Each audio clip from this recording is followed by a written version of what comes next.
Yesterday, they had 30, and John, it was a long day. They didn't end until late into the evening. That's right, a little after 8 o'clock last night. There you see the stage set. That is the hearing room where senators will meet again for, as Jenna just mentioned, the third day of hearings, the second day of questions, and Senator Barrett will be, Judge Barrett actually will be center stage. Yesterday, 11 hours in the hot seat. From abortion to Obamacare to potential contested election, Amy Coney Barrett faced all types of questions. So how did she fare? Paul Strand has a recap for us. Amy Coney Barrett may be opposed to abortion personally, but that doesn't mean she's an automatic vote against it on the Supreme Court. Judges can't just wake up one day and say, I have an agenda, I like guns, I hate guns, I like abortion, I hate abortion, and walk in like a royal queen and impose, their will on the world. You have to wait for cases and controversies, which is the language of the Constitution, to wind their way through the process. But Senator Kamala Harris insisted Roe v. Wade hangs in the balance because Barrett's such a danger to it. Poses a threat to safe and legal abortion in our country. Barrett insisted she'll stick to her pledge to be impartial. Are you lying? I'm not lying. Are you going to take that oath and abide by it? Yes, sir. Will you ever break that oath? I will not break that oath. I mean, just because you happen to be pro-life or pro-choice in your personal beliefs should not be disqualifying in terms of being a judge any more than if you happen to like Obamacare or don't like Obamacare should have any bearing on whether or not you can determine whether the law itself is constitutional. Asked if she'd rule like her mentor, Antonin Scalia, to roll back gay rights, she said that's not to be assumed. I have never discriminated on the basis of sexual preference and would not ever discriminate on the basis of sexual preference. Like racism, I think discrimination is abhorrent. One thing that seems to really bother Democrats is they feel the conservative Amy Coney Barrett is the direct opposite of the woman she'll replace, the most liberal of Supreme Court justices, Ruth Bader Ginsburg. And Barrett added insult to injury by defending her refusal to say how she'd rule on cases by quoting Ginsburg. Justice Ginsburg, with her characteristic pithiness, used this to describe how a nominee should comport herself at a hearing. No hints, no previews, no forecasts. Legal analyst John Hsu. No judicial nominee is allowed to answer a hypothetical about any kind of case that could conceivably appear before the particular court for whom that nominee is being nominated. One moment while discussing the George Floyd killing provided an intimate look into Barrett's home life. My 17-year-old daughter, Vivian, who's adopted from Haiti, all of this was erupting. It was very difficult for her. We wept together. And for Vivian, to understand that there would be a risk to her brother or the son she might have one day of that kind of brutality has been an ongoing conversation. It's a difficult one for us, like it is for Americans all over the country. A light moment. Barrett illustrated she was discussing dozens of cases over 11 hours without even one note of backup. Most of us have multiple notebooks and notes and books and things like that in front of us. Can you hold up what you've been referring to in answering our questions? Is there anything on it? That letterhead that says United States Senate. Committee members get one more round of questions, then witnesses on Thursday when Chairman Lindsey Graham says he will set a vote. Paul Strand, CBN News, Capitol Hill. And we now want to bring in our chief political analyst, David Brody. David, 11 hours yesterday in the hot seat. She'll go at it again today. How do you think Amy Coney Barrett did? Oh, I thought she was obviously phenomenal. And I say obviously, I mean, she was doing it without notes, folks, right? Jenna, John, here, can I do my Amy Coney Barrett impression? Here you go. I'm doing this live shot with no notes. I mean, I'm taking a page out of Amy Coney Barrett's playbook. Look, she was so impressive that Democrats really had nothing. They had health care. Let me think. They had health care. They had abortion for a little bit, tried to go with her faith for a moment, talked about actual sexual harassment. Has she ever sexually been a victim, or has she ever sexually harassed someone? This is where they're going. Look, this is a slam dunk. The vote will be Thursday, and that'll be that. David, as far as the testimony and question and answer, maybe from both sides of the aisle, can you give us your perspective and who you think was most effective in terms of Republicans and then on the Democratic side in setting up the Q&A exchange? who was able to extract the best bits of information about how a Judge Amy Coney Barrett might rule from the bench? Well, let me do the disclaimer, and the disclaimer is this: she gave away nothing.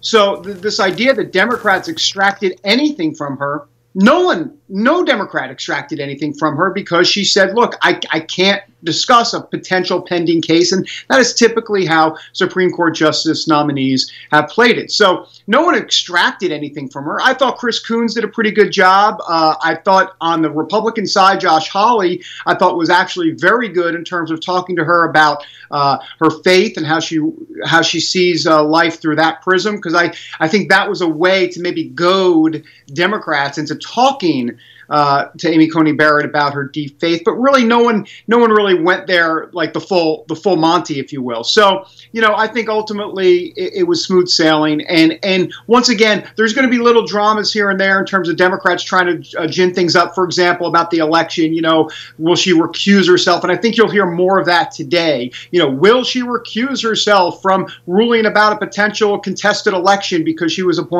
nominated by Donald Trump? I think that's where this could potentially go today. But unless there's a royal mess up by Amy Coney Barrett, which, look, once again, she's not going to mess up. She's not even taking notes.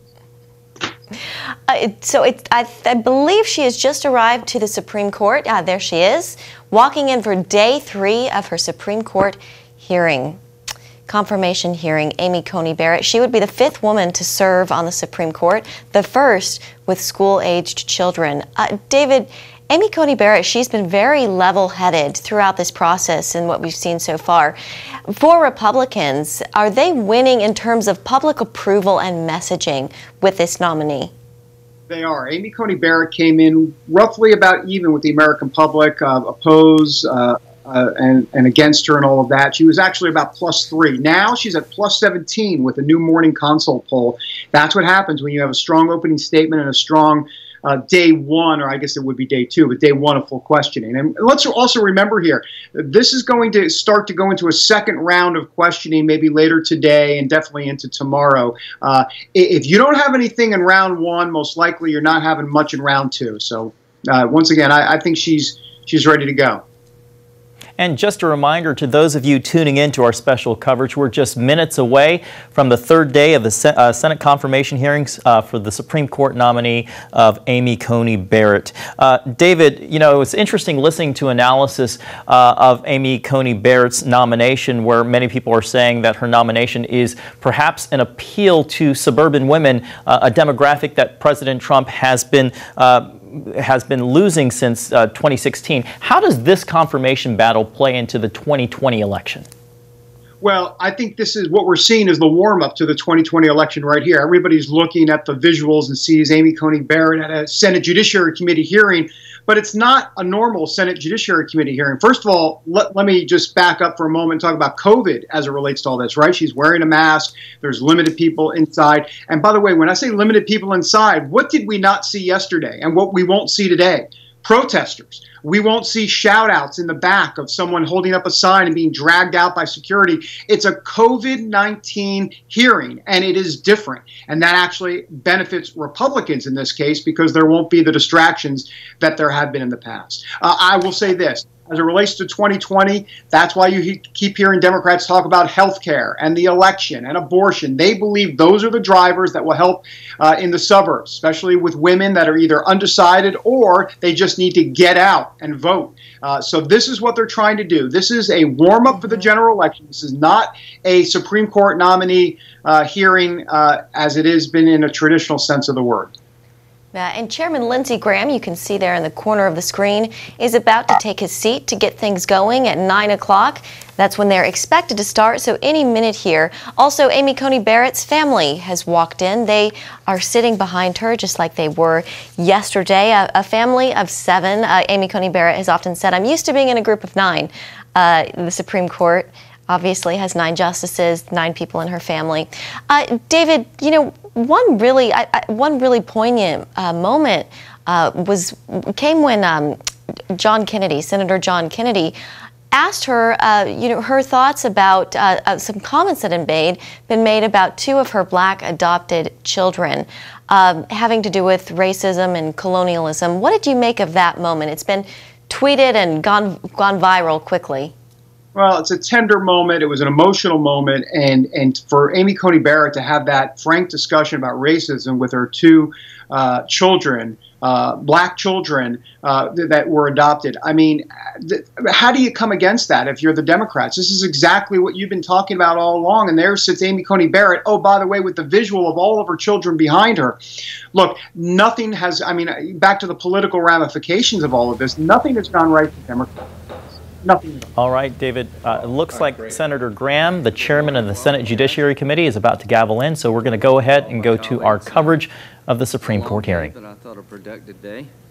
We have 20-minute rounds, and hopefully we can be done in time before dinner tonight, and we'll plow ahead and have a few breaks along the way. So, a couple observations from yesterday.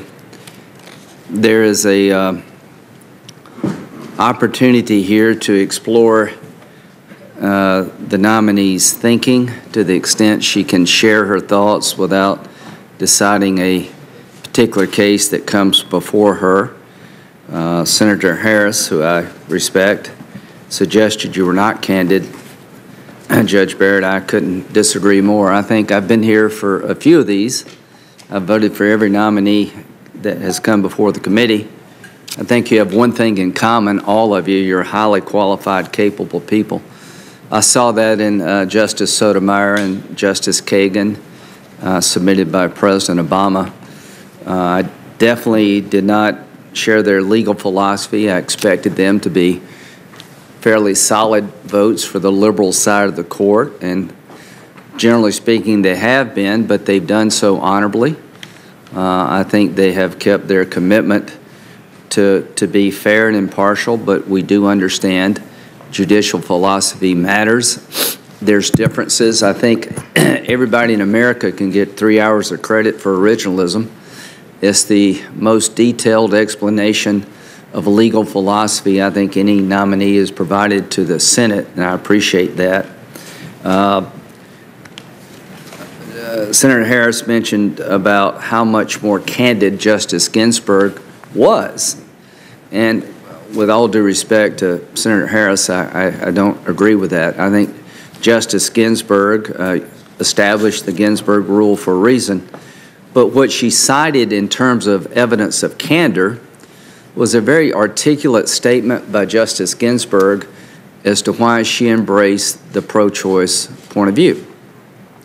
That's not being candid about the law. That's being candid about who you are. I think it's pretty clear to everybody who's been watching these hearings that you and your family are pro-life, that you are a practicing Catholic, and you adhere to the tenets of your faith. But I hope people also understand that you have made a pledge to the committee and to the country at large that you will set aside whatever religious views you have when it comes time to decide the law. There's already been an example in the Seventh Circuit where you upheld a legislative provision that restricted access to abortion clinics in terms of protesting. I think it's the Bubble case. So I'm highly confident that you will judge every American based on their case, not the law of Amy. And here's what is important to me. Senator Blackburn and Ernst are 2 conservative women on this committee.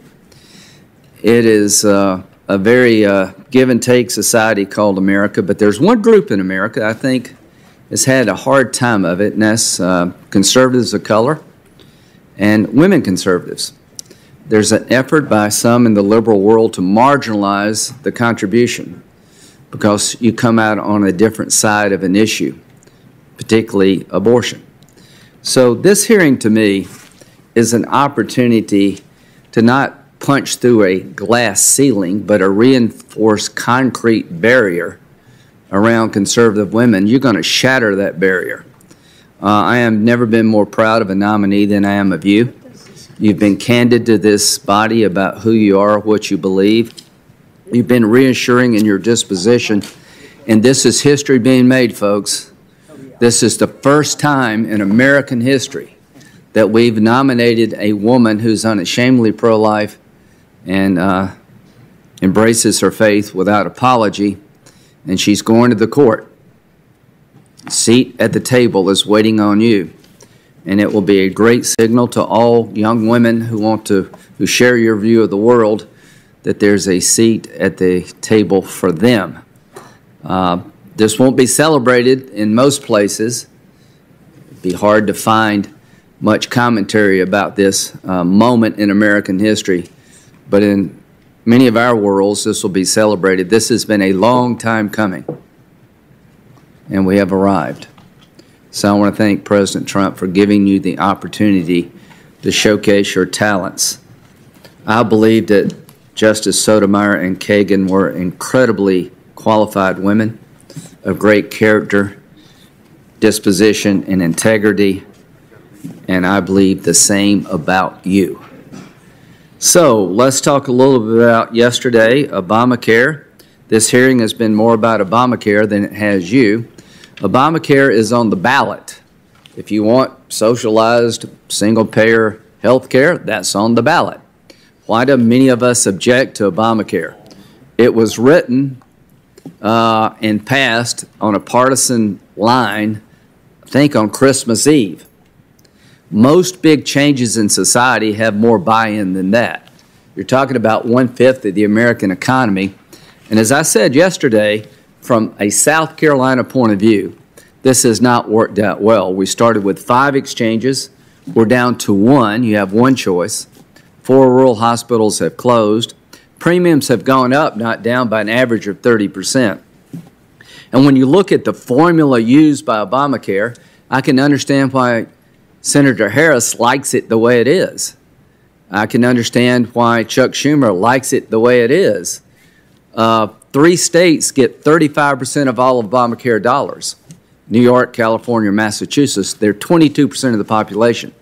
In South Carolina, if you had a per patient formula, no matter where you lived, you got the same contribution from the federal government, South Carolina would receive almost an additional $1 billion.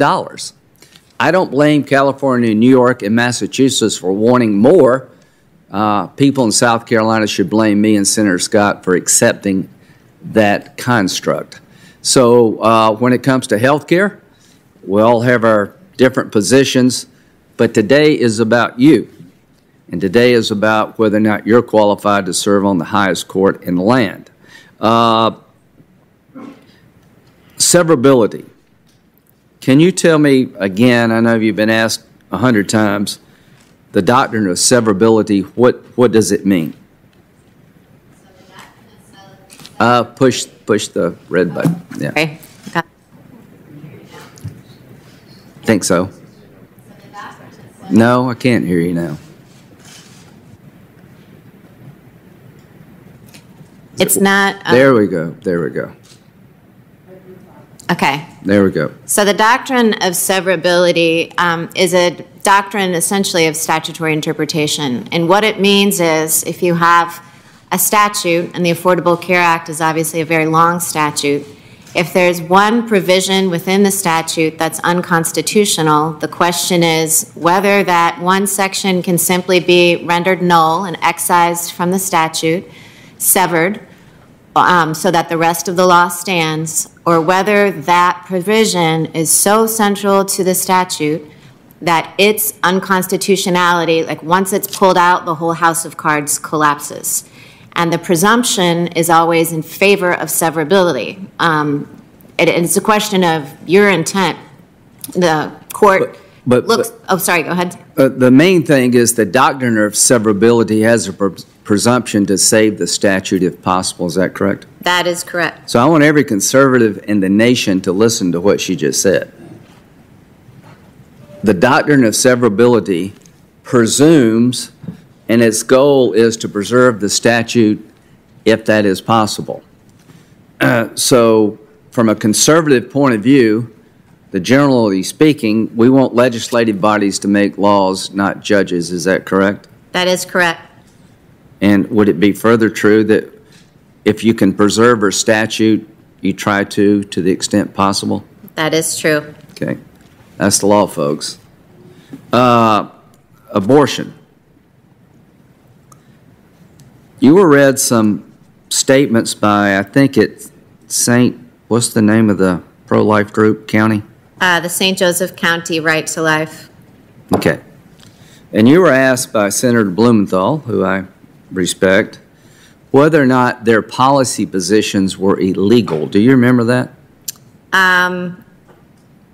I remember him asking me whether I accepted other policy positions on in vitro fertilization and whether it was a rejection of Roe. Yeah. Well, I remember a exchange where they took a statement from that group or some other group arguing for the criminalization. Okay. Remember that? The criminalization of IVF, is that right? Yeah, I think so. Okay. And here's my problem with that analysis. That was a position taken by a pro-life county organization. It's not your job to pass judgment on the thoughts and beliefs of Americans, is it, as a Supreme Court justice? No, it is not. So when they argue that something should be criminal, they have a right to make that argument, right? They do. It also wasn't in the ad that appeared next to the statement I said. The main thing is, how does something become criminal in our legal system in America? When a legislative body passes a statute. So here's what I want you to know. Statements by political organizations are not law. And what we've tried to do yesterday was turn a pro-life group into a legislative body and tried to get you to rule on their beliefs. I think that is a dangerous thing for Americans to be asking a judge to do, whether you're on the right or the left. Here's a statement from an organization I don't particularly agree with, and I want you to pass judgment as to whether or not that's legal. The question for you would be, if some legislative body tried to criminalize this procedure, then that would be subject to litigation in court. Is that correct? That is correct. A case in controversy doesn't arise because you disagree with a statement of a private person or a private group. Is that correct? That is correct. A case in controversy arises around criminal law when somebody passes a criminal statute. Is that correct? That's correct. Then and only then would you determine the constitutionality of that provision. Is that correct? Well, actually, not even then. The statute would have to be enforced against somebody, so a prosecutor would have to try to hold someone criminally liable for getting IVF, for example. So the case in controversy concept would have to mature. Yes, there would be quite a lot of maturation required. Yeah, before it got to the Supreme Court, if it ever did. So I just want every American to know it's not the judge of the it's not the role of a Supreme Court justice to pass judgment on your opinions. It's the role of a Supreme Court justice in very limited circumstances to pass judgment on laws passed by legislative bodies and in other circumstances, regulation, I would suppose. Now, voting. Is it appropriate for legislative bodies to protect the integrity of the ballot box? So any specific measures that legislative bodies took to protect the integrity of the ballot box could be subject to litigation, subject to challenge. And that's right. And as they are developed, the courts will hear cases if cases and controversies arise, right? Yes. One of the reasons we don't have an agreement with the House is that in their $2.2 trillion package, they're mandating ballot harvesting as a national policy. I think it's ripe for fraud. We've seen evidence of ballots being placed in people's cars and dropped in ditches.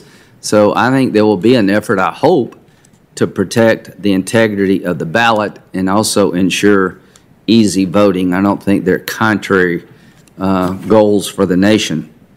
Now, when it comes to being on the court itself and collaborating with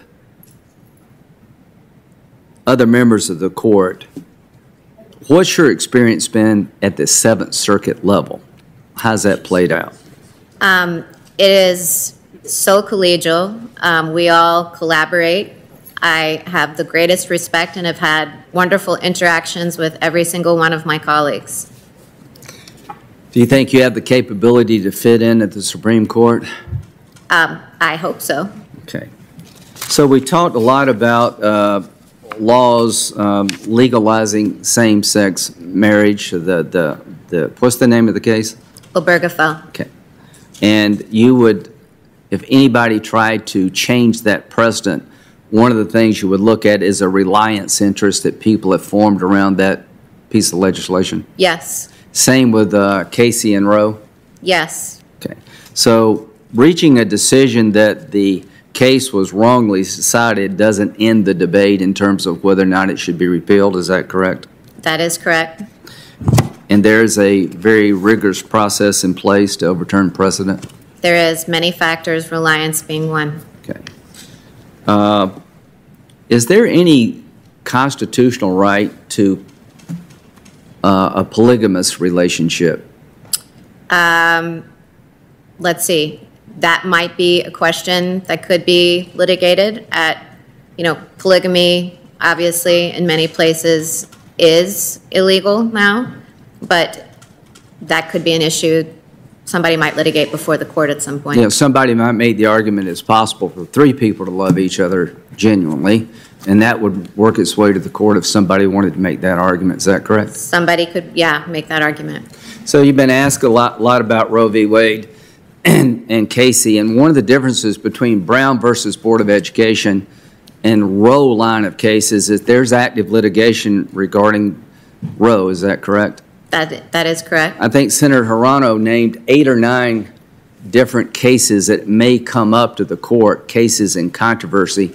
And one of the reasons you can't tell us how you would rule is because there's active litigation coming to the court. Is that correct? That is correct. And one of the reasons you can say with confidence that you think Brown versus Board of Education is super precedent is that you're not aware of any effort to go back to the good old days of segregation by a legislative body. Is that correct? That is correct. And I've also said that in lectures that Brown was correct as an original matter. So that is the kind of thing, since I've said it in writing, I felt like I could express before the committee. When it comes to Heller, there's legislative bodies all over the country passing laws regarding gun ownership. Are you aware of that? I am aware of that. Okay, when it comes to Citizens United, I think there'll be some efforts after this election to maybe revisit that case. So the thing that I'm trying to establish here is that Heller, Citizens United, Roe, Casey are all actively being litigated because legislative bodies are playing in that arena. Is that a fair statement? That's a fair statement. So your point to us is when it's likely that case and controversies around the holding of a particular case are going to come to the court, there's only so much you can tell us about what you may or may not do. Absolutely. So that Roe v. Wade compared to Brown versus Board of Education is not super precedent. Not super precedent, as I was using that term in the articles that have been referred to. And let me tell you from a common sense point of view why it's not super precedent. I have legislation. 14 states have passed a law that I'm trying to get passed up here, that in the 5th month of pregnancy, 20 weeks, an unborn child is capable of feeling pain. I'm making the argument there's a compelling state interest to protect that unborn child from a very painful death called abortion. There's only 7 nations on the entire planet that allow abortion on demand in the 5th month. Now that's a political exercise we're going through. 14 states have passed a version of what I've just described. That will be coming to the court, I would imagine, in the future. All I ask is that will you listen to both sides of the argument if it gets to you? I will. Thank you. Judge, all I can say, I've met a lot of people in this business and very impressive people. One of the highlights of my time on the committee is to get to meet incredibly talented, smart, squared-away people. Justice Roberts sat right before you and didn't have a note. A lot of people on my side are upset with him about this or that. Sometimes I disagree with him, but I do know this, that he's doing what he thinks is best for the court and for the country. Justice Sotomayor and Kagan, delightful people, incredibly wickedly smart. Justice Kagan had a biting sense of humor. And they're on the court because they should be. They're on the court because they live lives worthy of being on the court. They're on the court because they're some of the smartest people in the land about the law. They're on the court because they lived incredibly productive and meaningful lives. Justice Gorsuch and Kavanaugh are both on the court for the same reasons. As to you, you're every bit in their league. In my view, this is exactly where you should be going to the Supreme Court, that the United States of America will benefit from your participation at the Supreme Court. You will offer a point of view that millions of Americans share. You will have life experiences that will round out the court. You will apply the law to the facts, and that you are going to inspire a lot of young women, just like Justice Ginsburg did, just like Justice Sotomayor and Kagan did. And the young women that you're going to inspire don't have a whole lot of role models they can point to in terms of the media world in which we live in, uplifting them. That's about to change. To my Democratic colleagues, I understand where you're coming from. I understand what you want the court to do. You want the court to do things differently than we do. I don't question your motives, and I want to thank you for conducting this hearing in a way that has been respectful, has been challenging, and the process will be moving forward here. And from the committee's point of view, I think we're on track to do it in a way that hopefully people will say, even though you disagree strongly, you're not that disagreeable. Senator Feinstein. Thanks very much, Mr. Chairman. Judge, I must say, I'm delighted to see your family here again, and I hope they feel that very special sense of pride in you. I'm sure they do. And I think, you know, I was thinking of my children and grandchildren, and this is really a once-in-a-lifetime occasion. So I hope they find it very special in their lives. Thank you, Senator. You're welcome. Yesterday, you spoke of California v. Texas, the current case seeking to strike down the Affordable Care Act. You said, I think, that the issue before the court is severability, meaning whether the court can still uphold the Affordable Care Act if it rules that the individual mandate is unconstitutional. And you said yesterday this question was not before the court. As I understand this, Chief Justice Roberts and the majority did involve the issue of severability in a case known as the NFIB, National Federation of Independent Business v. Sebelius. There, the Chief Justice and the 5-4 majority that included Justice Ginsburg struck down one part of the law, the Medicaid expansion provision, but allowed the rest of the law to stand because they found it was severable from the portion they struck down. Justice Scalia dissented from this conclusion, stated that, quote, the unconstitutionality of the individual mandate and the Medicaid expansion requires the invalidation of the Affordable Care Act's other provisions, end quote. In other words, the justice believed that the law was not severable and the entire law had to be struck down, including provisions protecting people with pre-existing conditions. You have been close to the justice's philosophy, and in these hearings, you've also said that this doesn't mean you would reach all the same conclusions. So can you explain to us today how you would disagree or agree with Justice Scalia's view of severability in that NFIB, National Federation of Independent Business case? Well, what I think I can say without expressing disagreement or agreement for the reasons I said yesterday, not being able to grade precedents, the severability issue, first of all, the majority holding, as you recognized, was that even though the Medicaid provision was unconstitutional, it was severable. So Justice Scalia expressed his view in dissent. Even by Justice Scalia's view, the issue would be different in California versus Texas for two reasons. One, Justice Scalia thought two provisions of the Constitution were unconstitutional. So if you picture severability being like a Jenga game, it's kind of if you pull one out, can you pull it out while it all stands? Or if you pull two out, will it still stand? So Justice Scalia, his view was that if you pulled those two provisions out, could it still stand? And here we're talking about one. And also, Congress has amended the statute since NFIB versus Sebelius, and it's zeroed out the mandate. So now, California versus Texas involves a different provision because of the zeroing out that was done by amendment.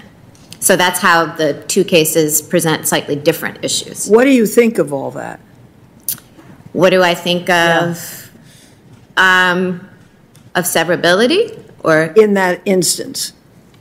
I think the doctrine of severability, as it's been described by the court, serves a valuable function of trying not to undo your work when you wouldn't want a court to undo your work. Severability strives to look at a statute as a whole and say, would Congress have considered this provision so vital that kind of in the Jenga game, pulling it out, Congress wouldn't want the statute anymore. So it's designed to effectuate your intent. But, severability is designed to say, well, would Congress still want the statute to stand even with this provision gone? Would Congress have still passed the same statute without it? So I think insofar as it tries to effectuate what Congress would have wanted, it's the court and Congress working hand in hand. Thank you. That's quite a definition. I'm really impressed. Thank you. Some have argued that the Medicare program is unconstitutional because, it's an unconstitutional exercise in congressional spending power. They believe that the spending power does not exist at all. In talking about Medicare and Social Security, Professor Mike Rappaport of the University of San Diego Law wrote this: "It is worth remembering that these programs would never have taken their pernicious form if the Constitution's original meaning had been followed in the first place." Do you agree with originalists who say that the Medicare program is unconstitutional? And if so, why? I'm not familiar with that article by Professor Rappaport, so I don't know what reasoning he advances for claiming that the spending power as exercised in things like the Medicaid provision would be unconstitutional. Well, it's in Law and Liberty, July 23rd, 2015. But the question is, do you agree with originalists who say that the Medicare program is unconstitutional? Well, let's see. So I think I can't answer that question in the abstract, because as we've talked about, the no hints, no forecasts, no previews rule. I also don't know what the arguments would be. So I assume Professor Rappaport lays out a case, but it's not a question that I've ever considered before. But if I did consider it, it would be in the context of an actual case or controversy. Well, I thank you. It's hard for me to believe that that's a real question because I think the Medicare program is really sacrosanct in this country. But let me ask you, last April, in the midst of the COVID-19 pandemic, the Supreme Court prevented Wisconsin from implementing a district court order that would have extended the state's deadline for submitting absentee ballots. This would have given voters greater flexibility in casting absentee ballots for Wisconsin's primary election. Justice Ginsburg dissented. She criticized the court's majority for putting its head in the sand with regard to the risks posed by COVID-19. She emphasized that courts and election officials must be able to react to a grave, rapidly developing public health crisis. And she noted that the Supreme Court's, quote, suggestion that the current situation is not substantially different from an ordinary election boggles the mind, end quote. Would you agree, and what is your position? Well, Senator Feinstein, that's obviously a very recent case. And, in that case, the court had to address, the constitutional question. And so, again, it's one of those things that I can't answer, both because it would be requiring me to grade and express agreement or disagreement with the Supreme Court opinion, but also it's the kind of case that could come up in a closely related form, either on the Seventh Circuit, Wisconsin is within the Seventh Circuit's jurisdiction, or on the Supreme Court. Okay, let me try again with something.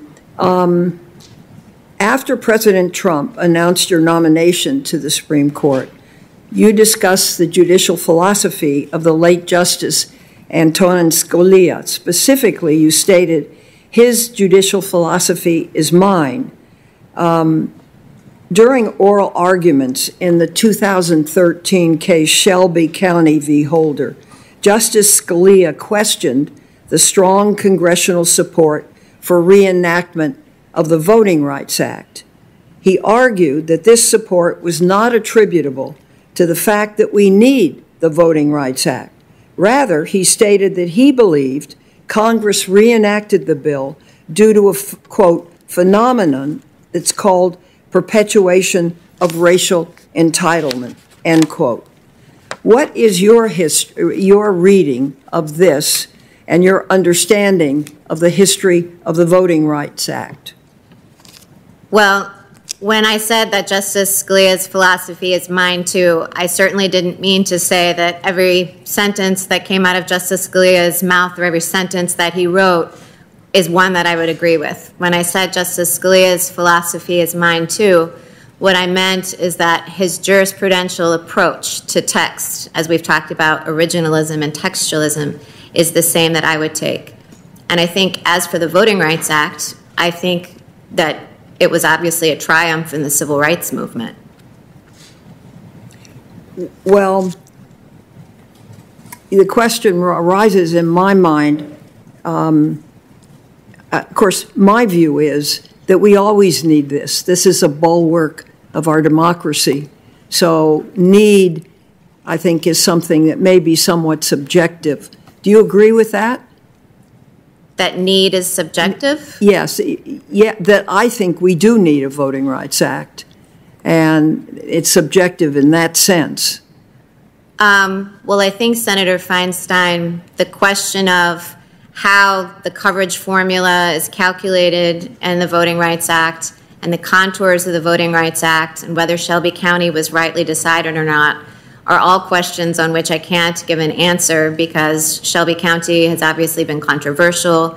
It's likely to be relitigated. It could come up before me on the court. Well, let me give you, because I think this is really important because it shows the basic philosophical bent of an individual. For me, the Voting Rights Act is extremely important, and it defines our election system to a great extent. It's hard for me to understand that anyone would want to do away with it. What is your position in that regard? As I understand Shelby County, it said that the coverage formula was outdated from the 1960s for subjecting the particular states, requiring them to get pre-clearance. It's my understanding, and I haven't looked at the case in a while, that everything else about the Voting Rights Act remained intact, including its prohibitions on discrimination in elections. It was just the coverage formula which decided which states were subject to pre-clearance. Well, let me ask you this question, and this is a hard one. Do you agree with Justice Scalia's assertion that the Voting Rights Act is a, quote, perpetuation of racial entitlement, end quote? Senator Feinstein, I don't obviously know what Justice Scalia was thinking when he said that. And any characterization of the Voting Rights Act or a statement like that is simply really not something I can opine on because, you know, that's tied in, I would think, with these Shelby County questions. Well, can you opine? I'm not asking for a formal opinion, but Would you believe that it's a perpetuation of racial entitlement? Well, Senator Feinstein, I think that goes to the question of whether the coverage formula was outdated and needed to be updated from the 1960s or not. I take that to be the thrust of the disagreement in Shelby County and the position that Justice Scalia was taking. So again, I can't express a view on Shelby County and whether the majority or dissent had the better of the argument. Okay, let me move on to workers' rights and age discrimination.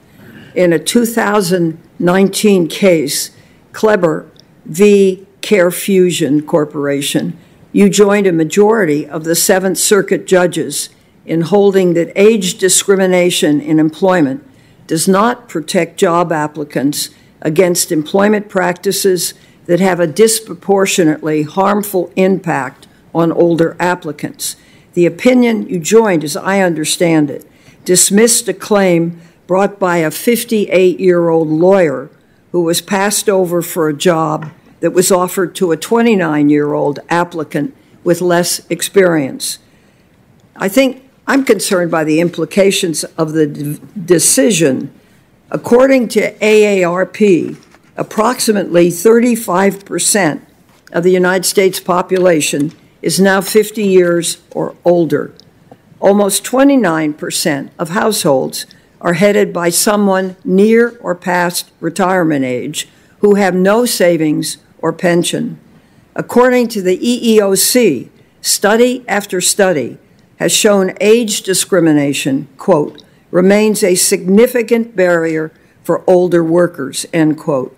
And older applicants are more frequently denied job interviews than middle-aged applicants. Additionally, older and middle-aged women are subjected to more age discrimination than men.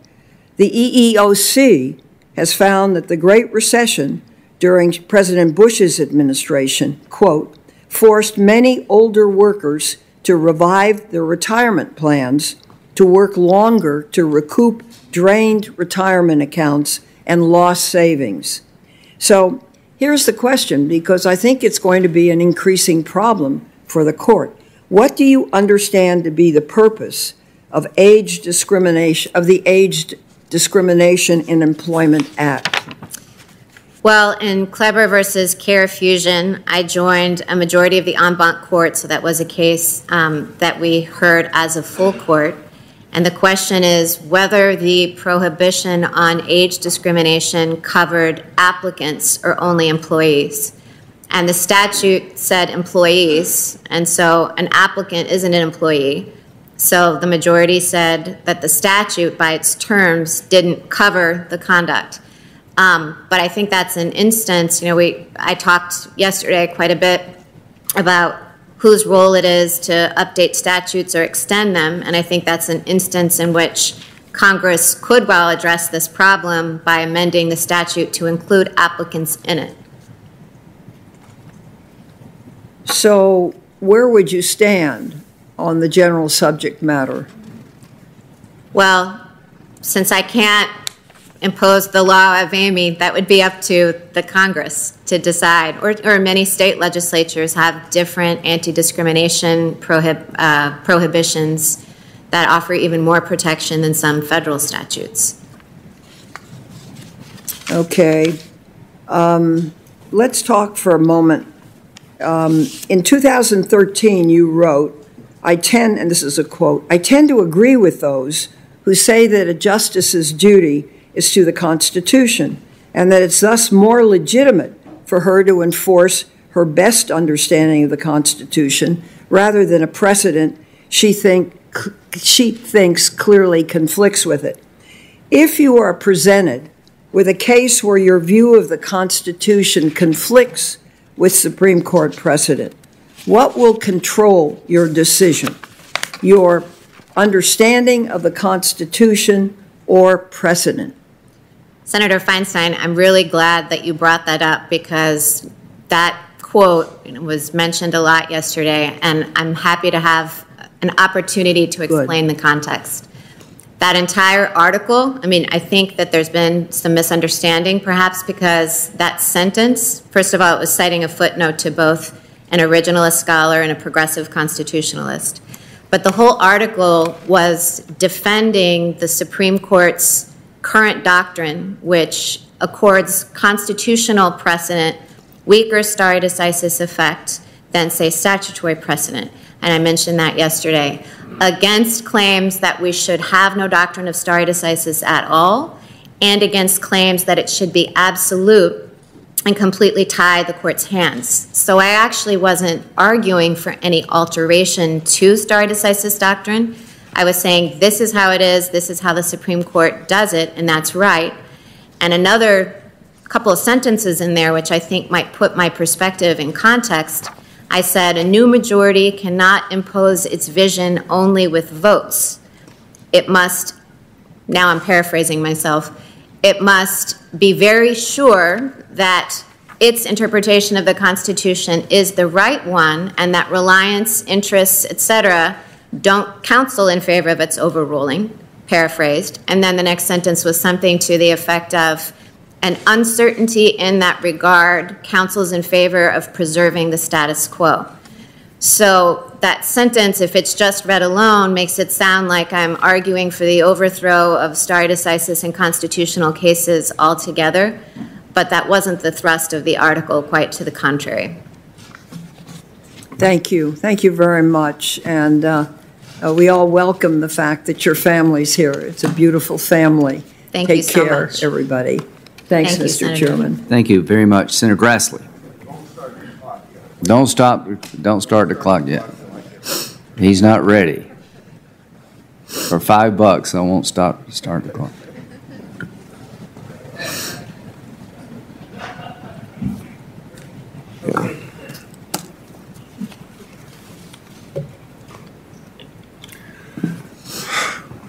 Judge. Start the clock. Welcome back. Thank you, Senator. I want to compliment you for doing a very good job answering our questions and all about your decision-making process. You've been forthright, candid, thoughtful. You've demonstrated a tremendous command of and respect for the law and Constitution. You've shown us that your judicial method is rigorous, but also fair and open-minded. Above all, it's clear that you understand the appropriate role of a judge, just what we're looking for, at least on this side of the aisle. An individual who will interpret the law, not one to make it. You are an outstanding candidate. A couple things before I ask my questions. First, Judge, many of my colleagues on the other side have tried to get you to tell us how you rule on a case, whether you believe a case was correctly decided, or whether you'll commit to uphold a specific law. As you've responded, it is not appropriate for you or any nominee in your position, for any level of the judiciary, to make promises or give hints on how you'd rule or what you think about a potential issue that may come up. Judicial independence from the legislative and executive branch, those are our political branches accountable to the people, is a bedrock principle of our constitutional system. Justice Ginsburg said it best, a judge is sworn to decide impartially and can offer no forecasts or hints, because that would show disregard for a particular case. And she also said you can't display disdain, or it would display disdain for the entire judicial process. You testified that you have not made any promises to anyone about how you might rule on a case that might come before you. That's because you know that a judicial nominee should never promise votes in exchange for a president's nomination or a senator's support. Moreover, we saw yesterday, and to some extent Monday, Democrats' strategy continues to be to use scare tactics, distortions, and speculation. They're framing you as a real threat to health care coverage, and especially protections for existing conditions. This is all a charade. Just because of your comment, I believe just from one law review article you wrote, critiquing Chief Justice Roberts' reasoning. So it's time to get real. This is all just a distraction. This is what we saw Monday and Tuesday. Democrats want to distract from the fact that they don't really care about Obamacare. You heard that since Democrats started their presidential primaries probably about 2 years ago. They want government-run health Medicare for all. That's what you heard in the Democrat primary. The changes they seek to the ACA move America closer to a single-payer system where the government provides or subsidizes health care for all Americans, which we know eventually leads to government rationing of health care. Democrats want to distract from the fact that they just filibustered a COVID relief bill that would have protected pre-existing conditions. Next Monday, we'll see if they'll vote for a COVID recovery bill that Leader McConnell has scheduled for a vote next week. Democrats want to distract from the fact that Republicans, yes, Republicans, have introduced bills to protect Americans with pre-existing conditions and to bring down drug prices. And if we act, they don't have to worry about you doing away with pre-existing conditions in some future case down the road. In fact, given the opportunity to advance bipartisan Prescription Drug Pricing Reduction Act, that's the Grassley-Wyden bill, Democrats at Schumer's command walked away because they wanted an election year issue. Republicans passed and signed into law bills to end pharmacy gag clauses and to end abusive drug tactics that prevent lower-cost generic drugs from coming to market. Democrats want to distract from the fact that President Trump and the administration have taken steps to help lower health care costs for Americans, including finalizing a rule to allow the importation of prescription drugs from Canada and proposing a rule to facilitate the purchase of affordable insulin and EpiPen for lower-income Americans. The President has signed an executive order to end surprise billing. Further, I and other Republicans have been working with the administration to increase transparency in drug prices, to step up enforcement of anti-competitive activity and prosecution of bad actors in the healthcare industry, and to improve and expedite regulatory approval of drugs to combat COVID and other diseases. Here is the bottom line of what we've all heard Monday and Tuesday. The Democrats cry foul over anything that may help Americans if it doesn't advance their agenda for Medicare for all. And the American people deserve to be reminded of this hearing what it's all about. It's all about your qualifications to be on the Supreme Court. It's not about health care advocacy. Finally, Judge, Democrats want to distract from the fact that you're eminently qualified for this position you've been nominated for. And they don't like it that you know that the place of the courts is not to rewrite laws as you might see fit there. Here's the bottom line. I've asked you yesterday if it's your agenda to repeal the Affordable Care Act. You said, quote unquote, absolutely not. you said you've never made a commitment to anyone on the Affordable Care Act or on any matter. You've never been asked to make such a commitment. And you made very clear you would never make such a commitment.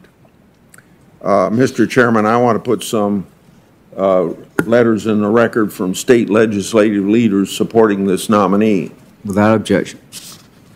Now, you won't get away with asking some questions on some things that I'm very interested in.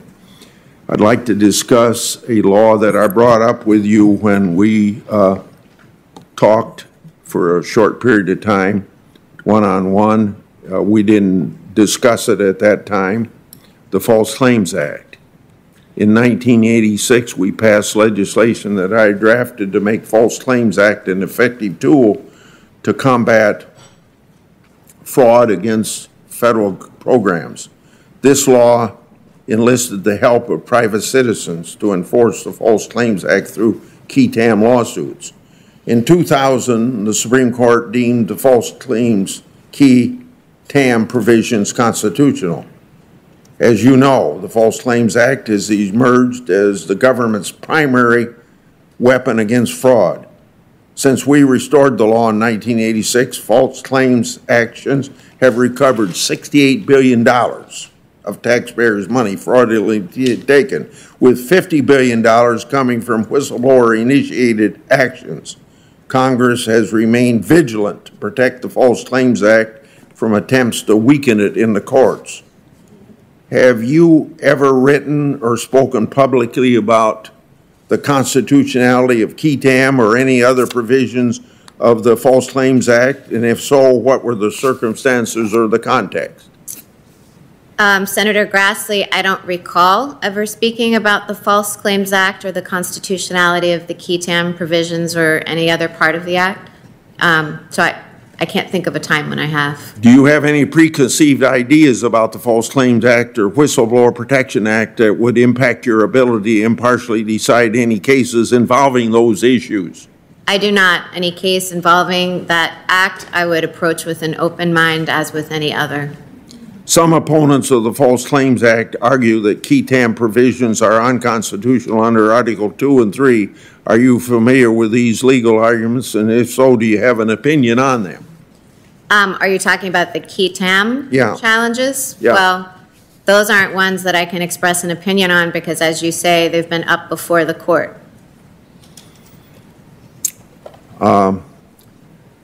Another interest of mine that I probably at 87 years of age won't live long enough to see done, but I've discussed cameras in the courtroom and introduced legislation on that over the last 15 years. It's not a very popular subject. Judge Souter joked that he'd have to roll over in his dead body before they'd put cameras on the Supreme Court.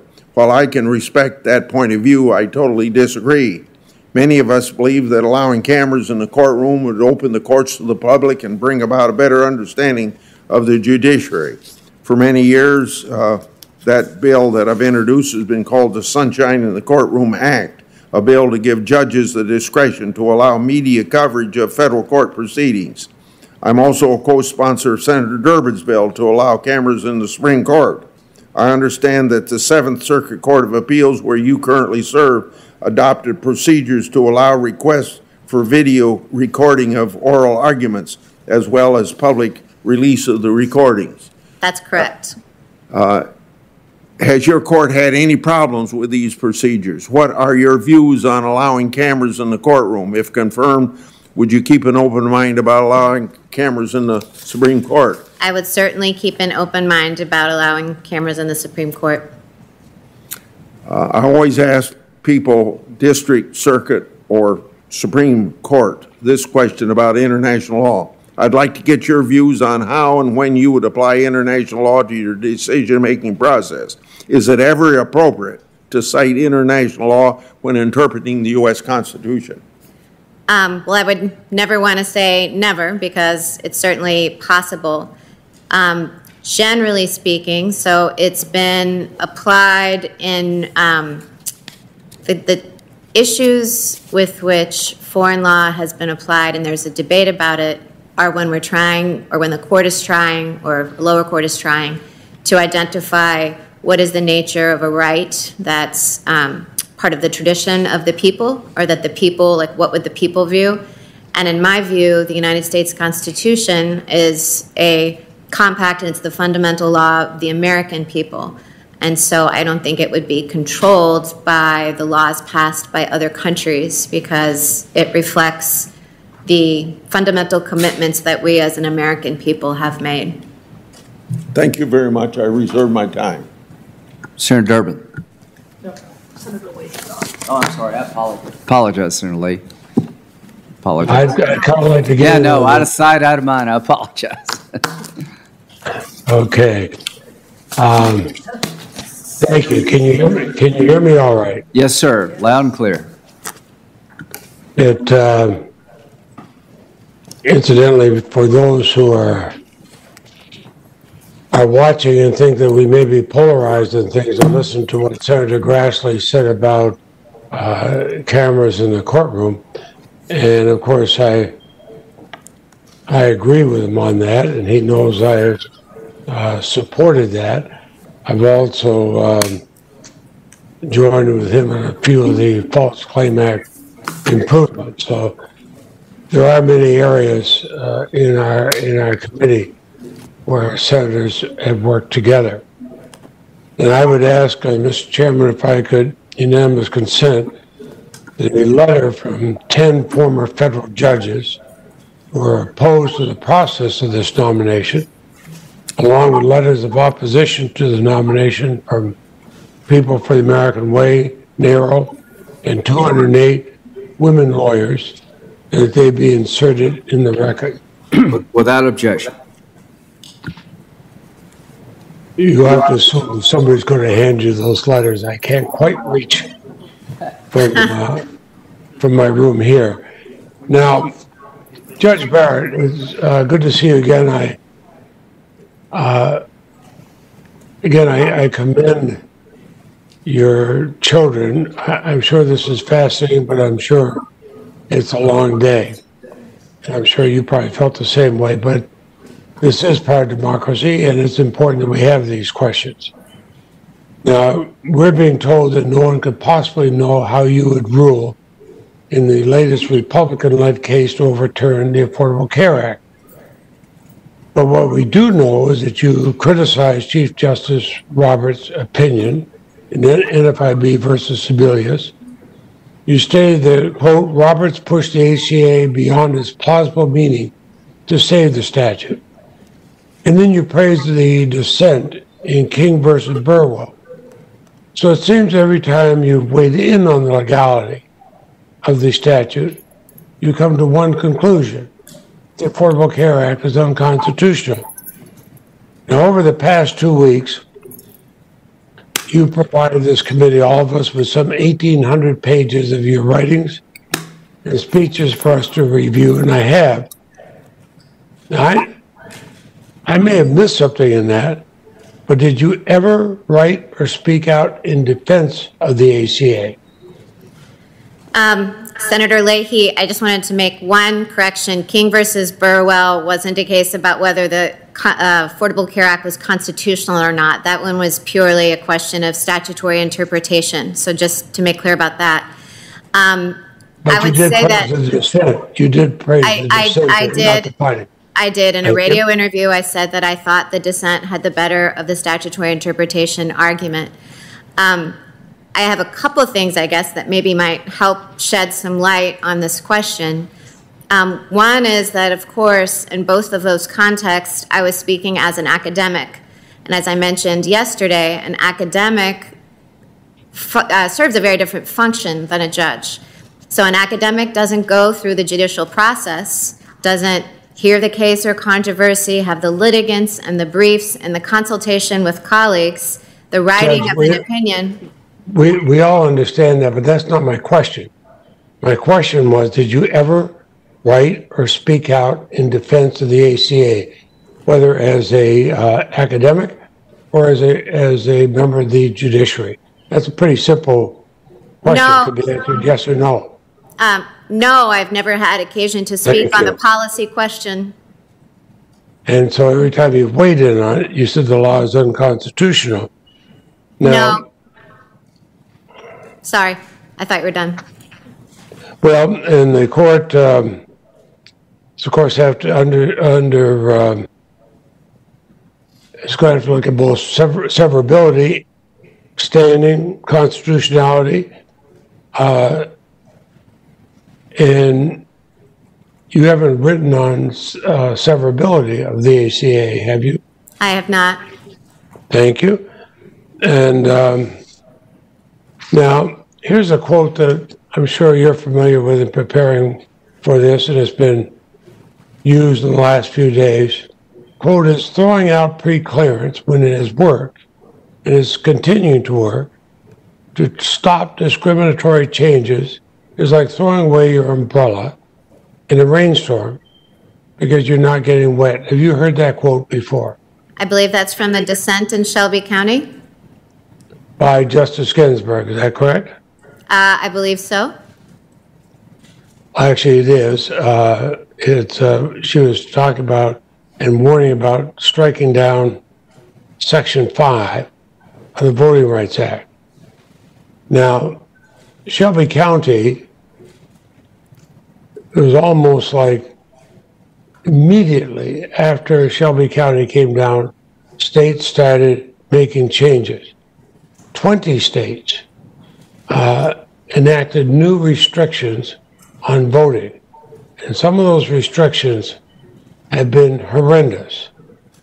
Do you know how many polling places have arbitrarily been closed across the country since the Shelby decision?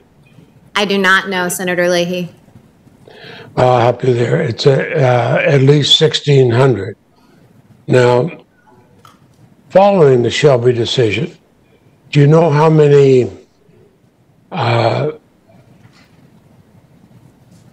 voters were purged from voting rolls? I do not know. Roughly 16 million. That's about 30 times the population of my state.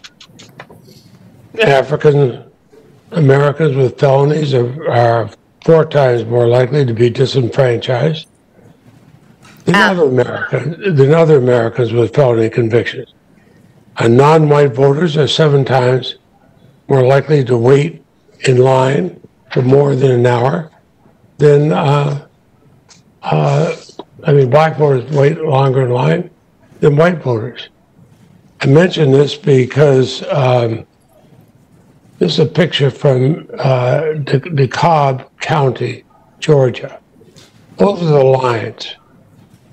African Americans make up the majority. Look at that line.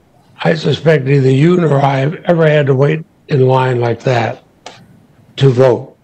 In fact, the press reported that today those lines could be 10 hours long.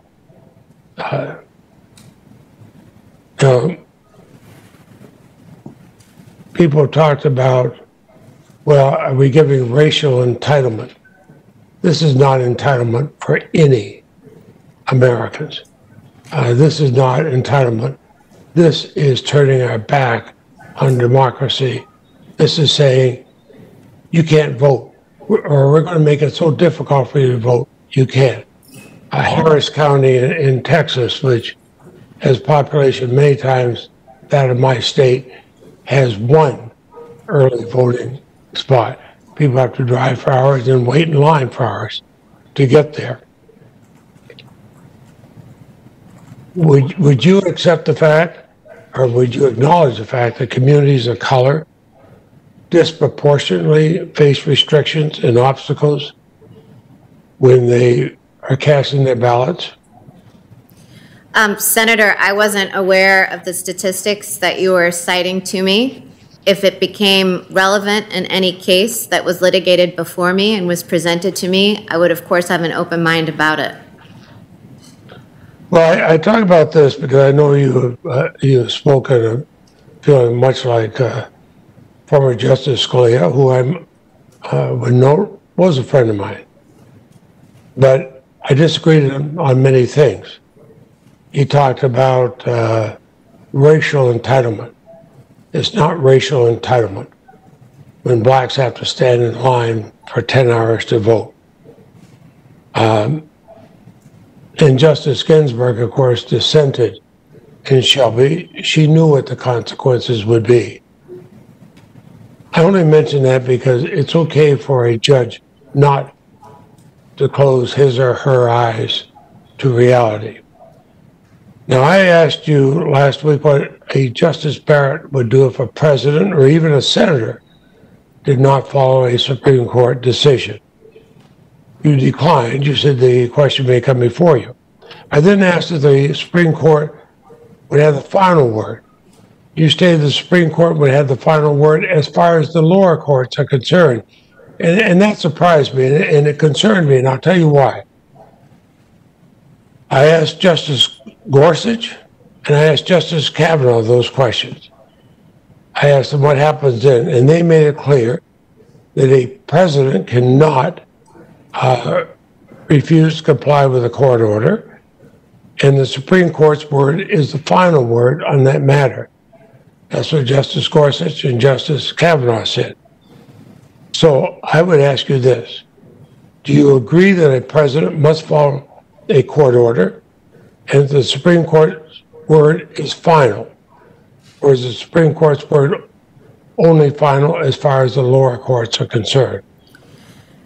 Senator Leahy, I'm glad to have the opportunity to clarify from our conversation. First, I know that both Justices Gorsuch and Kavanaugh said that no man is above the law, and I agree with that. But I conversed with Senator Lee yesterday about Federalist 78, which says that courts have neither force nor will. In other words, we can't do anything to enforce our own judgments. And so what I meant in the conversation with you is that as a matter of law, the Supreme Court may have the final word, but the Supreme Court lacks control over what happens after that. The Supreme Court and any federal court has no power, no force, and no will, so it relies on the other branches to react to its judgments accordingly. I remember as a young law student having lunch. Our honor society at Georgetown was able to have lunch with the members of the Supreme Court. I sat with Justice Hugo Black. He told me what happened with Brown versus Board of Education. And the court knew that was going to be a very, very tough case. And what did they do? They waited till they had a unanimous opinion because they knew that the president would have to, and the Congress would have to enforce their law. So let me ask you this. Of course, the Supreme Court has no army. They have no force, but they do have the force of law. And is a president who refuses to comply with a court order a threat to our constitutional system of checks and balances? Senator Leahy, I think the example of Brown is a perfect one in this instance because the Supreme Court in Brown, of course, held that segregation violated the Equal Protection Clause. That was the law, but as you know, there was resistance to that decision. And so it wasn't until the National Guard came in and forced Governor Faubus to allow desegregation that it could happen because the Supreme Court couldn't do so itself. And in Cooper versus... I understand that, but they made the order. And could a president, if a president refused to follow what they had said, would that be a threat to our constitutional form of government? Well, as I said, the Supreme Court can't control whether or not the president obeys. Abraham Lincoln once disobeyed an order during the Civil War of a circuit court. So a court can pronounce the law and issue a judgment, but it lacks control over how the political branches respond to it. Well, then let me ask you a specific that has come up. President Trump claims he has an absolute right to pardon himself. Now, for 200 years, the Supreme Court has recognized the common law principle that nobody can be a judge in their own case. I had to go way back and reread Calder versus Bull to see that. But would you agree, first, that nobody is above the law? Not the president, not you, not me. Is that correct? I agree. No one is above the law. And does a president have an absolute right to pardon himself for a crime? I mean, we heard this question after President Nixon's impeachment. Senator Leahy, so far as I know, that question has never been litigated. That question has never arisen. That question may or may not arise, but it's one that calls for a legal analysis of what the scope of the pardon power is.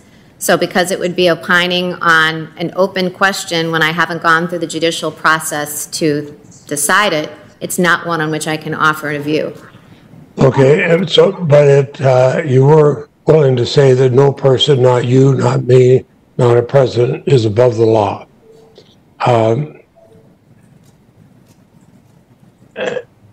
I find your answers somewhat incompatible, but those are your answers. You have a right to say what you want. Now, you're an originalist. Can you explain why the framers include the Foreign and Domestic Emoluments Clause in the Constitution? I think I could speak generally to what is the well-accepted view that the Foreign Emoluments Clause, it's plain from that text, that it's designed to prevent foreign influence in government affairs. It's sort of the anti-corruption clause of the Constitution, isn't it? I'm sorry, could you repeat that question? It is sort of what you would say, it's the anti-corruption clause in the Constitution. I don't know if I would characterize it as an anti-corruption clause. I think I would characterize it just as I did, which one, from its very text, you can see is designed to prevent foreign countries from having influence. I was thinking of what at the Constitutional Convention, Governor Edmund Randolph said the clause was thought proper in order to exclude corruption and foreign influence, prohibit anyone in office from receiving or holding any emoluments from foreign states. And now we find that 200 companies and foreign governments have patronized Trump properties. At the same time, they were getting benefits from him and the administration. First 2 years of his presidency, he earned $73 million from his properties abroad. And an originalist, as you are, do you think these companies and foreign governments would have fallen within the framers' zone of concern in writing the emolument clause? Senator, the emoluments clause, it's under litigation. There was a Fourth Circuit case that recently involved this question. So as a matter that's being litigated, it's very clear that that would be one that I can't express an opinion on because it could come before me.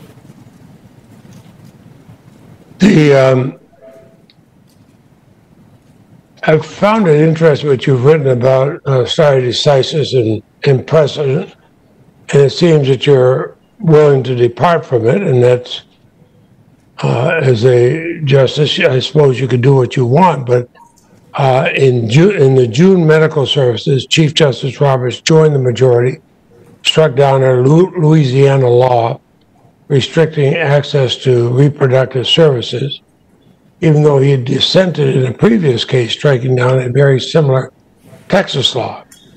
He said the legal doctrine of stare decisis requires us, absent special circumstances, to treat cases alike. So having been on the losing side in the first one, he took that position of that case. Do you agree that he demonstrated a commitment to stare decisis in this case? Well, Senator, no justice that I'm aware of throughout history has ever maintained the position that overruling a case is never appropriate. As you probably know, there's a Supreme Court case that said that states could criminalize sexual conduct between same-sex couples, and Lawrence versus Texas overruled that case. Plessy versus Ferguson was precedent, and Brown versus the Board of Education overruled it. So the Supreme Court has always said that in some cases, overruling precedent is the right course for the court to take, but that it's not done willy-nilly. I would urge you to read what Chief Justice Roberts said at the opening of the African American Museum in the Smithsonian about following precedent. I realize my time is up. I'm going to, I'll submit a question to you because I wonder what restrictions you see on the President's authority under Executive Order 12333 to conduct surveillance activities that haven't been authorized by Congress. I ask that because Senator Lee and I and others have done a lot of legislation on surveillance, and now we question whether that's being ignored. So I hope you will take it as a serious question and answer it for the committee. Thank you, Senator Leahy. Thank you. We'll make sure that happens, Senator Leahy. Senator Cornyn. Mr. Chairman, I'd ask unanimous consent that 3 letters I have here in my hand be made part of the record, please. Without objection. Thank you. Good morning, Judge. Good morning, Senator. I'd like to wax philosophical with you for a few minutes, and you don't need your notepad for this either. I just think there's been so much discussion about the role of judges and the role of the political branches. I think maybe it's worth going back to first principles. And to me, the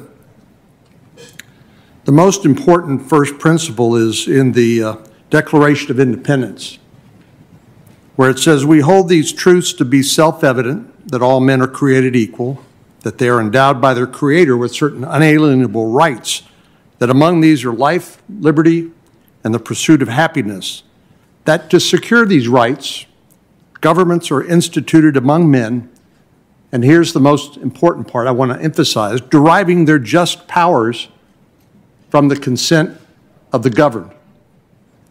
Now, you and I talked a little bit about consent of the governed as being the very foundation of the legitimacy of government action. Do you agree with that? I do agree with that. And does that inform your philosophy when it comes to the appropriate role of judges and the political branches like the Congress? Yes, it does. I had the great privilege of serving on the state court bench for 13 years. And so when I came to Congress, I'd never served in the legislature before. And so it was quite an eye-opening experience for me. For example, after one vote on the Senate floor, after the vote was over, one senator got to the microphone. He said, "Now for a little legislative history." That was kind of shocking to me, but you understand where I'm getting at. And one reason I appreciate your approach and Justice Scalia's approach to statutory interpretation and emphasis on the text rather than legislative history, this is a way for somebody who lost the vote to come in and try to then tilt the scales of justice in their favor by adding some ex parte legislative history. And then imagine my shock when I serve, as I do now, on the Finance Committee. When we mark up legislation in the Finance Committee, we don't actually get to look at legislative text. It's kind of surreal. They call it a notional markup. In other words, we end up voting on sort of a notion or concept, and then somebody in the Leg Counsel's office writes up the text. Very strange. And then there's this issue of, I know in the judiciary and in the legal profession generally, there's been a big movement toward plain language so people can understand clearly. You have to unlearn some of the lessons you learned in law school, particularly writing on law reviews and the like, where you are seemingly rewarded for this really obtuse, impenetrable language, and of course where you use Latin phrases and things like that.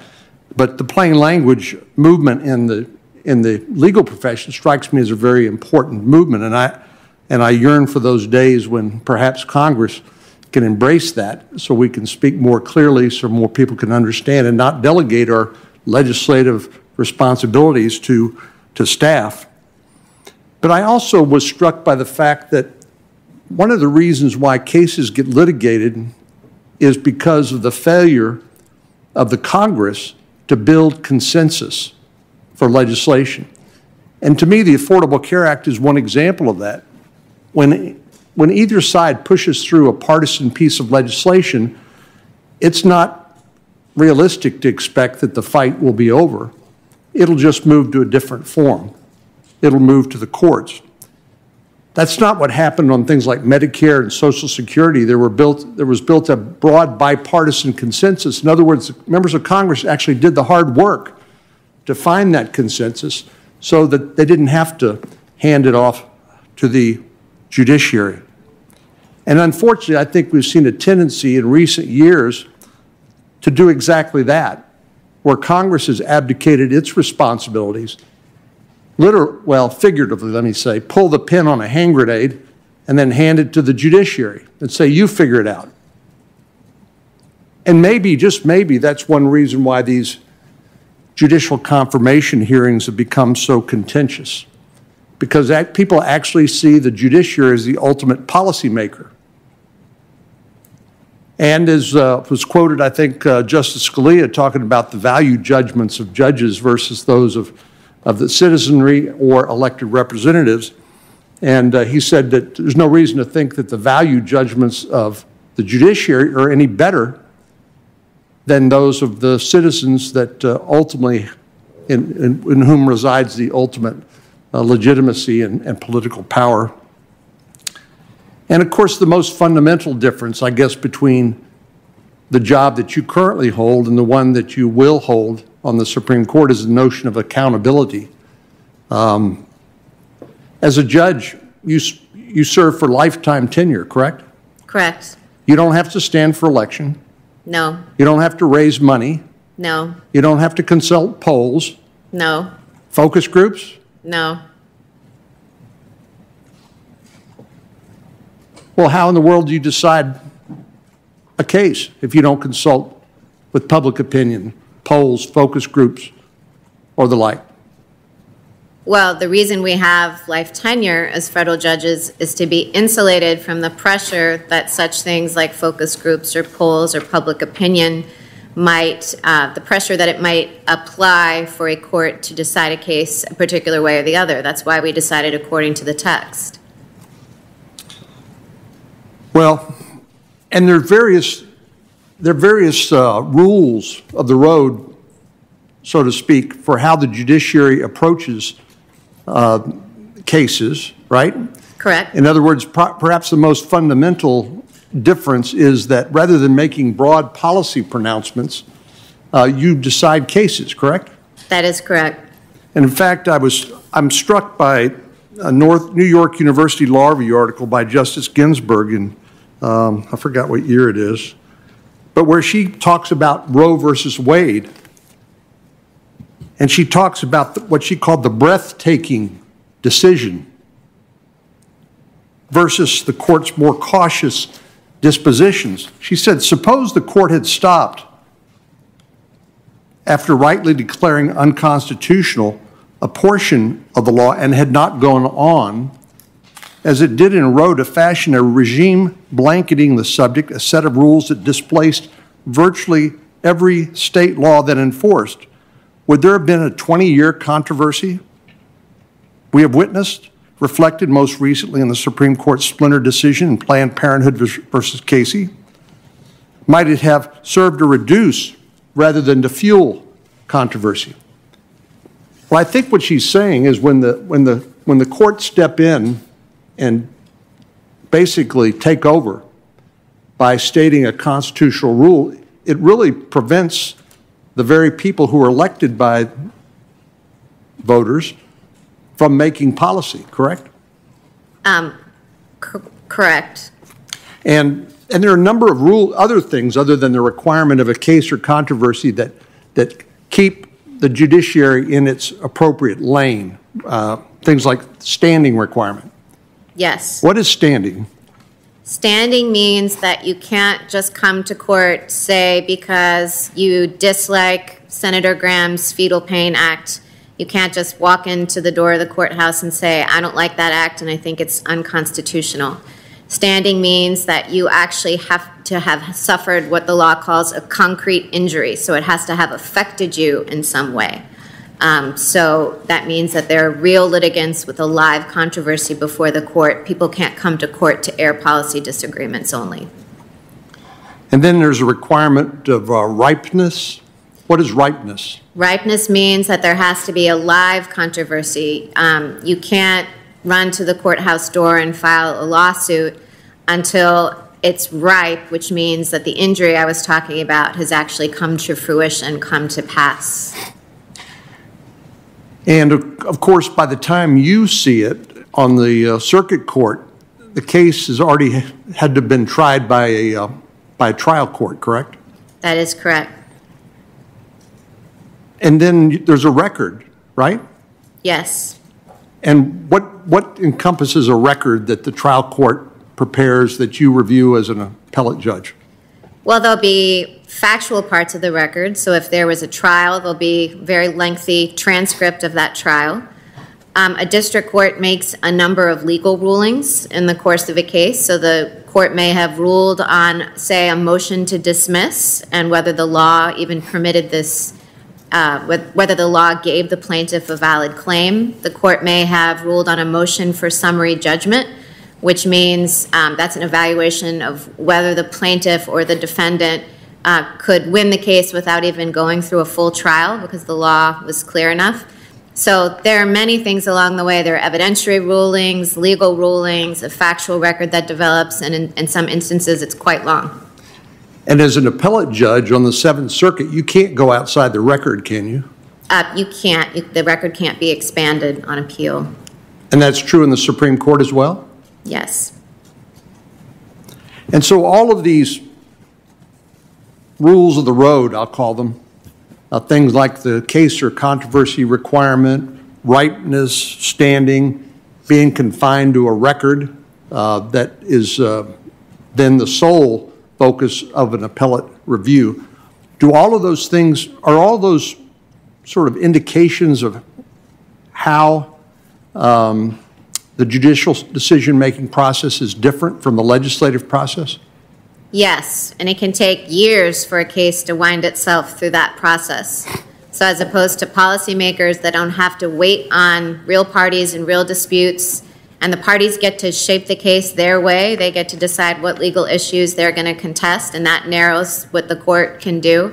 So policymakers, if you had, enough agreement to pass something, you could just do it in one day, just enact the law, enact the policy, and that is definitely not how judicial decision-making works. Well, I know that you have followed the same rule as Justice Ginsburg in not expressing opinions on cases that might come before the court. Is this another practical reason why you can't predict how you will rule in the future? Because you don't know what the facts of that case may be. You don't know what the issues in controversy might be. So how in the world could you sit here and basically tell us about what your policy will be without knowing all of that? I couldn't, and I think when Justice Ginsburg said it would show disregard for the judicial process and even disregard for litigants, what she was getting at is that it would signal to litigants, listen, all the briefs and stuff you file in a case, that doesn't really matter because judges just have a gut reaction. They just, they know what they think, and this is all just going through the motions. But that's not how the judicial process should work or does work. There's no reason to believe that a judge's gut reaction is any better than any other American citizen's reaction, is there? No, and the judicial process, I described this a little bit yesterday, a judge needs to have an open mind every step of the way. So as I said, I've changed my mind at oral argument even after reading the briefs. I've changed my mind at conference after consulting with my colleagues.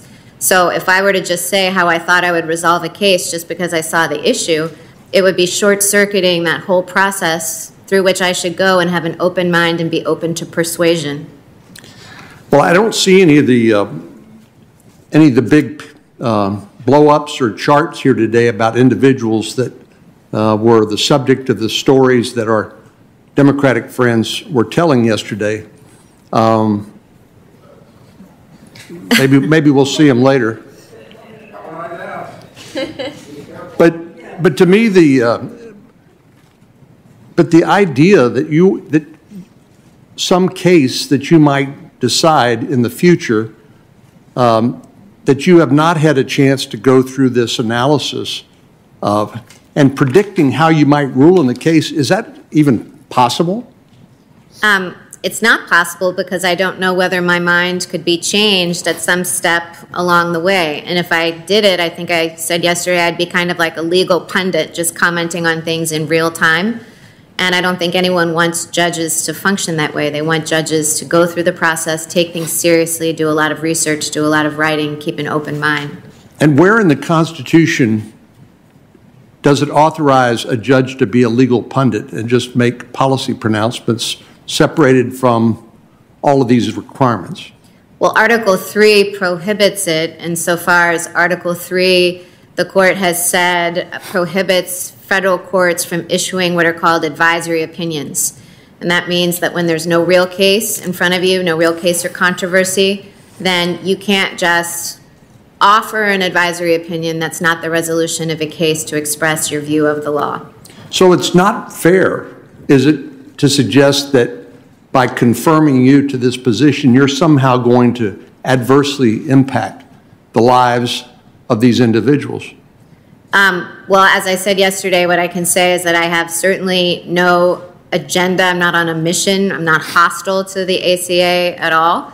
And if I were on the court and if a case involving the ACA came before me, I would approach it with an open mind, just like I do every case, and go through the process that we've just discussed. And again, referring back to what Justice Ginsburg said in this New York University Law Review article, if judges restrict themselves to deciding cases or controversies as opposed to making broad policy announcements and displacing legitimate dispute, debate, negotiation, and legislation, does that encourage more litigation and dissension, or does it resolve it? Well, without commenting on what Justice Ginsburg said about Roe versus Wade in particular. No, I'm not talking about that. I'm talking about generally speaking. Just as a general matter, the case or controversy requirement, insofar as it ties the court to the particular litigants and to the particular issue presented in the case. In fact, the Supreme Court has a rule that it will not consider questions outside of the question presented in the case, absent unusual circumstances. And so that means that the court can't reach out and decide other issues that might be in the case if it didn't grant cert on them. And so I think incremental decision-making or a court limiting itself to the issues actually presented is one way that the court tries to respect this constraint on its power, that it's only actually resolving the cases right in front of it. And getting back to the Declaration of Independence and the source of governmental legitimacy, this structure, these arrangements are not made to benefit you or the courts or to benefit us. They're there to benefit the American people by making sure that they are the ones who are the source of political power. Do you agree with that? All provisions in the Constitution are there to benefit the people. And so if the court rules on a statute, we can change the statute, but if the court says something is unconstitutional, you could amend the Constitution to change that ruling. The people could do that, right? Yes, they could. So the American people are the final word. Yes. Mr. President, Mr. Chairman. Thank you. Senator Durbin. Thanks, Mr. Chairman. Judge Barrett, good to see you again. Good morning. Thank you. You're making history. You're the first, I wish the senator from Idaho could hear this, you are the first nominee for a vacancy on the Supreme Court to be considered after July 1st of the election year. In fact, you're the first nominee to ever be considered in the midst of an election. I don't know if that has ever happened before. It certainly hasn't in modern history. And the obvious question is why? What's the hurry? Why couldn't we wait till the end of November or December or even January after leaving a vacancy on the court for 10 months after Anton Scalia's passing? Well, because there is a political agenda here. And whether you are privy to it, part of it, notwithstanding, it has to do with the Affordable Care Act. November 10th is the absolute date they have to fill the vacancy if the president and those who support him and those who support the Republican platform are going to keep their promise to end the Affordable Care Act. They need that ninth justice, and that's why it has to be hurried. Unfortunately, that is the cloud, the orange cloud over your nomination as it comes before us here in the Senate Judiciary Committee. And it raises many questions. I'd like to confine my first part of these questions to what's going on across America as we meet here today. There's an election going on. People are trying to vote. And there are a lot of issues out there that are being debated and somewhat resolved or unresolved every single day. The president continues to lie about paper ballots, saying that they are fraudulent, people shouldn't use them. There's still long lines, unforgivably long lines, for people who just want to exercise their right to vote, the governed who want to give their consent, Senator Cornyn. There's a battle royal over the Postal Service and whether it's going to be implicated in some effort to slow down or stop ballots from being delivered. One ballot collection box in Harris County, Texas, for more than 4 million people, one box. It's pretty clear what's going on here. It's an effort to make it difficult to vote, even for those who are legally entitled.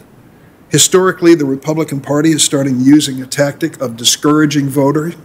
We've seen this, making it more difficult, reducing the period of time that people can vote early, requiring IDs even if there's no evidence of fraud, purging the rolls of names. This is all going on. So I want to confine my questions at the outset here on the question of voting. And let me start with what many people read this morning, and I did, which was a summary of one of the exchanges yesterday here in the committee. It was Senator Feinstein, who said President Trump made claims of voter fraud and suggested he wanted to delay the upcoming election. Senator Feinstein then asked you, does the Constitution give the President of the United States the authority, listen closely to what she asked you, to unilaterally delay a general election under any circumstances? Does federal law? Your answer, well, Senator, if that question ever came before me, I would need to hear arguments from the litigants, read briefs and consult with my law clerks, talk to my colleagues, go through the opinion writing process. You went on to say you didn't want to give off-the-cuff answers like a pundit, but rather approach matters with an open mind. Is that still your response? Senator, I've given that response to every hypothetical that I've been asked in the hearings. And as I said yesterday, I do that regardless whether it's easy or hard. I don't do that to try to, whether the question, would be easy or hard. I don't try to do that to signal it, but I do that because it would be inappropriate for me to make a comment. And I don't think I've answered any legal hypotheticals in keeping with the Justice Ginsburg rule. So I guess what troubles me is this. You style yourself an originalist, textualist, factualist, whatever the term is, which means you go right to the words and try to understand the words in their original meaning. And so if I change Senator Feinstein's question and didn't ask you whether the president has the authority to unilaterally delay a general election, asked you instead, does the president have the authority to unilaterally deny the right to vote to any person based on their race? What would your answer be? Well, Senator, obviously there are many laws in effect, including the Equal Protection Clause, which prohibits discrimination on the basis of race, including the 15th Amendment, which protects the right to vote against discrimination based on race. And so there's a principle in constitutional law called external constraints. And even if one evaluates what the authority a branch might have to act, there are external constraints that press in from other parts of the Constitution. Here, it would be the 14th and 15th Amendments. Well, of course it would. The 15th Amendment, the right of citizens of the United States to vote shall not be denied or abridged by the United States or any state on account of race. For an originalist and a textualist, that is clear text as I see it, but when asked whether or not the president has any authority to unilaterally deny that right to vote for a person based on race or even gender, are you saying you can't answer that question? Senator, I just referenced the 14th and 15th Amendments, the same one that you just repeated back to me, that do prohibit discrimination on the basis of race in voting. So as I said, I don't know how else I can say it, the Constitution contains provisions that prohibit discrimination on the basis of race in voting. But whether a president can unilaterally deny, you're not going to answer yes or no. Well, Senator, you've asked a couple different questions about what the president might be able to unilaterally do, and I think that I really can't say anything more than I'm not going to answer hypotheticals. It strains originalism. If the clear wording of the Constitution establishes a right and you will not acknowledge it. Well, Senator, it would strain the canons of conduct, which don't permit me to offer off-the-cuff reactions or any opinions outside of the judicial decision-making process. It would strain Article 3, which prevents me from deciding legal issues outside the context of cases and controversies, and as Justice Ginsburg said, it would display disregard for the whole judicial process. So then let's take it to the case we've discussed before, Cantor versus Barr. Okay. Your 37-page dissent in this case. Mm-hmm. And yesterday, the junior senator from Missouri, in an attempt to rehabilitate the witness, asked you, you never say that the right to vote is somewhat secondary or less than any other right. Is that fair to say? And you answered, yes, that is fair to say. I never said that. I have read and reread this. I'm not ready for a question on the final, but I've read and reread your dissent on this. I'd like to read to you what you wrote on this very question asked by the senator from Missouri. In sum, well, I think we need to establish what this case is about for those who may not know or remember. Ricky Cantor. Ricky Cantor was a con man, lived in Wisconsin. He manufactured some kind of shoe insert, a pad, and tried to sell it to people who had diabetes or some foot problems. He wanted the Medicare to say that it was approved. They didn't. He sold it anyway and made that representation. When it was all over, it came crashing around him. He cheated Medicare out of $375,000. He was found guilty of a count of mail fraud, paid $300,000 in penalties and fines. He paid out $27 million in a civil settlement and then spent a year in federal prison. So this was not some run-of-the-mill miscreant. This was a fellow who was a con artist. He came to the federal courts and said, this is unfair. I've served my year in prison. Now I want to buy a gun. And the law says I can't buy a gun if I'm guilty of a felony. And the court said, sorry, Ricky, you can't buy a gun because you are guilty of a felony. Even the Heller decision. Justice Scalia said that felonies and mental illness could continue to disqualify a person from buying a gun in this country. 2 out of 3 judges who heard this case said, that's right, that's the law. Sorry, Ricky, no AK-47 for your birthday. But then you took a look at it and reached the opposite conclusion and did extensive research and delving into history about whether or not violent felonies should be distinguished from regular felonies. And you concluded that you believed that a person who has just been found guilty or convicted of a felony should not be disqualified from their Second Amendment rights. That should be confined to those who were dangerous, guilty of a violent felony. Here's what you said to go to the question that was asked by the senator from Missouri. Here are your words.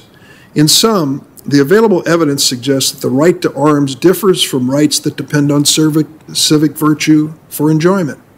The Second Amendment confers an individual right intimately connected with the natural right of self-defense and not limited to civic participation. By the very terms of the civic rights argument, then, the right to arms would have been treated differently than things like the right to vote or sit on juries. So here's what it boils down to. After Heller, after the decision, after Scalia's statement, you concluded that any felony can take away your right to vote, but only a violent felony can take away your right to purchase an AK-47. Why? Senator, with respect, that's distorting my position. What I said in that case, which is what Heller said, and which is conventional in all discussions of this, to my knowledge, is that the right to vote is fundamental. However, it is an individual fundamental right that we possess, but we possess it as part of our civic responsibility for the common good. The same thing is true, for example, of jury service. Whereas individual rights, and this is again a distinction that's drawn in case law, individual rights benefit more the individual. And the entire dispute in Heller was that the majority thought that the Second Amendment was an individual right, and the dissent thought it was one that was a civic right, that was a right that people possessed, but they possessed for the benefit of society by participation in the militia. And it is a distortion of the case to say that I ever said that voting is a second-class right. That's simply not what that passage means. But the very terms of the civic rights argument then, the right to arms would have been treated differently than rights like the right to vote. And let's get down to the bottom line here. Heller did establish the individual right. When you finished with your dissent, here's what it came down to say. If you are guilty of a felony that is not violent, you can lose your right to vote, but you can't lose your right to buy a gun. Am I wrong? Senator Cantor had nothing to do with the right to vote. The point that I was making in that passage, the 14th Amendment actually expressly allows for states to deprive felons of the right to vote. And my point was that there was no similar language in the Second Amendment. I don't have an opinion and have never expressed one about the scope of a legislature's authority to take away felon voting rights. What I said is that there was a history of such provisions in state constitutions and in the federal constitution, but I did not intend, and if my words communicated that, it was a miscommunication. I have never denigrated the right to vote. And I think it was, at best, a serious miscommunication. I'd like to read to you, in this very room, in 2005, an exchange that took place between Senator Kennedy and Judge Roberts. Senator Kennedy said, "Let's start with the Voting Rights Act. Most Americans think that the right to vote is among the most important tools that they have to participate in our democracy. You do agree, don't you, Judge Roberts, that the right to vote is a fundamental constitutional right?" Judge Roberts says, "It is preservative. I think of all other rights. Without access to the ballot box, people are not in the position to protect any other rights that are important to them. And so I think it's one, as you said, the most precious rights we have as Americans." Do you understand why I read your lengthy dissent here, where somehow or another you could say to Ricky Cantor, "Sorry you can't vote anymore, but buy any guns you wish. We treat those rights differently." Can you see why that would be troubling based on what Justice Roberts said? I don't actually, Senator Durbin, because I've expressly testified here that I think voting is a fundamental right, and I didn't say to the contrary in that dissent. Well, I read it otherwise, and I read it and reread it, so I won't get that right on your final, but I will tell you, from the way I see your language, it is explicit. You have two categories of rights, one that's independent, or one that's individual, and another that is based on collective action, as in juries, as in voting as a group of the populace. And you've made a distinction there that I think is hard to understand, difficult to explain, and inconsistent with what Justice Roberts told us at this point. I'd like to move on to another. I leave it open. I want you to have the last word on this, please. No, I'm happy to answer whatever questions you have. Well, let me go to the poster behind me and introduce you to another family. This week I shared two stories of what's at stake with your nomination ahead of the November 10th oral arguments in California versus Texas, which will decide the future of the Affordable Care Act. This is a family, and included in it is Jared Ray of Buffalo Grove, Illinois. He's on the right. Earlier this year, Jared, 20 years old, began experiencing serious headaches. After a month of suffering, he asked his father Mike to take him to the emergency room. A CT scan revealed a mass on Jared's brain, immediately transported to Evanston Hospital for surgery. Weeks later, they learned the devastating news. Jared was diagnosed with medulloblastoma, a cancerous brain tumor on the cerebellum. I'm sorry to say it's one we're familiar with here in the Senate. Senator McCain suffered from a similar situation. Post-surgery, Jared began an aggressive 6-week proton radiation protocol, currently on first round of 8 chemotherapy treatments at Lurie Children's in Chicago. His treatment costs have now added up to $700,000 and continue.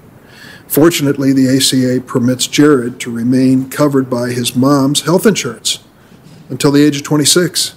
That law also ensures no lifetime limits on her policy so that they can continue to give Jared the treatment that he wanted and needs. When sharing her son's story, his mom, Mary, said, "Any parent would be shocked and terrified in this situation. If the ACA is abolished and if my employer elects not to offer coverage for dependents up until age 26, that puts Jared at risk of being uninsured and uninsurable because he will clearly have a pre-existing condition." Jared's father added, "Jared would not have access to this type of care if it were not for the Affordable Care Act because he wouldn't be insured. It's been a huge benefit." Judge, last week in your prepared testimony you said, quote, "The policy decisions and value judgments of government must be made by political branches elected by and accountable to the people. The public should not expect courts to do so, and the courts should not try." Well, thankfully, Judge, the political branches elected by the people passed and enacted the Affordable Care Act. The problem is now that the Republicans are doing everything they can to take away this protection. And they can't do it through elected officials. They tried over and over and over in the House and in the Senate. And I mentioned Senator McCain earlier in this statement. I'll never forget it, and neither will any of us who were on the floor that night when he walked through those doors at 1:30 a.m., voting no and saving health insurance of 23 million Americans and protections for 100 million or more. They couldn't repeal the Affordable Act in Congress. Now they've taken it to the Supreme Court. It isn't a casual decision. This administration decided that instead of defending an existing law, they would attack an existing law along with the Republican attorneys general who've gathered for this purpose. They have good reason to believe they're going to be successful. As I mentioned yesterday, right-wing judicial activists have repeatedly stepped in to overturn decisions of the elected branches of government. Activist judging, including rolling back campaign finance laws in Citizens United and voting rights protections away in Shelby County. The tool of choice of these activists is a supposedly neutral judicial philosophy of originalism and textualism, which gives judges the ability to substitute their own judgment for the elected branches and to strike down and restrict laws that are disfavored by powerful special interests. President Trump has been open in acknowledging that he wants a nominee on the court to strike down that ACA. You have said you have not made any agreements or statements to the contrary, but I will tell you, it is a cloud over your nomination because he has over and over again. He's nominated other such advocates of originalism and textualism to carry out his political purposes. I'm afraid of the impact of that repeal on people like Jared. So we've been told that you're following the Ginsburg rule, no hints, no previews, no forecast. In fact, during her confirmation hearing, Justice Ginsburg did answer substantive legal questions about matters that might come before the court, such as the right to choose. Yesterday, you had one notable and selective departure from your interpretation of the Ginsburg rule. When it comes to California versus Texas, the Republican challenge to the Affordable Care Act, you repeatedly claim that the deciding question in the case is severability, not the individual mandate. That's a legal opinion. But the court will only reach the severability question if it first finds that eliminating the penalty for the individual mandate rendered the individual mandate unconstitutional. Isn't that right? Senator, what I meant by that is that even if the mandate is unconstitutional, severability would, if it is severable, then the statute would stand. And so if the mandate is constitutional, then yes, the law would stand. But I said that the emphasis, and I've gotten a lot of questions about severability for this reason, and much of the commentary in the legal news about this is focused on severability because it means that whatever the holding is on the mandate, the severability question is the one that would be determinative even if the mandate were held unconstitutional. So it's a descriptive. I didn't say how I would rule on severability, and I didn't say whether I would interpret the zeroed out provision to be a penalty rather than a tax. But you see, that second part, penalty tax, you've already addressed that, haven't you? No, I haven't. The writing that I've done before that I assume you're referring to addressed a different provision that wasn't zeroed out. This is now an amended provision, so it's a different provision before the court. But you're on record for criticizing Chief Justice Roberts' opinion that the individual mandate is constitutional. Haven't you? I am on record saying that I thought that the majority opinion was a less plausible interpretation of the statute than that of the dissent. Again, that was an academic writing, number one. Number two, it was on different issues than those are presented in California versus Texas. And number three, I think you're suggesting that I have some hostility to the ACA, which I assure you that I don't. And I think, Senator Durbin, there's actually something you and I agree on here. Judicial activism is bad from either side. And no matter what somebody's policy preferences are about the ACA, I completely agree with you. They shouldn't be trying to undermine the policy that Congress enacted. So you and I agree on that, and I embrace that view of a judge's role wholeheartedly. Thanks, Judge Barrett. We'll do Senator Lee, Whitehouse, and Cruz, and break for lunch. Thank you, Mr. Chairman. Mr. Chairman, I'd like to submit to the record a letter from the American Legislative Exchange Council. Without objection. Judge Barrett, I want to talk about religious freedom for a moment. As I mentioned the other day, I think you and I share something in common on this, an enthusiasm for religious freedom. As I mentioned the other day, I'm a member of the Church of Jesus Christ of Latter-day Saints. We have been no strangers to religious persecution, even in this country, unfortunately. On October 27, 1838, the governor of Missouri ordered us exterminated. It wasn't nice, but, you know, I assume he had his reasons. He believed we were heretics, and I'm sure we are heretics in the eyes of many, but we try to be really nice heretics. And it wasn't until the late 70s that the governor of Missouri actually lifted that ban. I'm sure Josh Hawley, as Attorney General, would have lifted it for us had it not been lifted by then. Religious liberty has always been interesting to me for that reason, and also just as a lawyer. My late father, who was also a lawyer, worked on and advised Congress regarding the Religious Freedom Restoration Act. And my longtime professional mentor and former boss, Gene Scher, was someone who I worked with in establishing a first-of-its-kind religious institutions practice group a couple of decades ago. Catholics, like members of my faith, have also been subjected to religious persecution from time to time. And in many cases were directly targeted through so-called Blaine amendments, provisions worked into a number of state constitutions, really for, in many cases, blatantly anti-Catholic purposes. These Blaine amendments had, of course, as their purpose the restricting of public funds going to certain religious institutions, including schools. Thankfully, earlier this year, the Supreme Court in Espinoza versus Montana Department of Revenue struck another blow against Blaine amendments by reinforcing their earlier decision in the Trinity Lutheran case. Would you discuss briefly with us the Supreme Court's recent jurisprudence on this issue regarding Blaine amendments and how they intersect with religious freedom? Sure.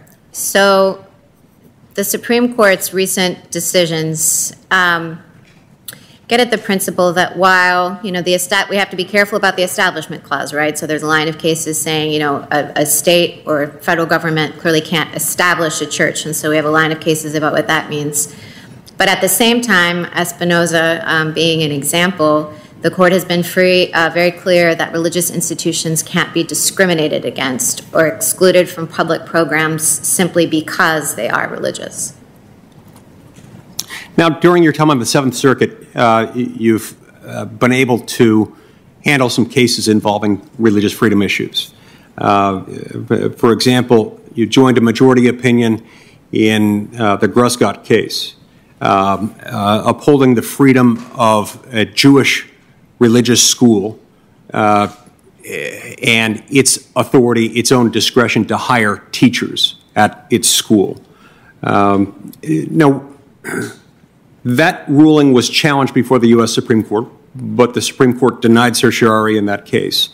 But nonetheless, a 7-2 majority of the Supreme Court in the Our Lady of Guadalupe case ended up essentially adopting a position similar to that which you joined in the case I just mentioned, in the Our Lady of Guadalupe case. Can you talk to us just a little bit about that opinion and about the Seventh Circuit opinion and its application of the ministerial exemption? Sure. So the ministerial exemption, as you say, the court had described it in Hosanna Tabor. The ministerial exception gives religious institutions discretion to hire, and in the case of a school, teachers. It's called who are ministers. And what this gets at, or what this requires courts to do, is to decide who is a minister. And on the one hand, there may be some which you could plainly, what might be more obvious questions, like, someone who teaches religion teachers. So what the court has said is, those would follow more in the heartland. It gets a little bit more difficult if you have a religious school, like the Jewish school in Grussgott, or the Catholic school in Our Lady of Guadalupe, who has a teacher that's like, say, for example, teaching math. And then the courts have to come up with a test to decide whether such a person is a minister or not. And what Grussgott and Our Lady of Guadalupe said is it's a multi-factor test where no one factor is determinative. So it can't be determinative just that the teacher teaches math rather than religion. For example, in Grussgott, the teacher spent time teaching Jewish prayers and saying Jewish prayers with the class. And the school considered it part of the teacher's duty to form the students, to teach them about Jewish prayers and to form them in that tradition. So even though she spent other time in the curriculum teaching other matters, it viewed that as part of her job, and the school viewed her as a minister. And so Our Lady of Guadalupe gives a lot of deference to the school's characterization of whether someone is a minister or not to encourage discrimination, of course, but simply to protect religious freedom. So at a Catholic school, the teacher may teach math, but also prays with the students in the morning, attends Mass with them during the week, and is considered by the school, say in Our Lady of Guadalupe, to be someone who is also forming children in the faith. So it's really about what the scope of that ministerial exception is and how you identify whether someone is a minister. Thank you. Thank you. That's helpful. When you came in front of this committee in 2017, we're talking about just over 3 years ago, for your confirmation to the U.S. Court of Appeals for the Seventh Circuit, you said, quote, if there is ever a conflict between a judge's personal conviction and that judge's duty under the rule of law, it is never permissible for that judge to follow their personal convictions in the decision of the case rather than what the law requires. You still stand by that statement? I do. I've got some colleagues on the other side of the aisle who seem to want to focus on statements made in your personal capacity and in your capacity as a private citizen and a member of your faith, as opposed to addressing actual cases dealing with abortion. I have a hunch that this is because your record on the Seventh Circuit actually shows that you're able to set aside your personal convictions, because that's what you've done when they've conflicted with your duty under the rule of law. In Price versus Chicago, for example, I assume you remember that case. It's a case in which you joined a Seventh Circuit panel opinion affirming the legality of a Chicago buffer zone law, which places limits on pro-life activists as they're demonstrating exercising their First Amendment rights outside of abortion clinics.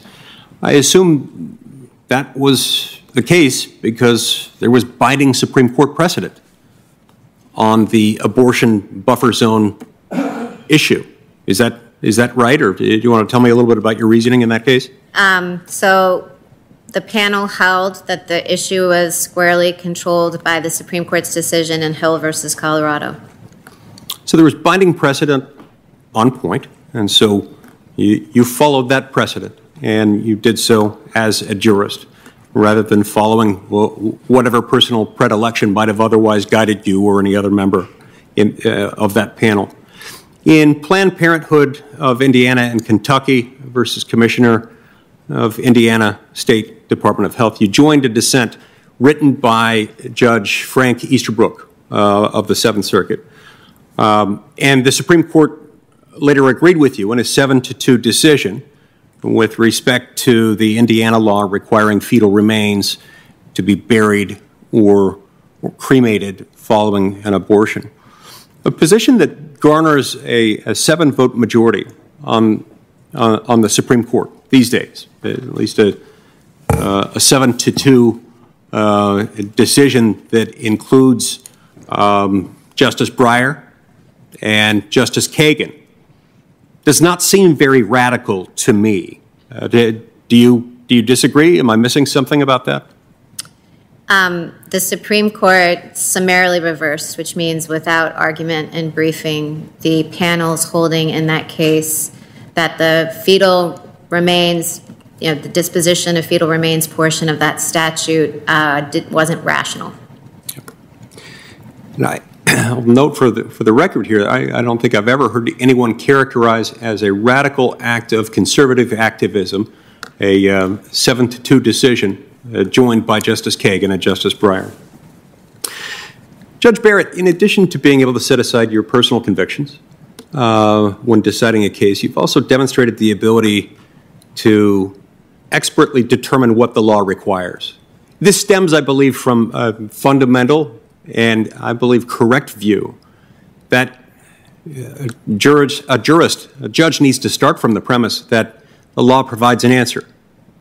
The fact that legal disputes can be difficult and reasonable minds might disagree as to them doesn't excuse the judge in believing that there is a right answer. And you seem to follow with that, and it shows up in your work in a way that reflects very well on you. The Congressional Research Service conducted a review of your cases from the U.S. Court of Appeals for the Seventh Circuit and determined that your decisions, and this is a quote, evince case-by-case consideration of the relevant law and facts without any clear overarching trend toward either expanding or narrowing Fourth Amendment protections, close quote. Now, this is exactly what I would expect from a textualist originalist on an issue that, like the Fourth Amendment, can actually be politically charged. But with the textualist originalist, this is exactly what you'd expect to see, somebody who doesn't appear to be a partisan one way or another and comes down on both sides, on the government side and on the non-government side. This would also account for a variety of outcomes in your cases because you're not aiming for an overarching trend in outcomes. Your analysis seems sometimes to come out in favor of a defendant, sometimes in favor of the government. I find your dissents and your concurring opinions in panel decisions to demonstrate this commitment to following the law as it's written, rather than on the basis of some external objective. Can you tell us why you felt the need to dissent in the case of Schmidt versus Foster? Yes. So Schmidt versus Foster involved a state court case. It came up through the Wisconsin courts. And in the case, there was a question of whether the defendant could raise a defense under Wisconsin law called adequate provocation for having murdered his wife. The case wound its way through the Wisconsin courts, and the defendant argued that an ex parte examination of the judge at which his counsel was present but not permitted to speak did not violate the Sixth Amendment, because in that case, the defendant didn't want to preview his case for the prosecutor, and so he didn't want the prosecutor in the room. So the judge said, well, I will allow that, but only if your attorney doesn't speak, because, if we're not going to preview your case for the prosecution and not permit the prosecutor to be here, that was how he's going to do it. So then the judge proceeded to ask the defendant questions to decide whether he could make an adequate provocation defense, and concluded that he could not. In that case, the Wisconsin courts held that this proceeding did not violate the defendant's right to counsel, this, telling his counsel that he couldn't speak.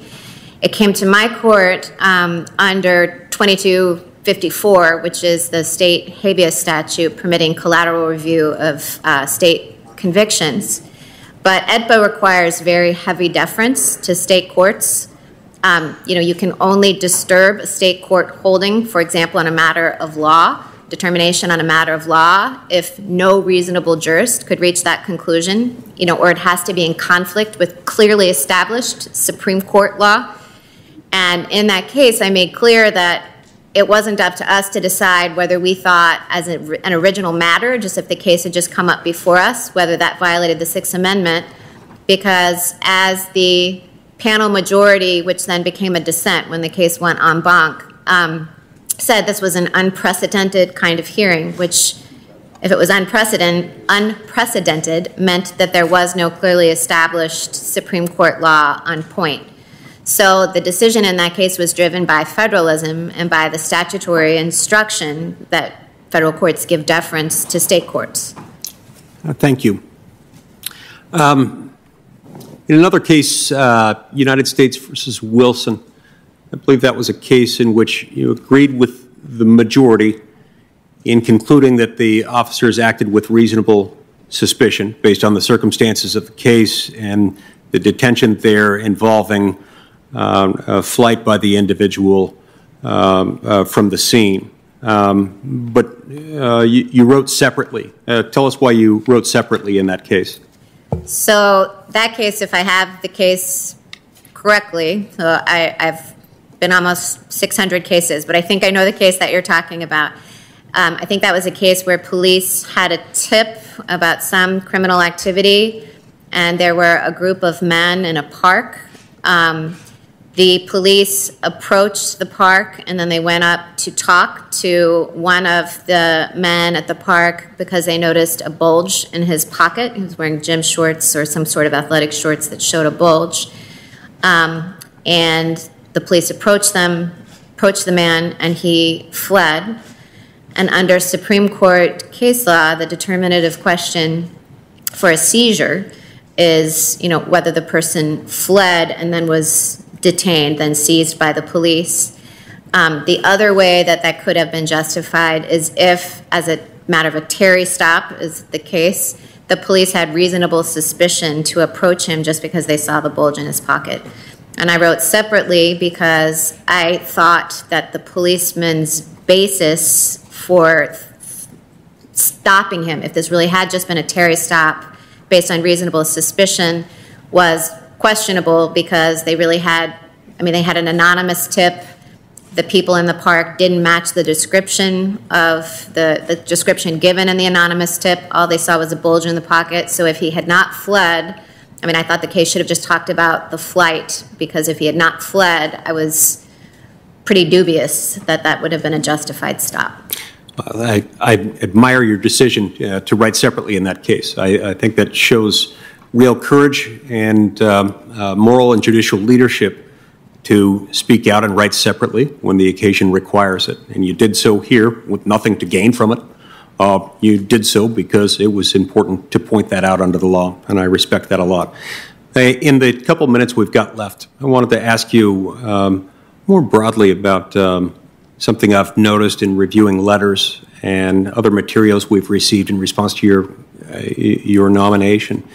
I've noticed that there's a common theme among your law clerks and your students. They feel like you see them as individuals, and they feel mentored and taught by you.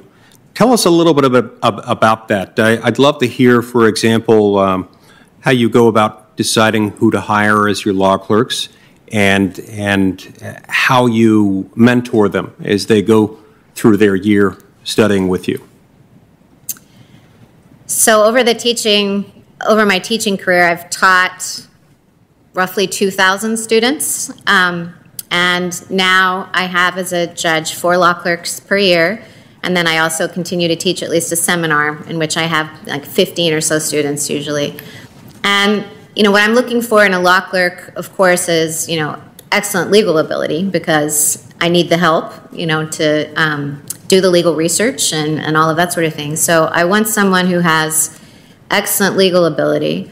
I want someone who has integrity. I want someone who isn't afraid to push back and express his or her own opinions, but at the same time realizes that, I am the boss, and if I disagree, then they're going to have to go along ultimately. But I also want clerks who are, and this is part of the integrity, who have character. Our chambers is small. If someone had, say, sharp elbows, in a chambers that only has 6 people, my assistant, the 4 law clerks, and me, or that showed disrespect or arrogance, that would make for a pretty miserable year for everyone. And I've not been disappointed. Every one of my law clerks has fit that bill. And so I view it as my duty with my law clerks, much like with my students, to encourage them to enter the profession as full people who hopefully have gained some knowledge of the law in their time with me, and also seeing how they can, live a life where people can disagree without being disagreeable. Thank you, Judge Barrett. I see my time's expired. Thank you, Mr. Chairman. Senator Whitehouse. Thank you, Chairman. Judge Barrett. Senator. First, if I may, Chairman, let me ask unanimous consent that an essay I wrote for the Harvard Journal on Legislation called Dark Money and U.S. Courts be admitted to the record. Without objection. That a report that Senate Democrats prepared called Captured Courts be admitted to the record, and that an article by Christopher Leonard in the New York Times called Charles Koch's Big Bet on Barrett, describing his activating his political network to support Judge Barrett's nomination, also be entered to the record. Without objection. Thank you. Judge Barrett, on the Seventh Circuit, you are subject to a code of ethics, are you not? I am. And I presume you are okay with that? Of course. In fact, I would submit you probably think that's a good thing? Yes. And indeed, it is true of all the circuit courts that they're subject to pretty much the same code of ethics, correct? Yes. It gets different at the Supreme Court. Supreme Court is not subject to a code of ethics, is it? The canons of judicial conduct that apply to lower court judges do not apply to the Supreme Court, although I do believe it's the practice of the Supreme Court to follow them. Yeah, they do not apply, we agree. And indeed, going to the Supreme Court can interrupt an ethics investigation, as we saw with Justice Kavanaugh, who had an ongoing ethics investigation in his circuit that was interrupted by his elevation to the Supreme Court without having concluded. Let me first ask you, there's no such thing with you, correct? We have no Seventh Circuit ethics investigation going on that would be interrupted by your elevation to the Supreme Court. I'm not aware of any ethics. I suspect you would be, so good. We can put that behind us. With respect to reporting of gifts, of travel, of hospitality, of what the Constitutional might call emoluments, all of the circuits have a pretty solid rule about reporting those, and you comply with that rule on the Seventh Circuit, do you not? I do. It might even be by statute that we have to do that, but I do. Yes. And the rule, I don't know how familiar you are with this, so I'll offer this as a proposition. The rule that you follow and the way in which circuit judges follow it aligns quite well with the reporting requirements that in the executive branch members of the cabinet have to do when they get gifts, travel, hospitality, and other emoluments. And it aligns quite well with the reporting that members of Congress have to do when we get gifts of travel or hospitality or other such emoluments. The discrepancy here is with the Supreme Court, which has a much lower standard of transparency and disclosure about those very same things. So it's a bit of a mystery when I see the situation that when you go up to the court, you will be not subject to the code of ethics that you're subject to now or any other, and you will have lower reporting requirements than you do now or that any of us do. And I flag that for you because I think it's anomalous that the highest court should have the lowest standards. And I don't know if you want to say something about that. At a minimum, I hope you'll keep an open mind about trying to fix that when you're on the court. If you have a defense of why the highest court should have a lowest standard, have at it now. I didn't know. I know that the justices file financial disclosure reports. I've never looked at one. I didn't know that they were different or that it was a lower standard from the ones that the rest of us Okay, file. well, take a look at that when you get up there. This is a matter I think that the court handles administratively. I've never interrupted anybody, but can I just ask one question? Of course. Now that you know that, how do you feel about it? That the Let's stop my Court- time while you're answering the chairman's question. Time, but I think it's a good question. Now that you know, how do you feel about it? I guess, as I just said to Senator Whitehouse, I'm surprised because I did think it was by a statute that applied to everyone. So I'm surprised. I've always complied with filling out my financial disclosure reports. And as I'm sure it may have been for you all, you know, it's a little uncomfortable the first time to make your finances available. Anybody can request it. But I've always complied. For the record, it's a question of interpretation and practice. And Senator Graham and I have actually had public conversations about trying to remedy this with a legislative fix. So you've got that potentially coming your way. So I flagged that for you. The second thing, another topic I'd like to raise with you is you've repeatedly mentioned during this hearing the phrase about litigation winding its way up through the courts and ultimately to the Supreme Court. And you've described that process of winding its way as an important restraint on judicial activism. That you got to wait till a case gets to you in the ordinary course, correct? Correct. That's a fair description of where you've been? Correct. Yeah, and ordinarily, I don't know if you've ever done a case, but ordinarily when you do a case, it begins with a person, right?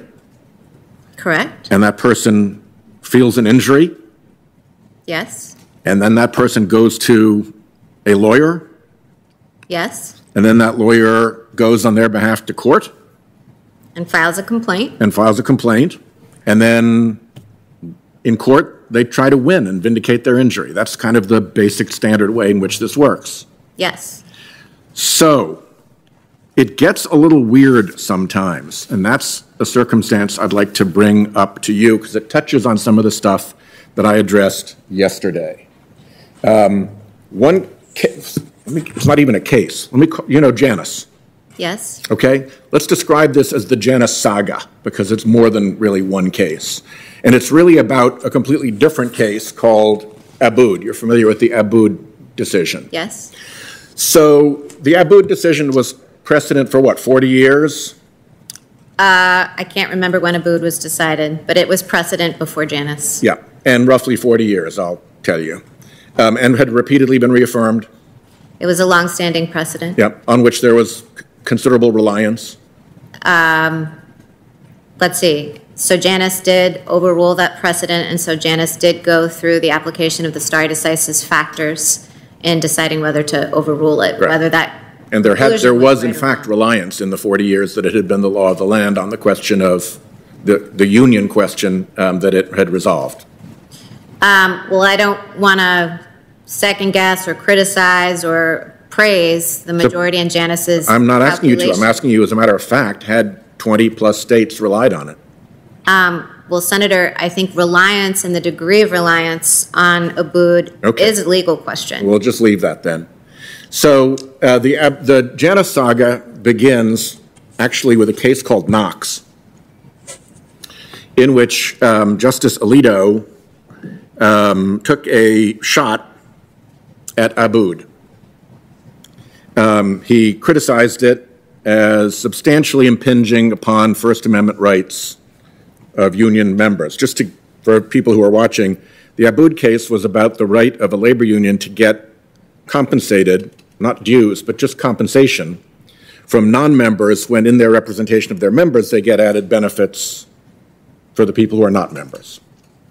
So not the most exciting part of the law, but settled this question of when labor unions could get compensated for work they do for non-members.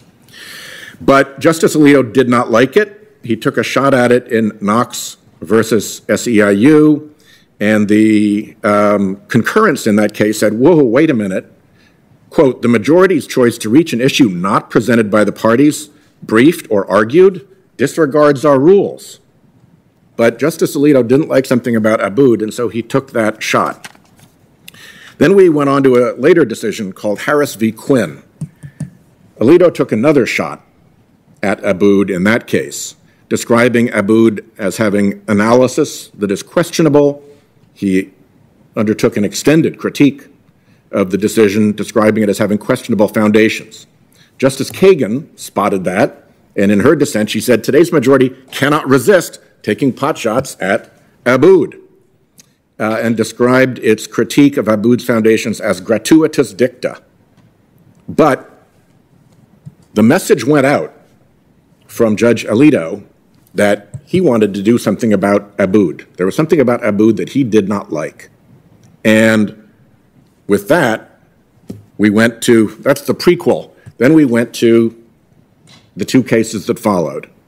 The first one was Friedrichs, which was supposed to be the case that got rid of Abood. And it had an interesting travel because the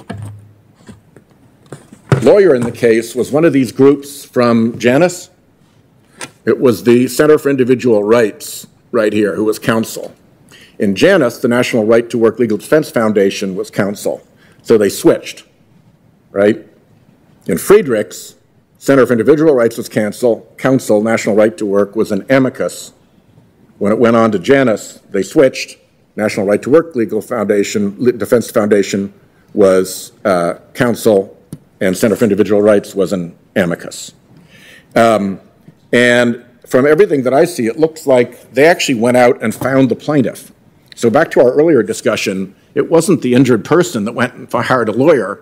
It was the legal group that went and found a plaintiff. And then they went to court, which everybody does, but it got interesting there because there the lawyers asked to lose. I don't know if you've ever been in a case in which the lawyers asked to lose before. I never have been. I've never litigated against anybody who asked to lose. Have you ever been in a case in which a party asked to lose? No, I don't think I've ever experienced that. Yeah, I can imagine not. So these groups, with all this money behind them from Donors Trust and Bradley Foundation and all, come into court and they say, please dismiss my case in the district court. Then they go up to the Ninth Circuit and they specifically ask the Ninth Circuit to get rid of their case, to uphold the decision dismissing their case, quote, as quickly as practicable and without argument. Have you ever seen a case in your circuit where somebody came in and said, I'd like to lose, and I'd like to lose as quickly as practicable, and I'd like to lose without making an argument on behalf of my client? But Abood was controlling law at that point, right? My question was, have you ever seen that happen in your circuit? I have not seen that happen in my circuit. Yeah. Okay. So then the case went on to decision, and as predicted or signaled by Justice Alito, it looked like it was going to be a 5-4 decision knocking out Abood after 40 years. Sadly and unfortunately, Justice Scalia died before that decision could be rendered, so it actually turned out to be a 4-4 decision.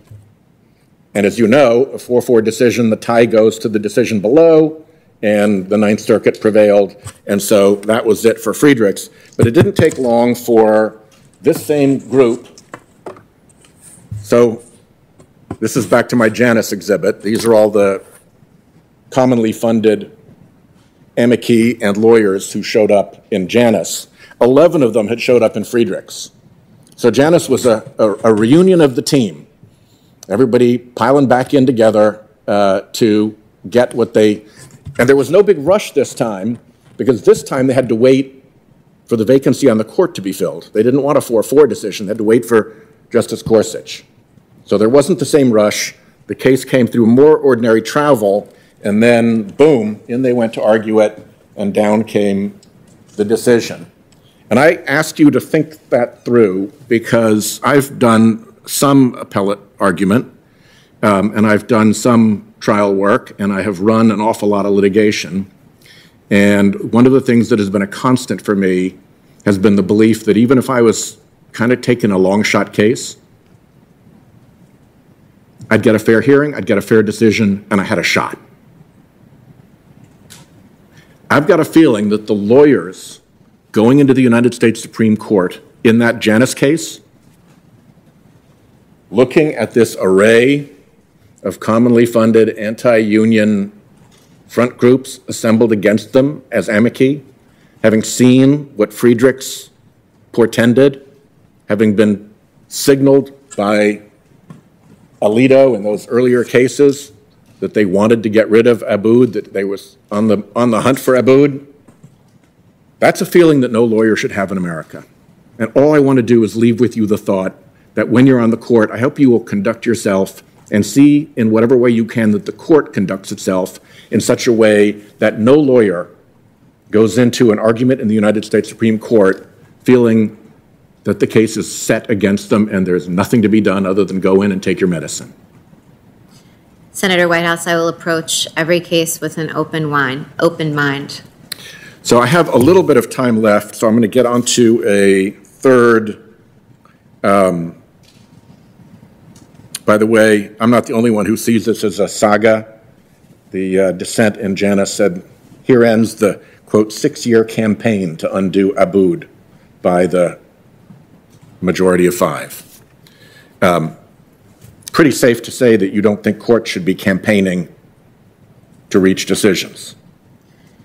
Without commenting on Janus or what happened there, yes, I think that judges shouldn't have campaigns. Or projects. I think judges should not have pet projects and they should not have campaigns. They should decide cases. Thank you. So let's talk about, because we've had all these, I think, odiferous amici fluttering around the court without disclosing who's really behind them, let's talk about amici for a minute. First of all, on the Seventh Circuit, do you have ex parte meetings with litigants? No. Because why? Well, there would be. Yeah, sure. I mean, there are constraints against doing so. And how about with amici? If you have a case in which there is an amicus in a case that is before you, would you meet privately with the amici while the case in which they've written a brief is pending? You mean meet privately, allow the amici to have access to the judges privately to try to make the case? I would not do that. No. And why would you not do that? That would be inappropriate. Yep. And in fact, is it possible that you could not even know who was really behind the amicus if they haven't told you? You mean how the amicus was funded? Correct. To my knowledge, I'm thinking through what the disclosures are in the fronts of briefs. I mean, to my knowledge, that information is not part of what groups disclose. Correct. When they file amicus briefs. Correct. There's actually a bit of a tradition that has developed that amici, in their disclosure, only describe who paid for the actual physical preparation and filing of the brief. So if you had a big interest, let's say, that went and gave a group $1 million, maybe even stood up a pop-up group out of no place and said, here's $1 million, I want you to go out and do great things. Oh, and by the way, we'd sure appreciate it if you filed an amicus brief in this matter, just don't mention us. And we'd love to give you some advice about what you should say in the amicus brief, and it would be nice if you'd let us read it before you file it so we can make sure we don't need to give you any more advice. That doesn't meet the standard of 37.6. The court and the parties would never know And in fact, this happened in the Oracle case, in Oracle versus Google. Turns out that Oracle had given up to $99,000, according to their disclosure, to something called the Internet Accountability Project, which filed a brief and didn't disclose that Oracle, a party in the case, had given it $99,000. And Internet Accountability Project was basically a pop-up. Somebody established it, it took the money, it wrote the brief. There's a group that has more cred that's been around longer called the American Conservative Union, which was given up to $500,000 by Oracle and filed a brief in the Oracle case and didn't disclose that it had been given that kind of money by Oracle. Isn't that the kind of stuff that parties ought to know, that the public ought to know, and that the court ought to know? I didn't know that until you just shared that information with me. Well, think about it, because I think it's something that the public and the parties and the court ought to know. Because if what you have is amicus groups that are coming in flying false flags, not revealing whose interests they're really there to support, and potentially teeing up arguments and ideas that will benefit the secret funders, that will maybe tee up for a case they know is coming but isn't this case, but if they can tilt the law a little bit in it, it can have an effect later on. Other parties should know that. So I urge you to consider that, and I'm 13 seconds out, so I'll leave it with that. Please think about these things. There is something that is not right about the way this is happening, and I urge you, and I urge anybody from the court who is listening to try to sincerely try to clean this mess up, because it is not good for the court. Thank you. Thank you, Senator Whitehouse. Senator Cruz. Thank you, Mr. Chairman. Let me say, first of all, the last 3 days of hearings have revealed very good news. They have revealed the news that Judge Barrett is going to be confirmed by this committee and by the full Senate. With 2 full days of questioning, we've seen that our Democratic colleagues have very few questions actually to raise about Judge Barrett's qualifications. Very little of the time we've spent in here has concerned her record as a judge, her 20 years as a respected scholar. Instead, much of this hearing has focused on political attacks directed at President Trump. I recognize our Democratic colleagues are not going to be voting for President Trump in November. That's certainly their prerogative. But they've largely abandoned even trying to make the case that Judge Barrett is anything other than exceptionally well qualified to serve as a justice. It is striking that as we sit here right now in this committee room, there are only 2 Democratic senators in the room. If you look at the dais, there's chair after chair after chair that is empty. The Democratic senators are no longer even attending. I assume they'll show up for their time. But it is indicative of what they're tacitly admitting, which is that they don't have substantive criticisms. Mr. Chairman, may I make a point of personal privilege? Of course. We're in the midst of a COVID-19 crisis, a pandemic, and some members are in their offices following this on television, and to suggest their absence here means they're not following or participating is incorrect. I would note the senator from Illinois, in his personal privilege, somehow omitted the fact that all but 2 of the Democrats were physically here yesterday, and after the questioning, they made the decision not to be here. That's fine.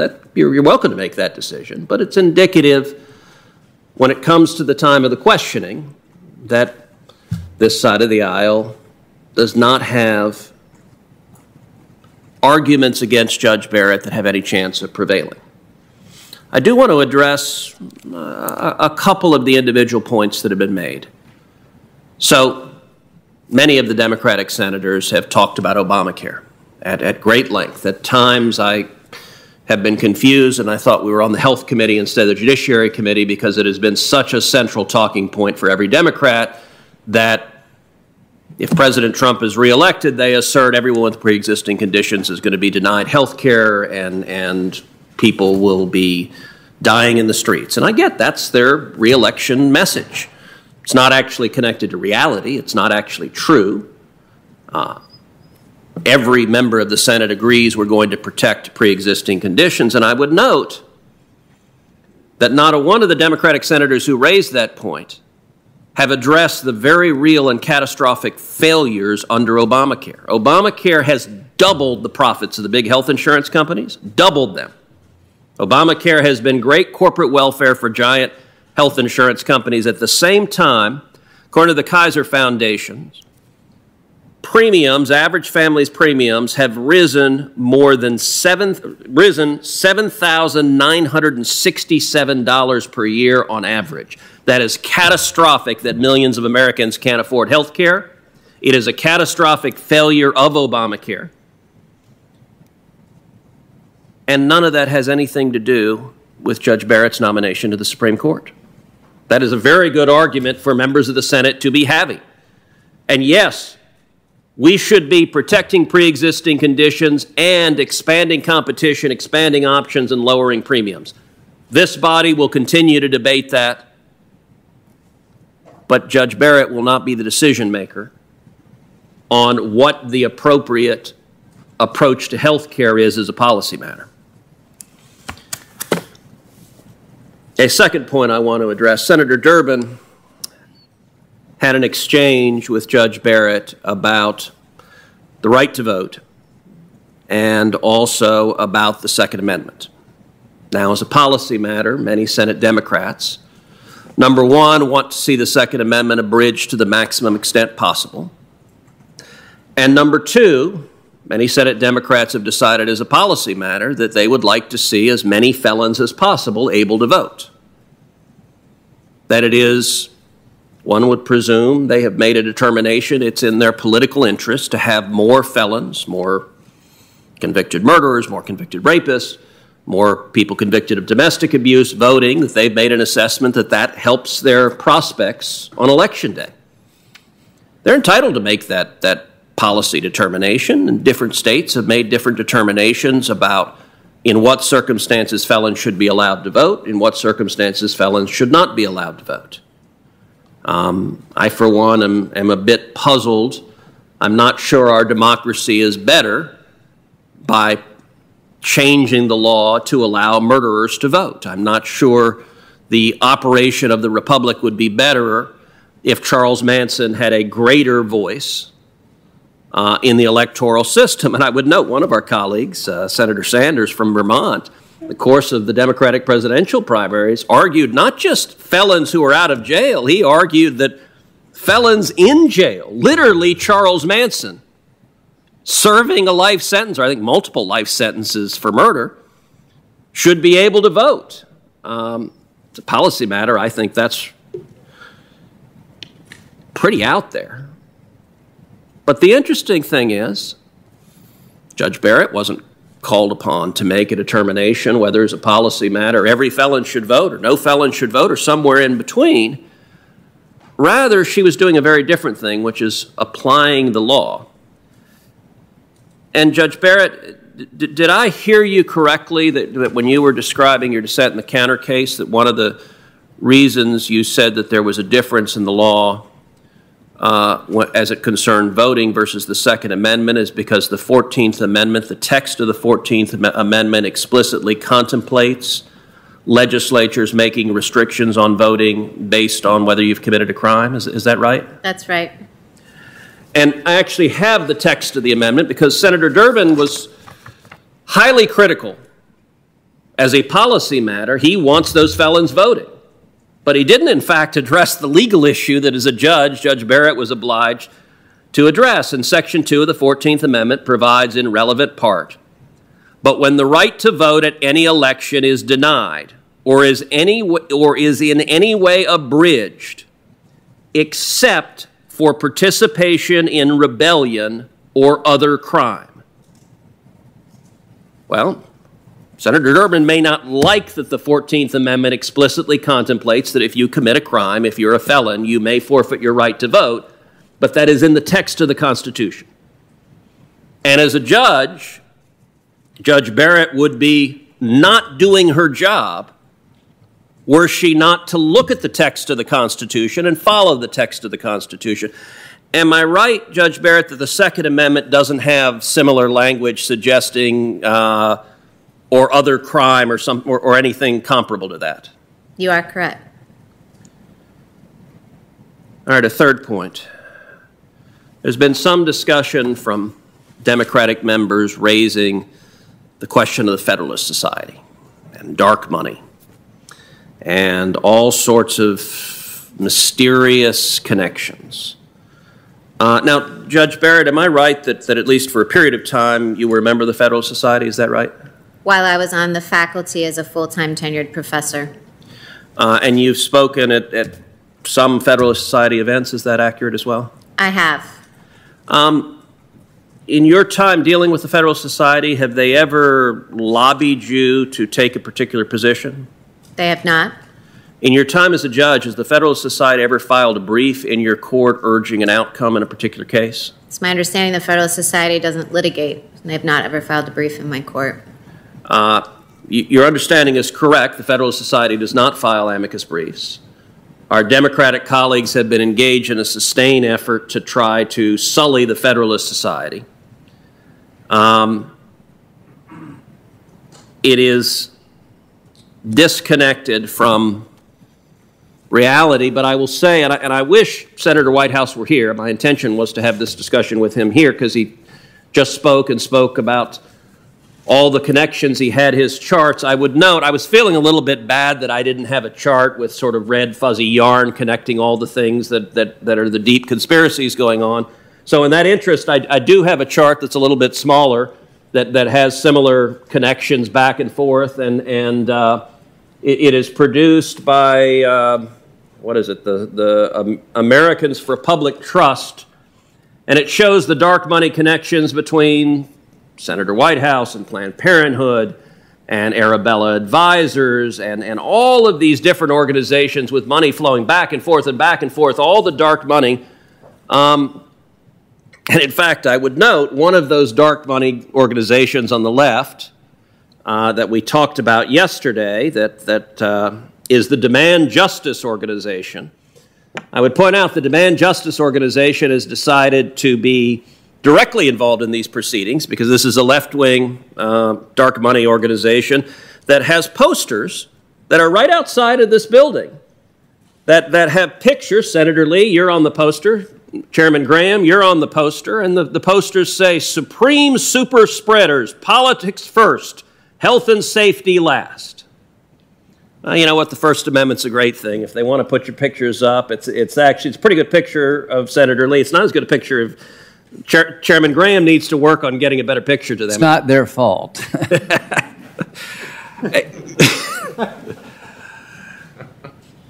The Democratic dark money efforts dwarf the Republican dark money efforts, which is why, without a twinge of hypocrisy, Democratic members make this charge repeatedly. And in fact, I will point to one specific example, which is a Judge John J. Jack McConnell, who is a judge in the state of Rhode Island. Now, who is Judge McConnell? Well, he used to be the treasurer of the Rhode Island Democratic Party and a director of the Rhode Island branch of Planned Parenthood.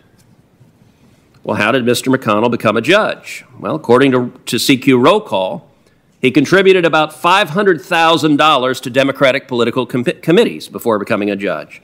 This, by the way, is more than any other judge nominated by Obama or Trump. So Judge McConnell stands at the top, $500,000. He donated $12,600 to Senator Whitehouse. He hosted a fundraiser for Senator Whitehouse at his home in Providence in 2006. Judge McConnell's wife gave another $250,000 to candidates and causes, so that's $750,000. And now Judge McConnell is a judge after Senator Whitehouse vigorously led the fight to get him appointed a judge. He sits on the Committee on Code of Conduct of the U.S. Judicial Conference. And what has he done on the Committee on Code of Conduct? He has helped lead the charge to issue a new rule to try to ban judges from being members of the Federalist Society. And to the shock of no one looking at the Red Yarn connections, after Judge McConnell and the committee put out this assault on the Federalist Society to prohibit judges from from being members, Senator Whitehouse and 6 other Democratic senators loudly cheered that effort in writing. Now, fortunately, that effort was roundly denounced. Over 200 federal judges signed a letter opposing this. Federalist Society takes no positions, doesn't lobby, doesn't file amicus briefs, doesn't take public policy positions. Most of its events are debates where people on the left are featured prominently. Every single U.S. Supreme Court justice, all of them, have spoken at least one Federalist Society event. And thankfully, the assault on the Federalist Society was withdrawn in the face of over 200 federal judges, and I would note 29 senators roundly criticizing the attempt.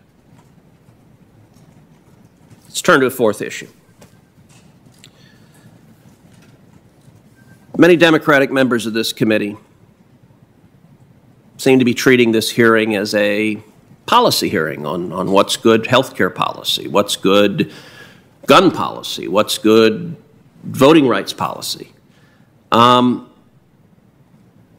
Judge Barrett, in your view, is it the responsibility of a federal judge to implement policy positions that they might happen to agree with?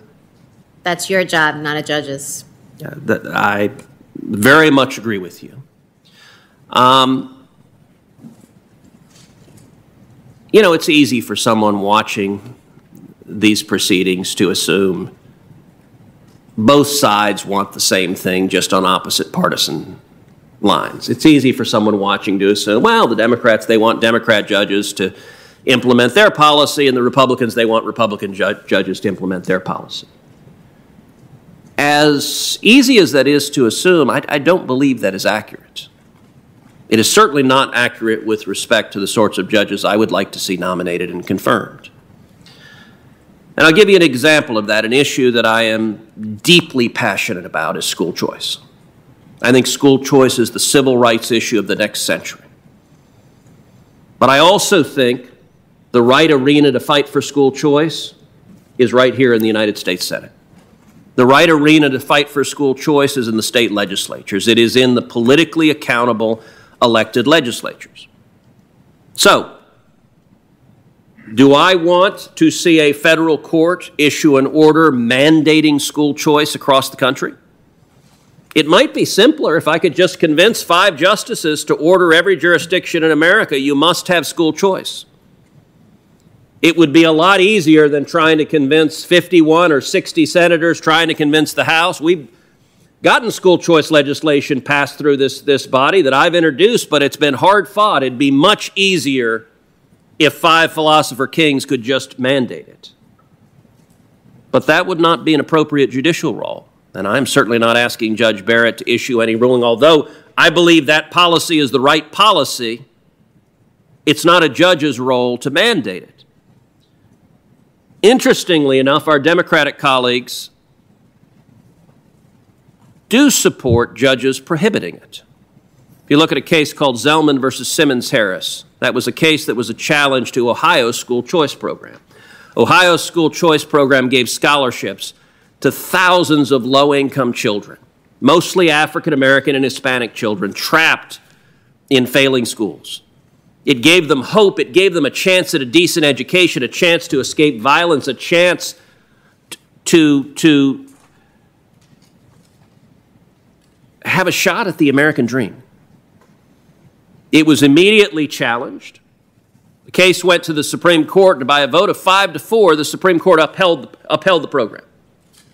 4 justices were prepared to strike down that program as unconstitutional, and with it, every other school choice program in America.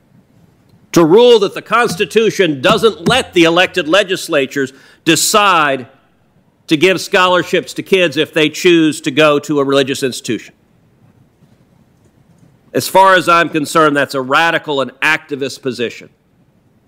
4 justices were ready to shut down school choice programs all across the country. That's an example of how one side wants the court to mandate their policy outcomes. The other side does not. I don't want school choice mandated. I want it to be left to the political process. For my last couple of minutes, I want to address one other issue, which is the issue of packing the court. We have seen repeatedly Joe Biden and Kamala Harris refuse to answer whether they would pack the court. What does it mean to pack the court? Packing the court means one very specific thing, which is expanding the number of justices to achieve a political outcome. Packing the court is wrong. It is an abuse of power. I believe, should they win in November, that our Democratic colleagues will pack the court.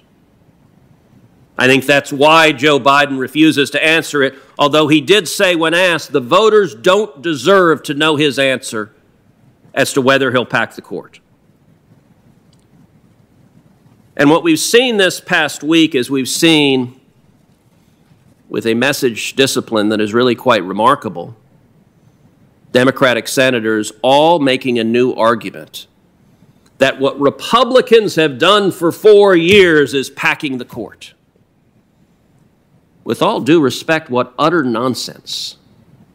Filling judicial vacancies is not what that term means, and they are endeavoring to redefine the language, to set the framework, to set the predicate for a partisan assault on the court. I will read you some quotes. Joe Biden in 1983, quote, FDR's court packing idea was, quote, a boneheaded idea. It was a terrible, terrible mistake to make. And it put in question an entire decade, the independence of the most significant body in this country. Pat Leahy in 2017, quote, the Judiciary Committee once stood against a court-packing scheme that would have eroded judicial independence. That was a proud moment. Senator Blumenthal, much the same. Senator Durbin in 2018, quote, 75 years ago we went through this, and I think the Congress was correct in stopping this popular president named Franklin Roosevelt from that idea. Justice Ginsburg in 2019, quote, if anything would make the court look partisan, it would be that. One side saying we're in power, we're going to enlarge the number of justices, not fill vacancies, enlarge the number of judges so we would have more people who would vote the way we want to. 9 seems to be a good number. It has been that way for a long time. I think it was a bad idea when President Franklin Roosevelt tried to pack the court. That's the next fight we're facing. If Democrats win the majority, I hope that we don't see that come to pass. Thank you. Senator Cruz, we'll come back at 12:30 and we'll lead off with Senator Coons. 12:30.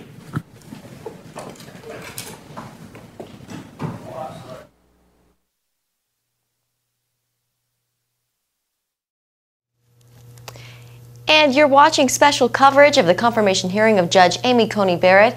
It's day 2, and unlike opening statements Monday, today senators are getting the chance to question the Supreme Court nominee firsthand. Yesterday, day 1 of questioning, each senator got 30 minutes. Today, day 2 of questioning, each senator getting 20 minutes. That is right, Jenna. There are 22 members on the committee. This is expected to be another long day, but not quite as long as it was Tuesday when each of those members had 30 minutes each. What we just witnessed at the close there was Senator Ted Cruz of Texas not really asking a question, but making a statement given the moment we are in with the nomination hearings of Amy Coney Barrett, looking ahead to as he hinted, a possible Democratic election and what that might mean for the court, perhaps increasing the size of the court to counterbalance the nomination and appointment of Amy Coney Barrett if she is indeed nominated to serve on the High Court. And so far we have heard from 9 senators. Judiciary Committee Chairman Senator Lindsey Graham, who opened the hearing, Ranking Member Dianne Feinstein from California, GOP Senator Chuck Grassley from Iowa, Senator Patrick Leahy, the Democratic senator from Vermont, as well as Senators John Cornyn of Texas, Dick Durbin of Illinois, Mike Lee of Utah, and Sheldon Whitehouse of Rhode Island. And finally, just there, Ted Cruz of Texas, John, to your point, he was making the case about court packing and what it really is. Franklin Delano Roosevelt tried to do it in his term, and he got a lot of criticism for it in his time and also in this time from justices like Ruth Bader Ginsburg. So Ted Cruz was trying to set the record straight. There's been a lot of talk about that in the media lately. So he was trying to, I think, make his point for why Republicans do not want to see that happen, and ultimately trying to score some political points there for Americans who are watching and trying to sway the polls a bit, perhaps. Jenna, you know, another thing about today, what senators are really trying to do is drill a little bit deeper into the beliefs and views of Amy Coney Barrett to give an indication of how she might rule if she were to sit on the bench. Interestingly, though, she continues to stand by what has been called the Ginsburg rule of no hints, no previews, nor forecasts, just standing by her previous statements that she's going to be a fair judge, that she's not coming in biased, that she is not, particularly when it comes to health care, because Jenna, as you know, they've been talking, a lot of the Democrats have been really hitting hard on health care, and she said that she's not hostile to the ACA, and that's because there is a case on the Affordable Care Act that will be before the Supreme Court exactly 1 week after the election on November 10th.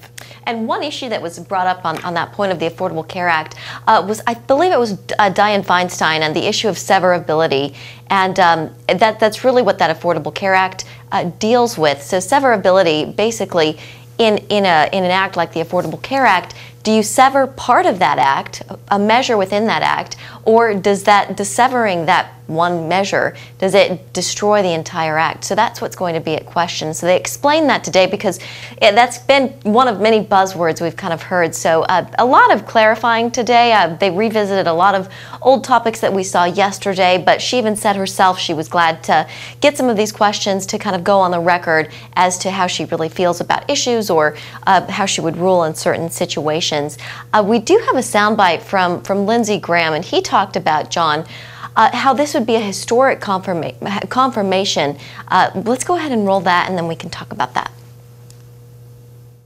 This hearing, to me, is an opportunity to not punch through a glass ceiling, but a reinforced concrete barrier around conservative women. You're going to shatter that barrier. I have never been more proud of a nominee than I am of you. You've been candid to this body about who you are, what you believe. You've been reassuring in your disposition, and this is history being made, folks. This is the first time in American history that we've nominated a woman who's unashamedly pro-life and embraces her faith without apology, and she's going to the court. Seat at the table is waiting on you, and it will be a great signal to all young women who share your view of the world that there's a seat at the table for them. Can you explain to us today how you would disagree or agree with Justice Scalia's view of severability in that NFIB, National Federation of Independent Business case? I think the doctrine of severability, as it's been described by the court, serves a valuable function of trying not to undo your work when you wouldn't want a court to undo your work. Severability strives to look at a statute as a whole and say, would Congress have considered this provision so vital that kind of in the Jenga game, pulling it out, Congress wouldn't want the statute anymore. So it's designed to effectuate your intent.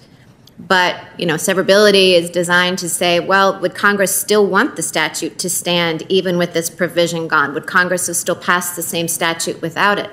So I think insofar as it tries to effectuate what Congress would have wanted, it's the court and Congress working hand in hand. Thank you. That's quite a definition. I'm really impressed. Thank you. Yeah, John, I think that's kind of the sentiment from a lot of these senators on both sides of the aisle is they're quite impressed by this candidate. We heard it from Senator Dianne Feinstein just there, and also Senator Lindsey Graham saying that he was prouder of her than he's been of any candidate they've put up. Yeah, to your point, you just heard Senator Graham. You've heard other senators, I believe even Sheldon Whitehouse of Rhode Island had mentioned when you're at the court. It's pretty much a foregone conclusion that Amy Coney Barrett will be confirmed tomorrow on the final day of the hearings. We'll hear from outside witnesses, but it is also the same day on which Senator and Chairman Lindsey Graham has scheduled a vote for her nomination, which is expected to precede a vote the week before the election for her nomination to the Supreme Court. Yeah, exciting times we are living in, indeed. Well, the hearing is going to get going again at 12:30, as we heard Lindsey Graham say. And while the committee stands in recess, we are going to send those of you watching on the CBN News Channel back to regularly scheduled programming. And for our YouTube audience, stay with us. And for those on other platforms, we'll have the hearing back for you as soon as they return back to the hearing session. Thank you so much for watching this special CBN News coverage of the confirmation hearings of Amy Coney Barrett. Stay tuned for more. You've been watching special live coverage from the CBN News Channel. We now return you to scheduled programming already in progress.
This is special live coverage from the CBN News Channel. Thank you very much, Mr. Chairman. Hello, Judge. Hi, Senator. Hello. I want to start out again by reminding friends at home, people at home, that this isn't normal. We shouldn't be here right now. We are in the middle of the pandemic and people are sick. We are in the middle of the election and people are voting. And yet here we are stuck in a nomination hearing. I know what my constituents care about, what they've been calling and writing me about. And that is they are afraid of losing their health care in the middle of the pandemic. People's lives depend on the Affordable Care Act, like Steve, a senior from Tower, Minnesota, who has a heart condition and relies on his prescription medication. Emily from Minneapolis, mom was diagnosed with breast cancer. Janet from Rochester, whose brother has a mental illness. Or Christy, a mom from Bloomington, whose daughter had a tumor. That is what is on the line. Health care is on the line. And Judge, that's what's on the line in your nomination hearing, which unfortunately has been plopped in the middle of this election. This morning you had, I would call it an academic discussion with Chairman Graham about the doctrine of severability, and that's about if you can uphold part of a statute but throw out another part of it. And you correctly said there is a presumption to save the statute if possible. So I want to be really clear with the American people that the Trump administration's own brief, this is the position of the Trump administration, filed by the Trump Justice Department, says that the entire Affordable Care Act must fall. That is the position of the Trump administration going into this case that's going before the Supreme Court in a few weeks. Judge, you clerked at the Supreme Court. Does the Justice Department's brief that they have filed represent the administration's and therefore the president's position before the Supreme Court? The Solicitor General is the government's advocate before the court. Right. Yes, that would represent the United States. Right. And if the brief didn't represent the president's position, he would have the Solicitor General and the Justice Department withdraw the brief. Is that right? I believe so, yes. Okay. I just wanted to make that clear to the chairman and to everyone out there that while there is this doctrine to separate stuff and to try to uphold part of the statute, like maybe pre-existing conditions or doing something about keeping your kids on the insurance, the position of the Trump administration is to throw the whole thing out. The second thing I want to make clear is that you have been nominated to the highest court in the land, and you will be the deciding vote in many cases that will affect people's lives. And I appreciated that you've said it's not the law of Amy. It's not your law. But the point is that you will be in a really important position. I think that's one of the reasons that they're trying to ram through this process right now.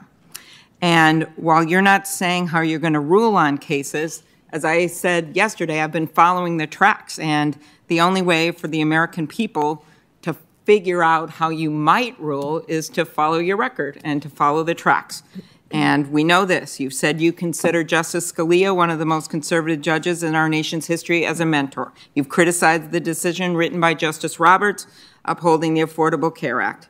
In a 2015 NPR interview, you praised the dissent by Justice Scalia in another Affordable Care Act case, saying the dissent had the better of the legal argument.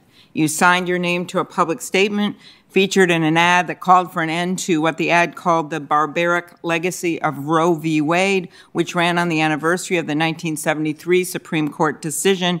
You wrote your own dissent disagreeing with longstanding court rulings on gun safety, expressing your legal opinion that some felons should get guns. And you once discussed a dissent in the marriage equality case, asking whether it was really the Supreme Court's job to make that decision. So to me, these tracks lead us to one place, and that is that you will have the polar opposite judicial philosophy of Justice Ginsburg. And to me, that would change the balance of this court, which is already 5-4 and known as very conservative when you look back through history, to 6-3. 6-3. And that would have great repercussions for the American people. So I wanted to follow up on something that Senator Harris and I asked you about yesterday, and that is the issue of whether or not you understood the president's clear position on the Affordable Care Act before you wrote the article in which you criticized the legal reasoning for upholding the Affordable Care Act. The president tweeted just one day after you were nominated, that would be September 27th, that it would be a big win if the Supreme Court strikes down the health law. But before you were nominated, and this is what we showed yesterday, Donald Trump tweeted promising that his judicial appointments will do the right thing on Obamacare, unlike Justice Roberts. Yesterday, you were asked by Senator Harris, prior to your nomination, were you aware of President Trump's statements committing to nominate judges who will strike down the Affordable Care Act? You said, I can't really definitively give you a yes or no answer. What I would like to say is I don't recall hearing about or seeing such statements.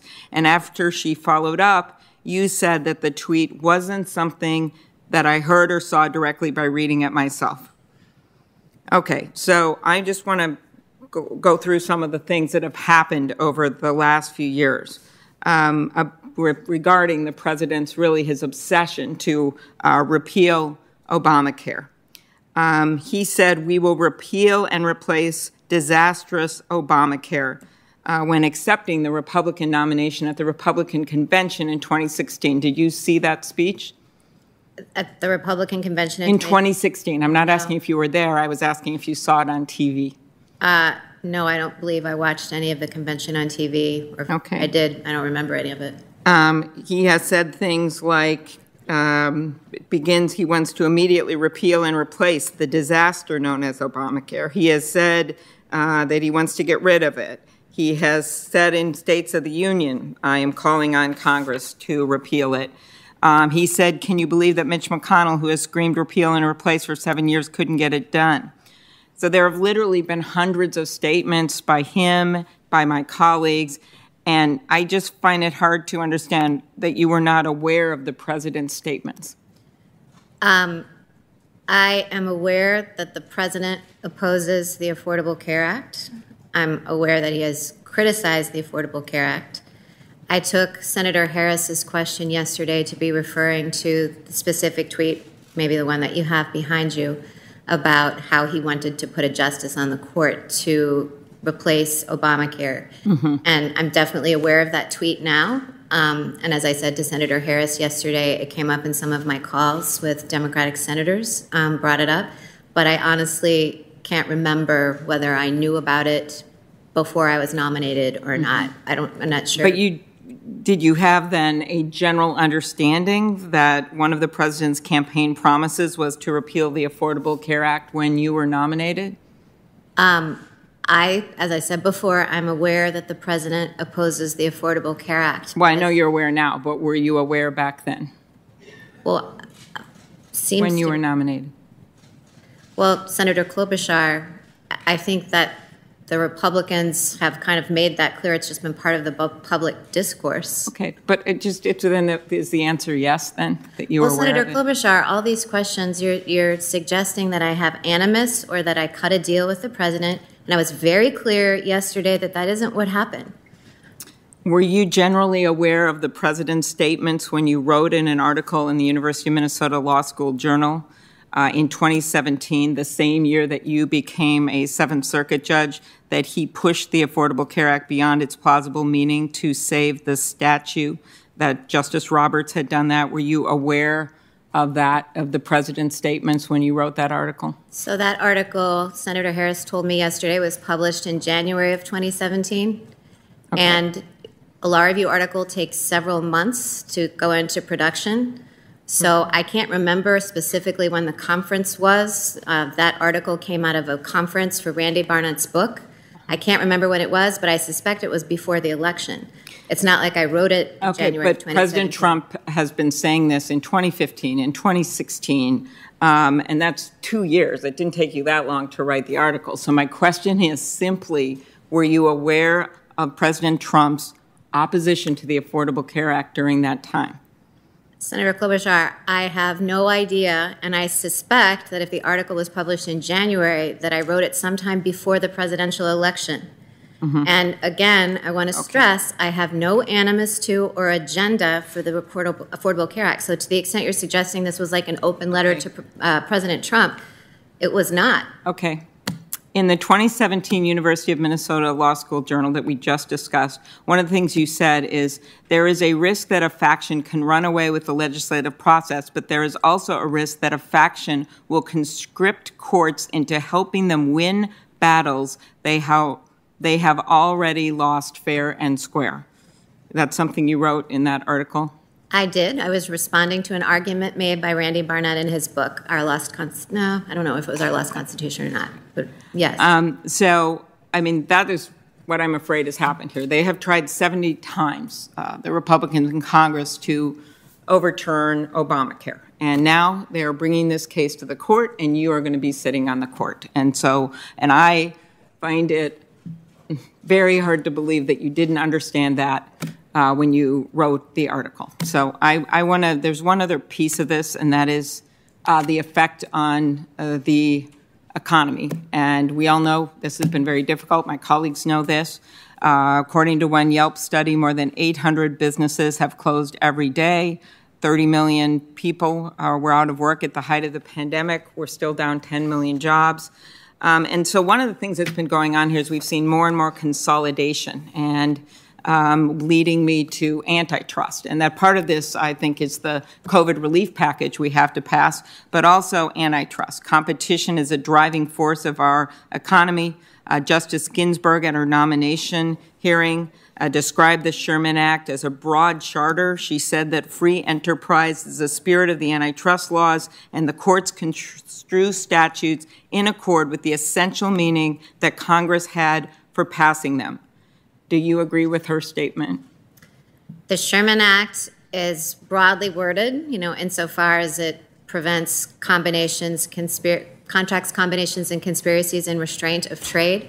And because that language is broad, courts have developed a robust doctrine of common law to enforce and bring about its promise of eliminating contracts, conspiracies, and combinations that restrain trade. Yes, and I think you and I have discussed this before, but in recent years, Supreme Court opinions, by the way, all decided over Justice Ginsburg's dissent, have made enforcing our antitrust laws even more difficult. As a textualist, how would you reconcile the broad language of the Sherman Act with recent judicial precedent that has substantially narrowed the application of the statute in practice? Let's see, I can say as a textualist how I would approach the Sherman Act. And in the case of the Sherman Act, you're right that it's broad language. The text of the Sherman Act, as the court has determined over time, essentially permits the court to develop a common law. So I think, I haven't really had occasion to decide very many antitrust cases on the Seventh Circuit, but it's an area, because it's largely been left to judicial development, that is controlled by precedent for the most part. It is, and that's my concern right now, is that it has been so narrowed in its interpretation of the Sherman Act, the Clayton Act, that it's almost become impossible for people to bring those cases in any big way. I want to turn to something we talked about yesterday, which is elections. You worked on the recount in Florida that was related to the Bush v. Gore case, including on an absentee ballot issue on behalf of the Republican side of that case. Is that right? I did work on Bush v. Gore. I did work on behalf of the Republican side. To be totally honest, I can't remember exactly what piece of the case it was. There were no Don't worry, challenges. I'm not going to ask you that. Okay. We're in the middle of a global pandemic that is forcing voters to choose between their health and their vote. Are absentee ballots, or better known as mail-in ballots, an essential way to vote for millions of Americans right now? That's a matter of policy on which I can't express a view. Okay, to me, that just feels like a fundamental part of our democracy. But okay, let's try this. Have you ever voted by mail? I can't recall a time that I voted by mail. It may be in college that I did when I was living away from home, but I can't, as I'm sitting here, specifically recall a time I voted by mail. Do you have friends or family that have voted by mail or are voting by mail? I have had friends or family vote by mail. And you understand we're operating in a moment where the president is undermining vote by mail, even though a number of Republican governors and Republican senators are supportive of it. Many argue that Bush v. Gore, and back to your earlier work, hurt the court's legitimacy. If you are confirmed, the Supreme Court will have not one, not two, but 3 justices, you, Justice Kavanaugh, and Chief Justice Roberts, who worked on behalf of the Republican Party in matters related to the Bush v. Gore case. Do you think that that's a coincidence?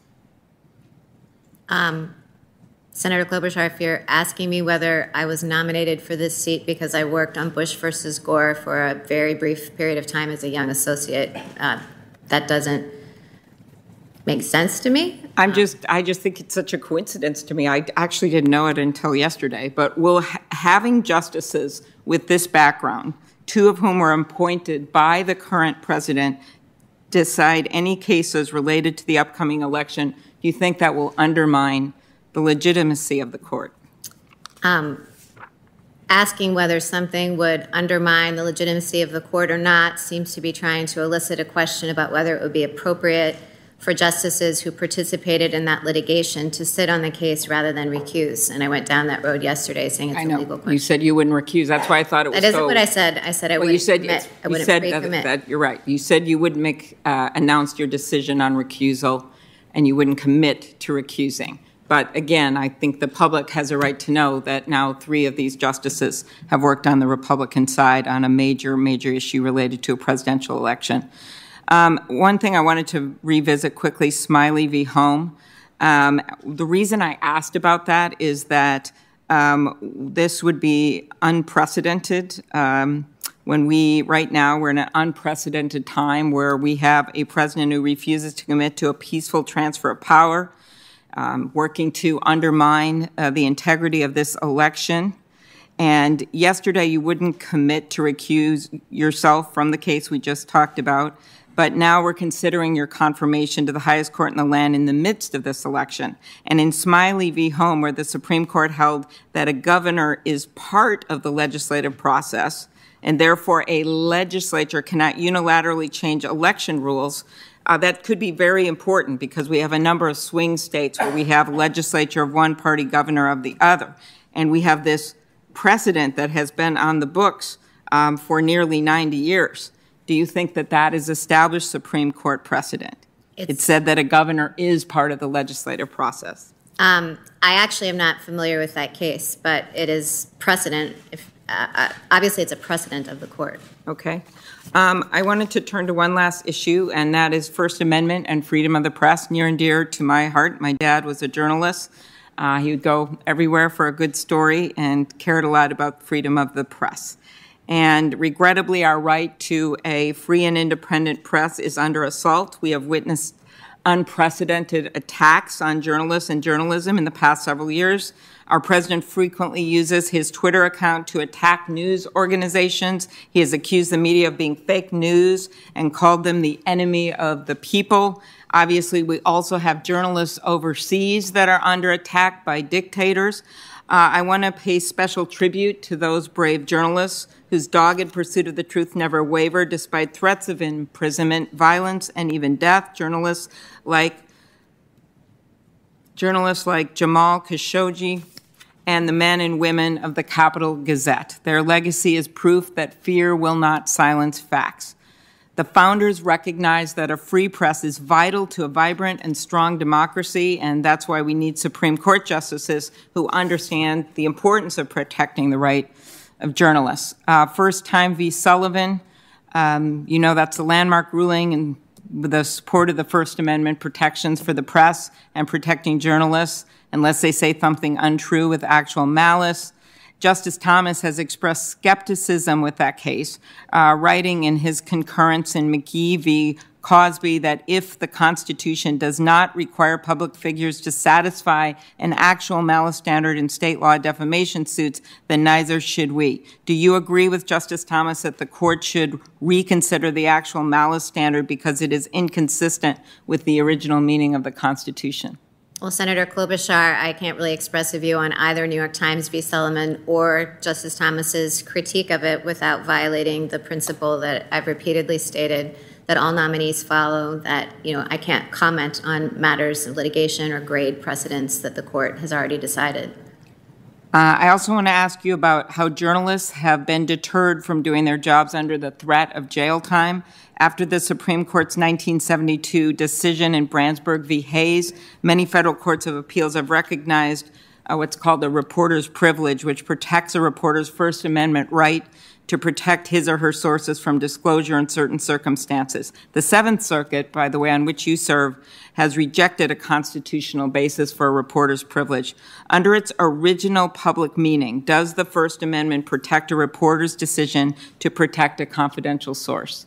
Well, again, that would be eliciting a legal conclusion from me, which I can't answer in a hypothetical form in the hearing. It's also a question, as you point out, that's closely related to ones that are being litigated. Okay, one last try. Do you agree that if reporters cannot protect their sources, they are less likely to be able to find confidential witnesses willing to share information, confidential informers willing to share information about issues of public importance? Well, Senator, that would both be a policy question, a matter of public policy, which I can't express a view on, and presumably also one that might factor into the question of what the First Amendment protects. So again, that's not something that I can give an opinion on in this context. Okay.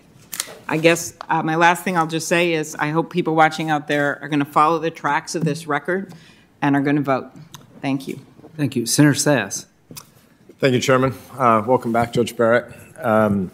Let's start with how judges should look back on their career at the end of it. So if you are confirmed, 30 or 40 years from now, when you hang up your robe and sit on a front porch in South Bend or wherever, probably with a big gaggle of grandkids around you, how will you judge whether or not you had a successful career as a judge and justice?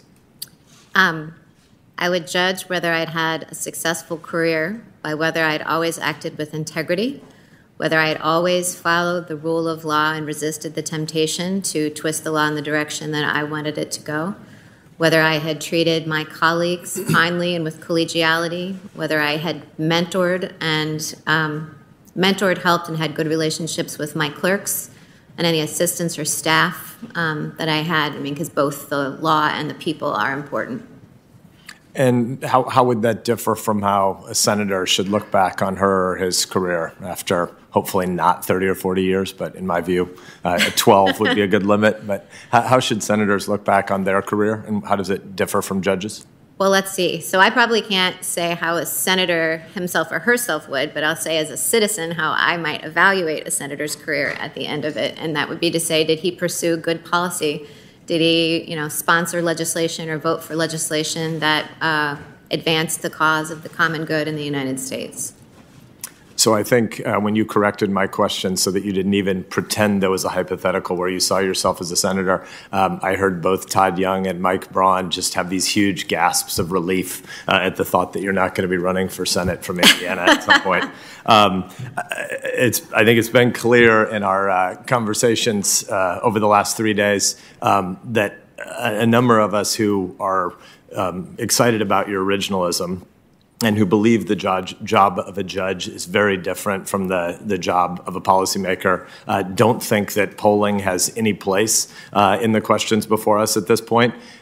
But it is sort of hard to sit here after 3 days and hear claims made over and over again about how much the American people are opposed to you or whatever. So even though polling should have no place, just as a matter of correcting the record, I did happen to look up this morning, and the American people are overwhelmingly in favor of your confirmation. So just since This record seems to have been distorted so repeatedly with this idea that the American people are opposed to this. The public view of your confirmation is overwhelmingly in favor. I think it's plus 17 in the polling of this morning. But anyway, I certainly don't want you to comment on that. I'd like to transition to your writings a little bit. You, again, are a prolific writer. I think Justice Breyer is the only person currently sitting on the court that I can see that looks like he's written more than you have. And he's got a few decades of extra time as an adult writing relative to you. Can you tell us how you think your writing might change in the future? How will you pick venues, topics, audiences? What will you write about as a justice? Again, presuming confirmation. Yes. So I would say, most of my writing was during my time as a full-time law professor.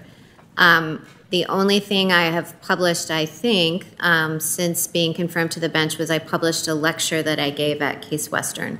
And then I edited a transcript of remarks that, I gave on a panel, but it wasn't like a full-length article with an idea. I've found, frankly, that it's hard to manage, all the demands of family life and the job and writing the kind of scholarly articles that I did in the past.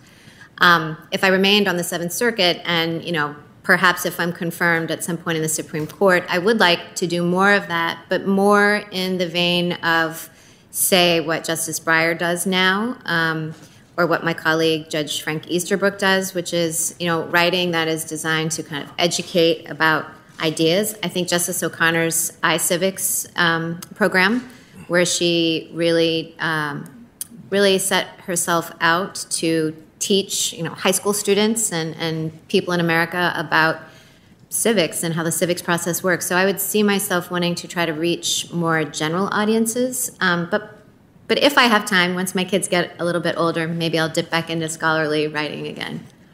I think that's very helpful. I think it would be very useful if we had justices who did more of that civics education. You've named a few. I think there are some others over the last 30 or 40 years who've also done a lot of public civics education. I differ with Chairman and former Chairman Grassley of this committee about whether cameras would be a good idea in the court. Again, not asking you to opine on that. I'm glad we get the audio transcripts. I'm glad we have a lot of press that cover the court. I think we'd get a lot more Michael Avenatti nonsense if we had cameras in the court. I think we right now get a lot of transparency into the court, but we don't have as much theatrics from those who are arguing before the court. So I think more cameras in the court is a bad idea. More justices before the public explaining the structure of our constitutional system would be a huge asset. And given your history with Notre Dame students and law students, it seems like a natural fit for you. So for what it's worth, I think you have a lot of people who would encourage you to take up that civic calling. To tackle a few of those constitutional structure questions for a popular audience, can you explain what the Ninth Amendment is about? Why do we have it?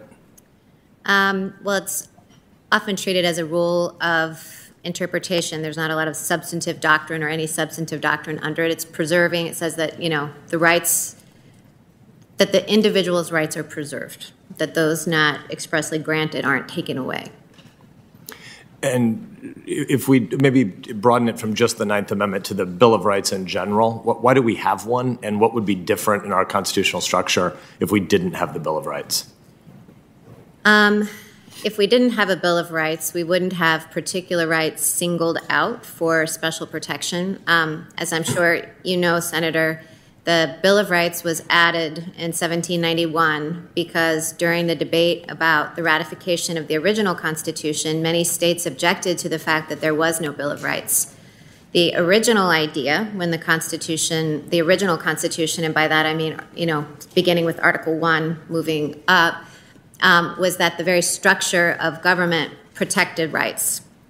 And there wasn't thought to be a need to have a Bill of Rights because it was thought that the separation of powers and the structure of federalism would be a protection for those rights. But those who really felt like they wanted the additional protection of the Bill of Rights prevailed, and James Madison drafted them, and they were ratified in 1791.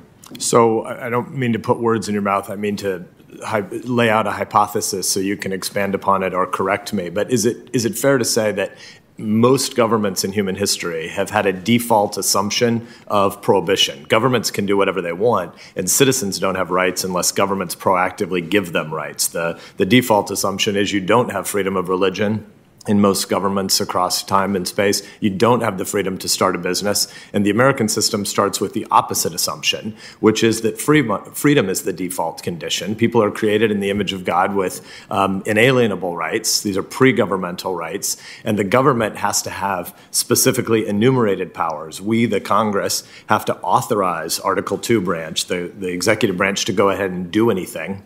And if they don't have those authorities, they in the executive branch and the administrative agencies, they can't do anything unless Congress gives them the freedom, and the people's default assumption is freedom. And so our system is to flip the historic prohibition assumption, and we have a freedom assumption on people and a prohibition assumption on government. And so prior to the Bill of Rights, the structure of the Constitution was saying that we don't need to enumerate rights because the assumption is you have a right unless a prohibition has been created.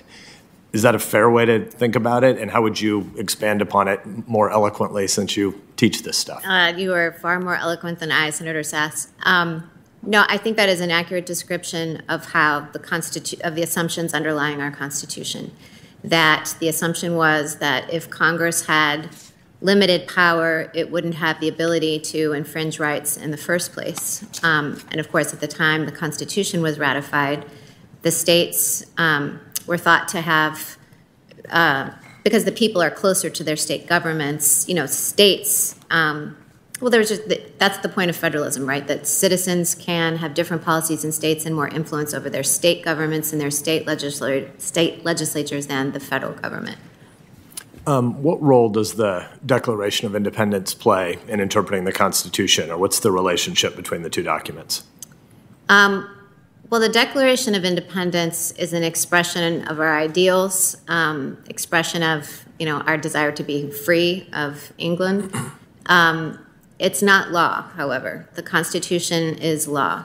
So the Constitution is our foundational law and a governing document. And while the Declaration of Independence tells us a lot about history and about the roots of our republic, it isn't binding law. What are the 5 freedoms of the First Amendment? Speech, religion, press, assembly. Speech, press, religion, assembly. I don't know. What am I missing? Redress or protest. Okay. Why is there one amendment that has these 5 freedoms clustered? Why do they hang together?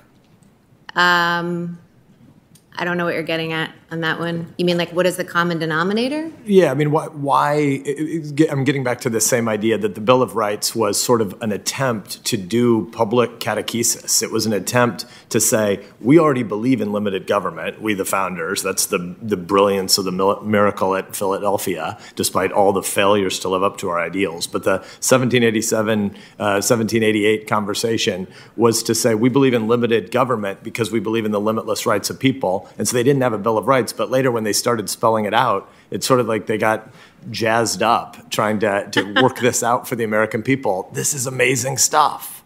And so I'm just wanting to hear you reflect a little bit on the glories of the First Amendment, even though it wasn't needed as a part of the structure at the beginning. Once they added it, why 5 of them in the same amendment?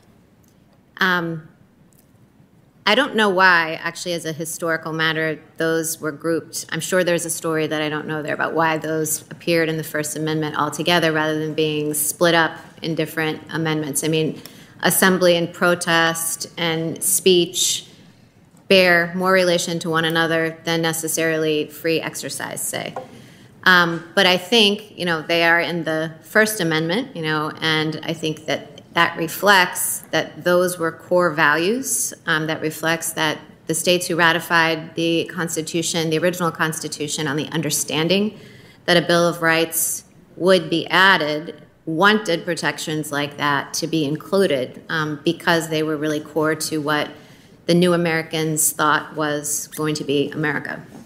Thank you. I agree with you, and I think that some of why it's so useful to think about the 5 together in my mind is because you don't really have freedom of religion if you don't also have freedom of assembly. If you can't gather with your co-religionists, you don't really have freedom of speech if you can't also publish your beliefs and advocate for them. You don't really have any of those freedoms if you can't protest times and seek the redress of grievances in times when government oversteps and tries to curtail any of those freedoms. And I think some of the important questions about judicial modesty in some of the last 3 days of hearings are very relevant and prudent to have had. But I also think there are times when there's been questioning that you've been put through that has implied that because you have free assembly rights as an individual, when you were a faculty member or as a wife and mom and neighbor in South Bend, when you signed something walking out of church, that sort of implied that there was something inappropriate, when the default assumption in our system is that we all have these freedoms because the civil society associations that we have are where we actually find happiness, meaning, joy, and love. I mean, one of the things that not just judges wearing robes need to have to demonstrate humility, but all of us in our day callings as public servants for a time, but who are eventually going to go back home to, the Cincinnatus language of George Washington's farewell address, to go back and sit under the tree at Mount Vernon, is that this is not the center of the world. This is not, the institutions of power are not where meaning is found. The institutions of power are about serving the people by trying to maintain a framework for ordered liberty so that the places where the 330 million Americans actually live can be the center of life and meaning and association and religion and speech and press. That the heart of our system is actually voluntarism, entrepreneurship, community, neighborliness, and love, and power is just in service of that. Washington and later Lincoln's expansion upon it was the idea of the silver frame, but the golden apple. The silver frame that is the constitutional structure is just to maintain the structure of ordered liberty so that people can pursue the good, the true, and the beautiful, the happy and the neighborly in the center of the picture, because that's where love and community is found. I'd like to pivot from constitutional structure to baseball for a minute, if you will bear with me. Any of your kids play baseball or softball? 2 of our boys had a very brief career in baseball. Gotcha. Well, it's obviously not as great a sport as football, but we can still call it the American pastime. And I'd like to talk about the Houston Astros, who are miserable cheaters. Sorry, Cornyn and Cruz, but both of the Texas senators sit on this committee. But I think all baseball fans know that the Houston Astros cheat. They steal signs. They bang on cans. They've done a whole bunch of miserable things historically, and they deserve to be punished probably more than they have been. But tonight is Game 4. Thank goodness the First Amendment protects that right for him to express that erroneous opinion. If you want to defend cheating, that is certainly the prerogative of the senior senator. And the junior senator from Texas now rushes into the room to do some homerism. It was going so well. I noticed that Ted is wearing a Lone Star State flag, but not an Astros mask. Tonight is Game 4 in the American League Championship Series, and if Houston loses to Tampa, they will be done. And that leads people to feel kind of desperate at times, right? There are times when you have a game that's your elimination game. You can imagine people wanting to sort of reconsider anything they can reconsider. The ends might justify the means. And you could imagine that the Houston Astros, who've cheated in lots of ways in the past with sign stealing, might try to go to the umpire and try to persuade somebody to expand the strike zone just for Houston in the game tonight. That would obviously be inappropriate, right? Right. We can't have 2 sets of rules. Well, I think that an umpire is obviously supposed to apply rules fairly to both teams. I think we can all agree on that as rules of fair play. And I think some of what we've seen in the questions over the last 3 days are trying to get an umpire to commit to a different set of rules for different teams. And so for what it's worth, just to reiterate what I think so many of us have been trying to argue for in these hearings is the alleged equivalency between Republican and Democratic questioning here implies that Republicans have been trying to get you to pre-commit to certain policy outcomes, and I just don't think that that's actually what's been happening in this hearing. I think that the originalism that you've defended and that a lot of us have been advocating for in advance of and during this hearing is not a request for Republican policy positions to be advocated through the courts. It is rather a plea, not just to you and to future nominees, but to our Democratic colleagues as well, to embrace a system where we again distinguish for the American people between the two political branches and the apolitical branch. The fact that you are before us to be confirmed to a lifetime appointment where you will put on a black robe is a liturgical act where you're cloaking your policy preferences in humility. It is obviously the case that we're all shaped by life experiences. It is obviously the case that people have lived in communities in the past, and most people who end up as extraordinary jurists have been connected to or around the political process at different points in their career. But that is not to undermine the ideals we have in the American system that judges should not see themselves as super legislators. They should not see themselves as policy advocates. And they do have to take up this new oath to a greater humility. And it means that you lay down certain freedoms that are inalienably and innately yours prior to becoming a judge so that you don't have the appearance of bias and impropriety in the future. And so I want to reassert the idea that we should be trying to excise from our language this idea of conservative and liberal blocs on the court, Republican and Democrat justices. What we want, and I want this to not just be a Republican aspiration, but I want it to be a Democratic aspiration as well again. What we want are people on the court who understand with humility and modesty, the judicial role, because it is a limited role. It is not a role to right all wrongs in society. It is not a role to be a policy advocate. And I think you've comported yourself extraordinarily well over the last 3 days, as you've been repeatedly asked to be an umpire who prejudges certain cases, and it isn't your job to do that until the reactive moment when you're actually on the court. So thank you for the civics lesson that you've offered Americans over the last 3 days. Thank you, Chairman. Thank you. Mr. Chairman? Yes, here we go.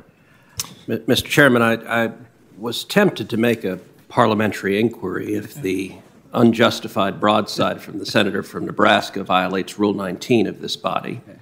But I decided not to when I came to the realization that Nebraska lacks a professional baseball team and at times doesn't always have a winning football team either. And so I view it more as a plea for help than a substantive point. And I will say the remainder of the senator from Nebraska's questions and exchange with Judge Barrett I thought was excellent and a wonderful civic education for all Americans. Yeah. The scurrilous lies about the Astros, I think, should be stricken from the record and forgotten by all. Thank you. Mr. Chairman, I will later be asking unanimous consent to submit to the record a little bit of historical information about the Houston Astros, but we will wait for now. Thank you. Can't wait. Will you include a photograph of the World Series trophy? I think there's an asterisk hanging over the trophy. Well, number one, I want to thank Judge Barrett for not interrupting us during your hearing. Senator Coons. Thank you, Mr. Chairman. Thank you, Judge. Good to be talking with you again. These questions of fairness and who follows the rules and who are the umpires and do we win at all costs or do we respect the traditions of the game are centrally what's before us. So let's get to it with the 20 minutes we have. And thank you again to your family and everyone who's traveled with you today. Judge Barrett, in accepting President Trump's nomination to the Supreme Court, you stated you share the judicial philosophy of Justice Scalia, your mentor, the justice for whom you clerked. His philosophy is, of course, originalism. Essentially, the idea that the authoritative meaning of the Constitution is what it meant when ratified, whether that was 150 years ago, 240 years ago, but meant when ratified. And I think the American people need to better understand what that originalist philosophy could really mean for their everyday lives, because I think it means our entire modern understanding of certain constitutional commitments around liberty, privacy, and equality under the law could in fact be rolled back to 19th or even 18th century understandings in a way unrecognizable to most Americans. Many of these modern notions are rooted in a landmark case decided in 1965, Griswold versus Connecticut, where the Supreme Court held married couples have the right to use contraceptives in the privacy of their own home. In an interview just 8 years ago in 2012 on Fox News, Justice Scalia said this decision was wrong because under his originalist philosophy, there's no such thing as a general right to privacy in the Constitution. This is a question most currently serving justices have answered. When we spoke on the phone last week, you said you couldn't think of any specific issue of law where you disagreed with Justice Scalia. Do you agree with him that Griswold was wrongly decided, and thus states should be able to make it illegal to use contraceptives if they so chose? Well, Senator, as I've said a number of times, I can't express a view, yes or no, A+ or F. In my other capacity, I get to grade, but not in this particular capacity with respect to precedent. I think that Griswold is very, very, very, very, very, very unlikely to go anywhere. In order for Griswold to be overruled, you or a state legislature would have to pass a law prohibiting the use of birth control, which seems, shockingly unlikely. Right. And then a lower court would have to buck Supreme Court precedent and say, we're not following Griswold. Again, seems very unlikely. So I think that it's an academic question that wouldn't arise, but it's something that I can't opine on, particularly because it does lie at the base of substantive due process doctrine, which is something that continues to be litigated in courts today. Well, just for the benefit of those watching, Judge Barrett, as I think you well know, your predecessors talked about Griswold in detail. Chief Justice Roberts said he agreed with the Griswold court's conclusion. He shared your view that he's comfortable commenting because it doesn't appear to be an area that would ever come before the court. Justice Alito, Justice Kavanaugh said essentially the same thing, that they'd agreed.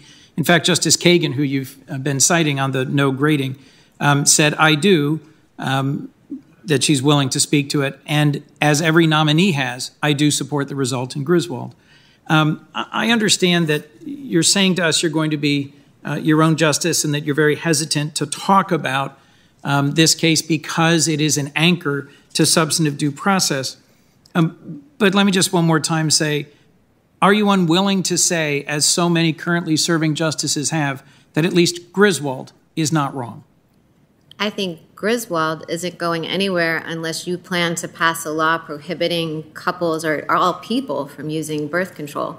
And I think the question, because it's entirely academic, because it seems unthinkable that any legislature would pass such a law, I think the only reason that it's even worth asking that question is to lay a predicate for whether Roe was rightly decided, because Griswold does lie at the foundation of that line of precedent.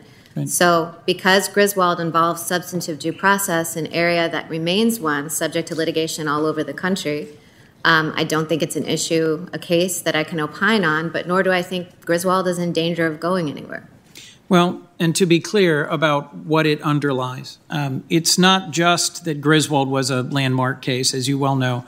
It anchors a lot of modern liberty interests in personal and family autonomy.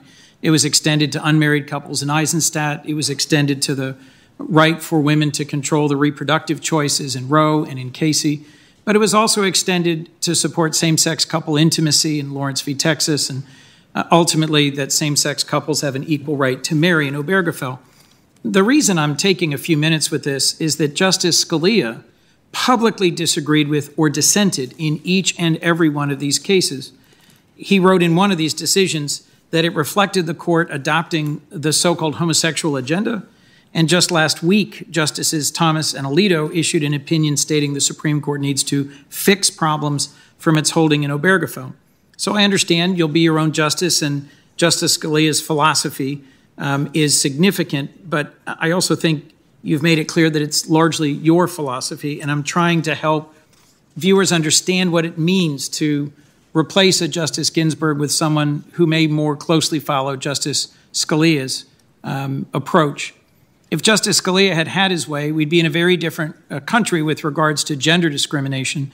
In one of Justice Ginsburg's most celebrated decisions in 1996, in the case involving Virginia Military Institute, she struck down their male-only admissions policy. Decades later, VMI honored Justice Ginsburg in recognition of the contributions its female alumni have made.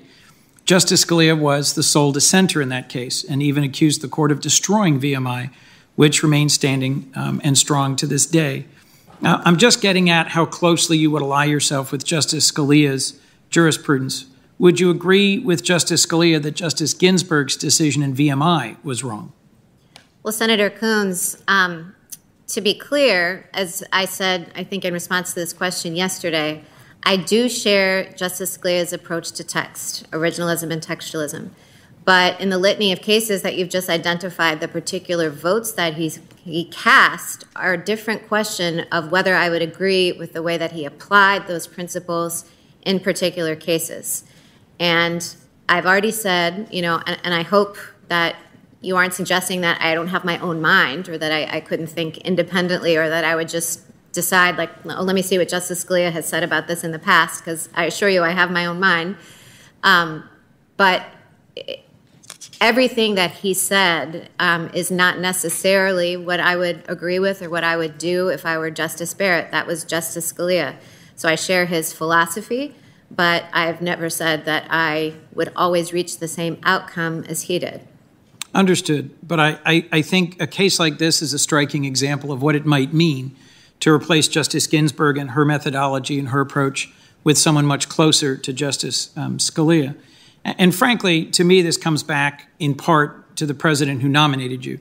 President Trump did not nominate you to carry on Justice Ginsburg's legacy. He nominated you because he wants to undermine or change or shift that legacy. And he's been very clear repeatedly before you were chosen about his intent to nominate justices in the mold of Justice Scalia.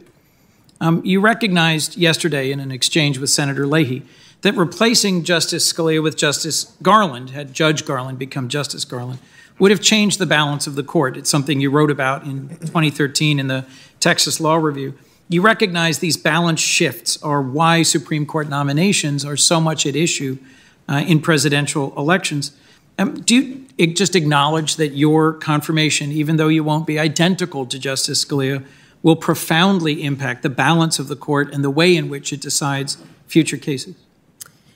I think the statement that I was having an interchange with Senator Leahy about yesterday was about an interview that I gave shortly after Justice Scalia's death, but after Judge Garland's nomination. And I did say that, use that phrase, lateral move. And what I meant by that, I mean, I very much agree with Senator Sass that we shouldn't talk about Republican judges and Democratic judges because I think there are just judges.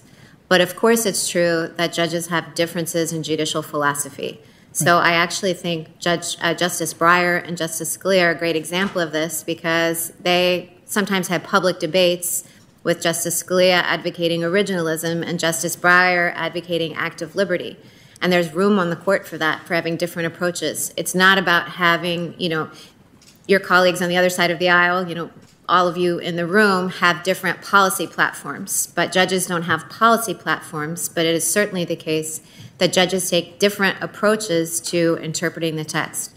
And that is what I meant when I was describing how the balance of the court would shift. It would be away from one balance and toward another in terms of how judges think about the text. And Judge, what I want to explore with you in the time I have remaining is exactly how those shifts in methodology, in approach, may well have a dramatic impact on the policy outcomes, on what is and isn't upheld as law going forward.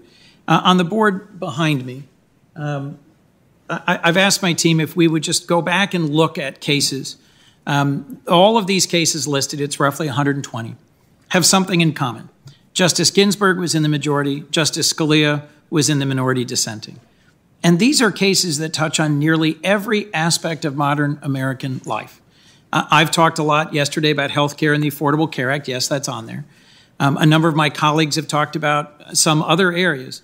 But what's striking is if you just look at what a 5-4 balance towards this methodology means if changed towards a 5-4 balance to this methodology, it has huge consequences for education, for consumer rights, for access to the courts, for civil rights, for immigration, for environmental protection, for Native American rights, for workers' rights, for elections, for executive power, for reproductive rights, for free speech, civil justice, economic development, privacy, government misconduct, prisoner rights, capital punishment, gun safety, and criminal justice.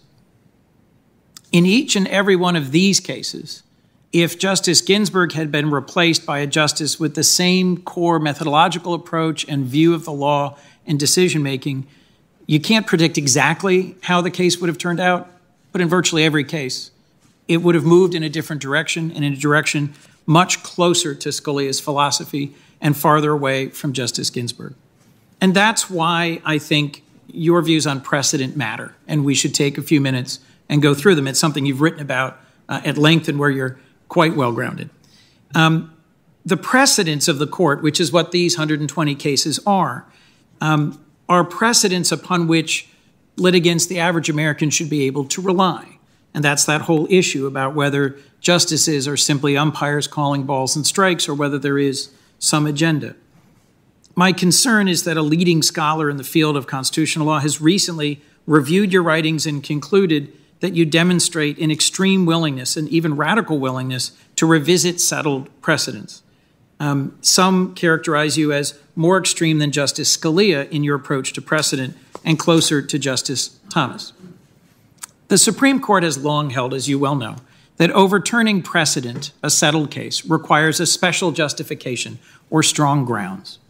But in a 2003 article in the University of Colorado Law Review, you wrote, and I'm quoting, and I think I'll get a chart here in a second that has this quote, "Generally speaking, if a litigant demonstrates a prior decision clearly misinterprets the statutory or constitutional provision it purports to interpret, the court should overrule the precedent."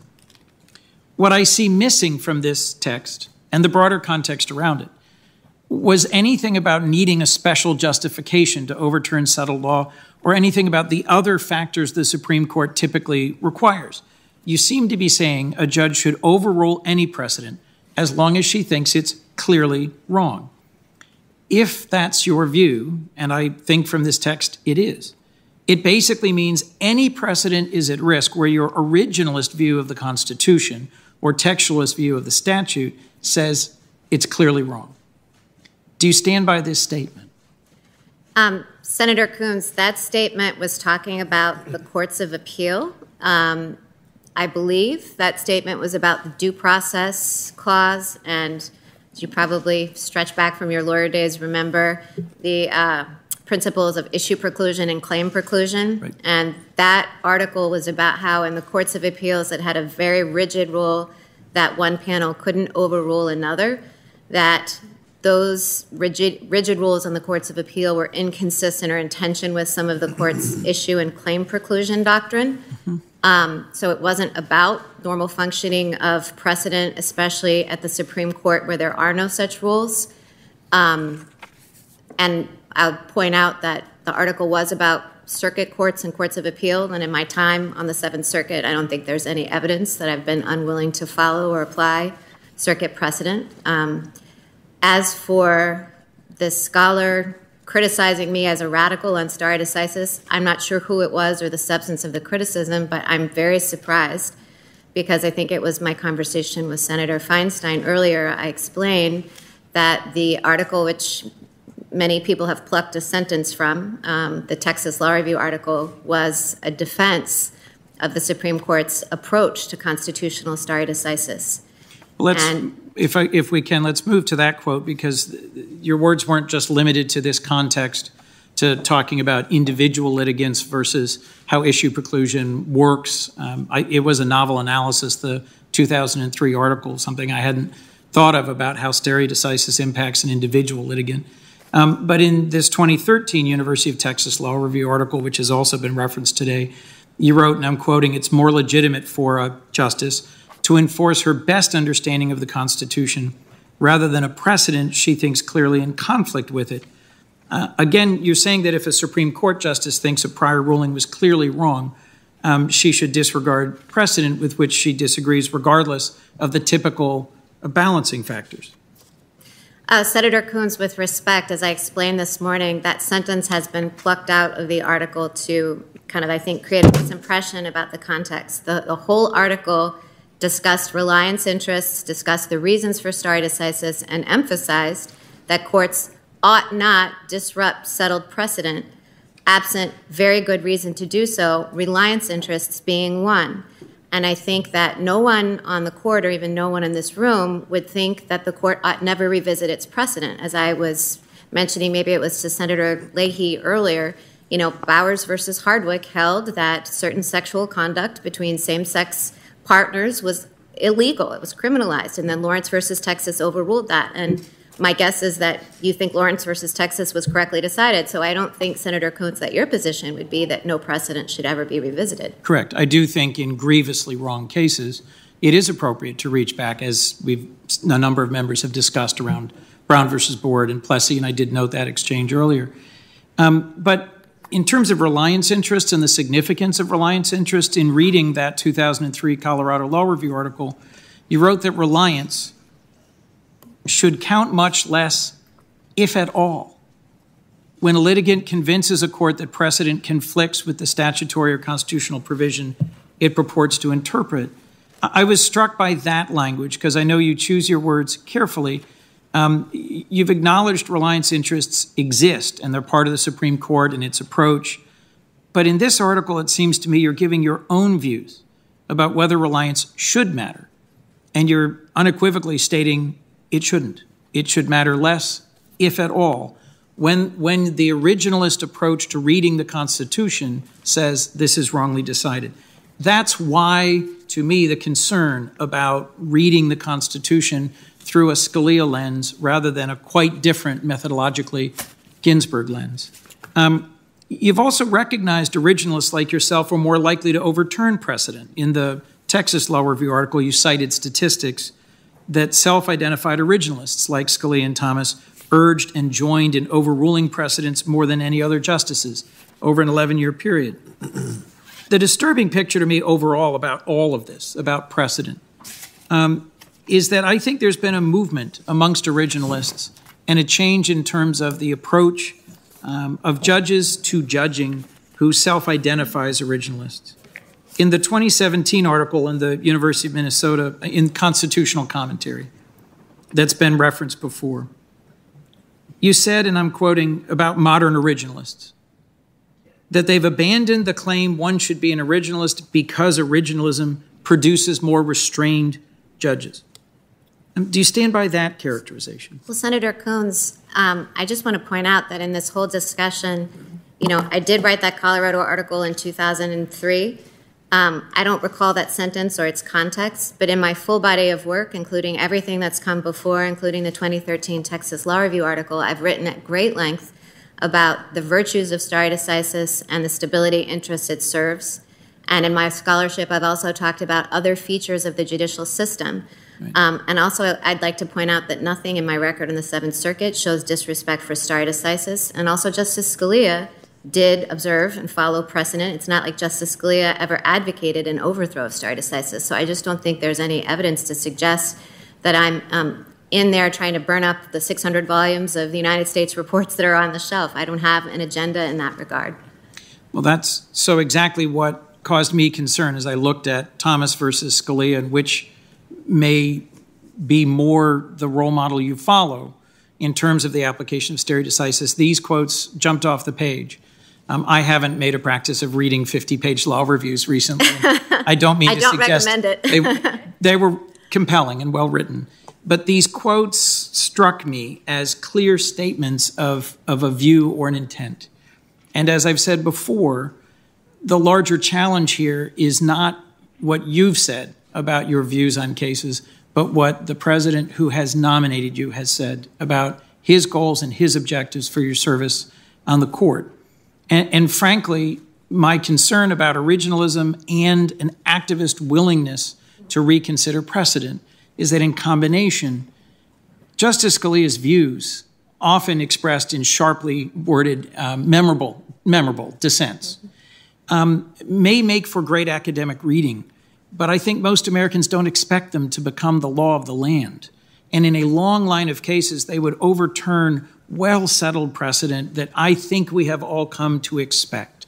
So my core concern here, Your Honor, is that your confirmation may launch a new chapter of conservative judicial activism, unlike anything we've seen in decades. And the point of the chart was to just show we've mostly been talking about the Affordable Care Act and privacy-related cases.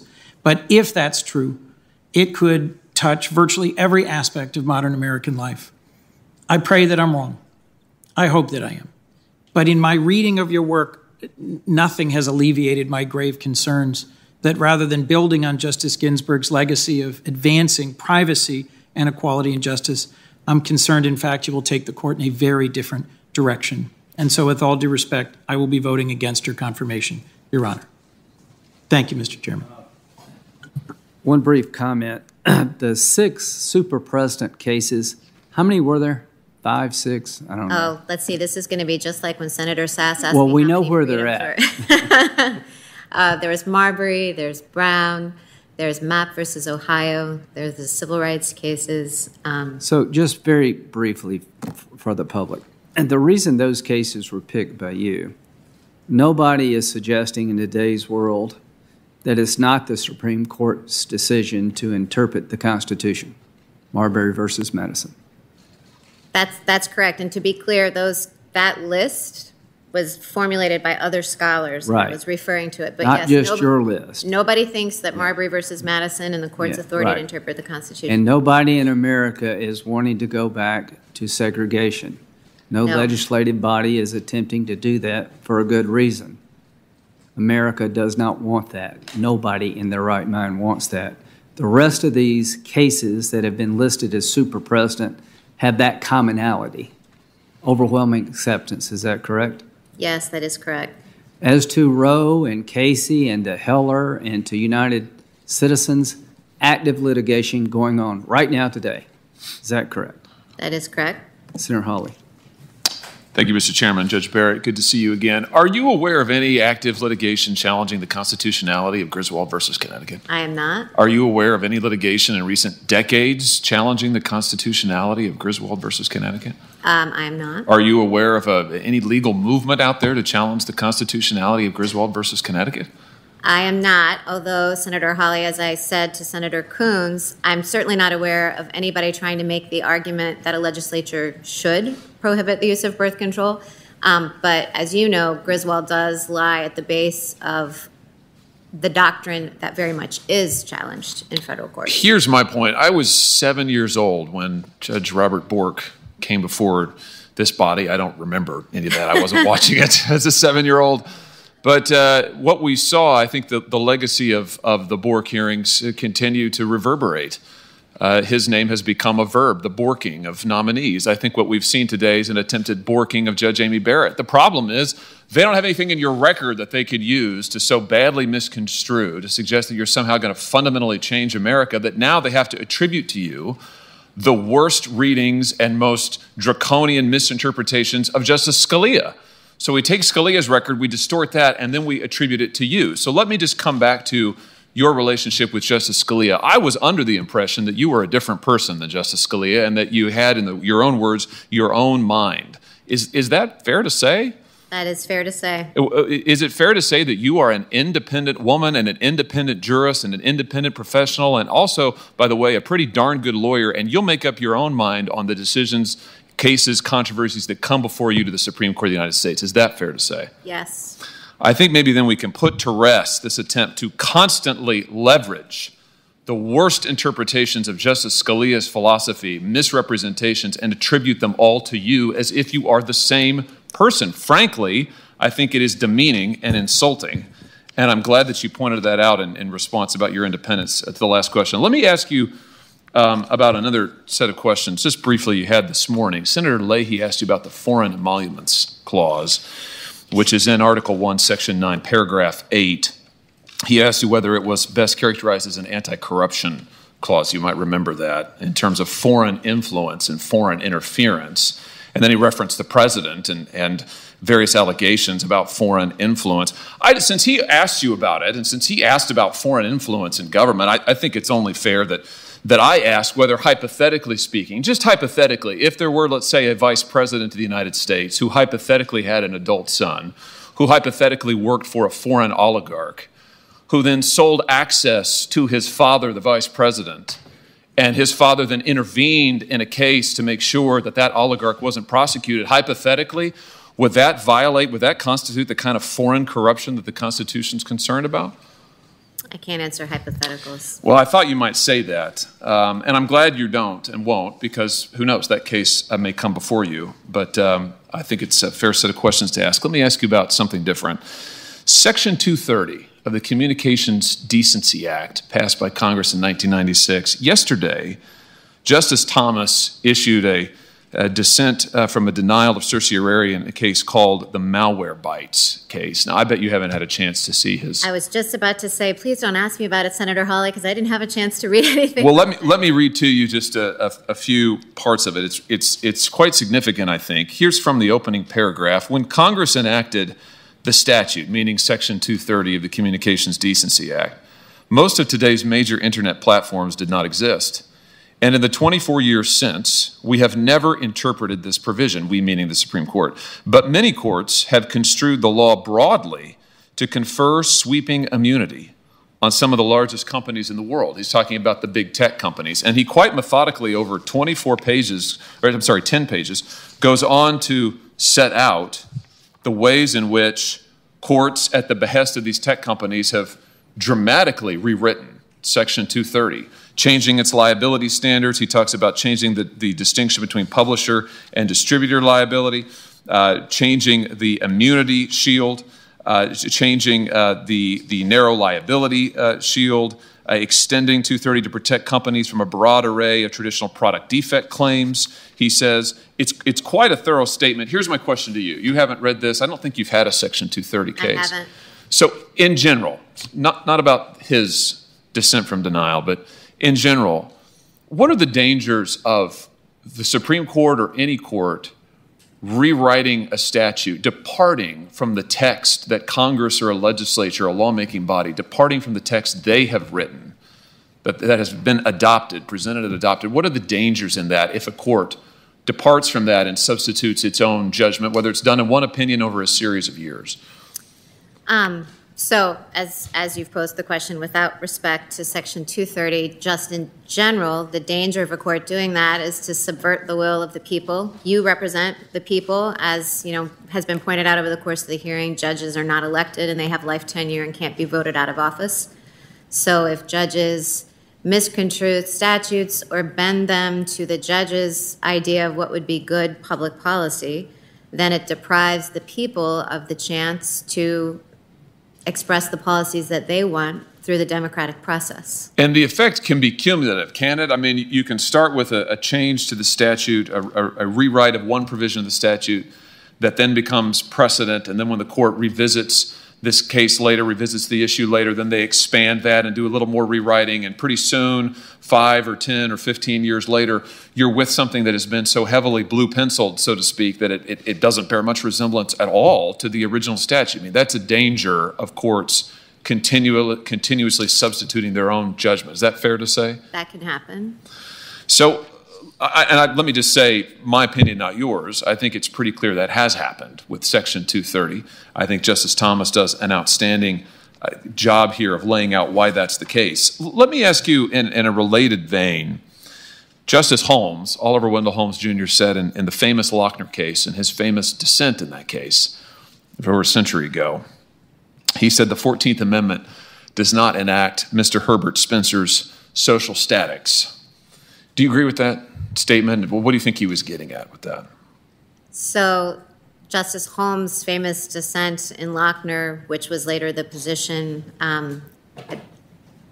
adopted by the court, is that courts shouldn't pour their ideas of good economic policy into the 14th Amendment to stand in the way of policies that the legislatures enact, for example, on questions of maximum hours for bakery workers or minimum wages and those kinds of things. You mentioned economic policy. Talk just a little bit about how a court could substitute its own views on economic policy for those of a law enacting body, of a legislature or of Congress. Sure. Well, in that era, in the Lochner era, and then we saw it also in the cases that preceded the switch in time, the court was standing in the way, I guess in Lochner itself, in the way of reforms for workers that legislatures were enacting. And so if, say, one had a preference for free trade, or if one had a preference for having no minimum wage or having a minimum wage, to hold such a statute that did the opposite of your policy preference unconstitutional because it didn't comport with your idea of the best economic policy would be to thwart the will of the people without warrant in the Constitution. Are there dangers in courts acting as, let me preface this by saying most judges are not economists. I suppose some may be, but most judges are not economics experts. Are there dangers in general with courts acting as economic policymakers, deciding economic policy, making economic judgments? I mean, is that something that courts should be wary of as outside their area of expertise? Well, I am certainly not an economist. I think courts are expert in interpreting law. You know, we've been trained in law schools, and that's what we're good at, and that's what we should stick with. I raise these concerns, and I raise them in conjunction with Section 230, because it seems to me that in the closely related antitrust context, we have seen over a period of many years courts substitute their economic judgment in many cases for what the words of statutes actually say and what perhaps the fairest interpretation of statutes might actually be. And whether it's Section 230 or the antitrust laws, one effect of this is to see growing concentrations of power in this country economically that I think are very significant threats to the ongoing operation of our democracy, to the basic ability of the people to control the levers both of the economy and of culture and of government. And I'm afraid I think that courts have some role in this in much the way that Justice Thomas suggested in his dissent from denial yesterday. And I think it's hard to ignore it in the antitrust context as well. So I won't ask for your view on this because these are cases, these are issues that you may well be called upon to weigh in on. I hope that you are. But I hope that you will give these issues consideration and the I think very well taken warning of Justice Holmes in Lochner. I think perhaps that insight has been lost sight of in many cases by both Republican appointees and Democrat appointees over many years on the Supreme Court in a variety of areas.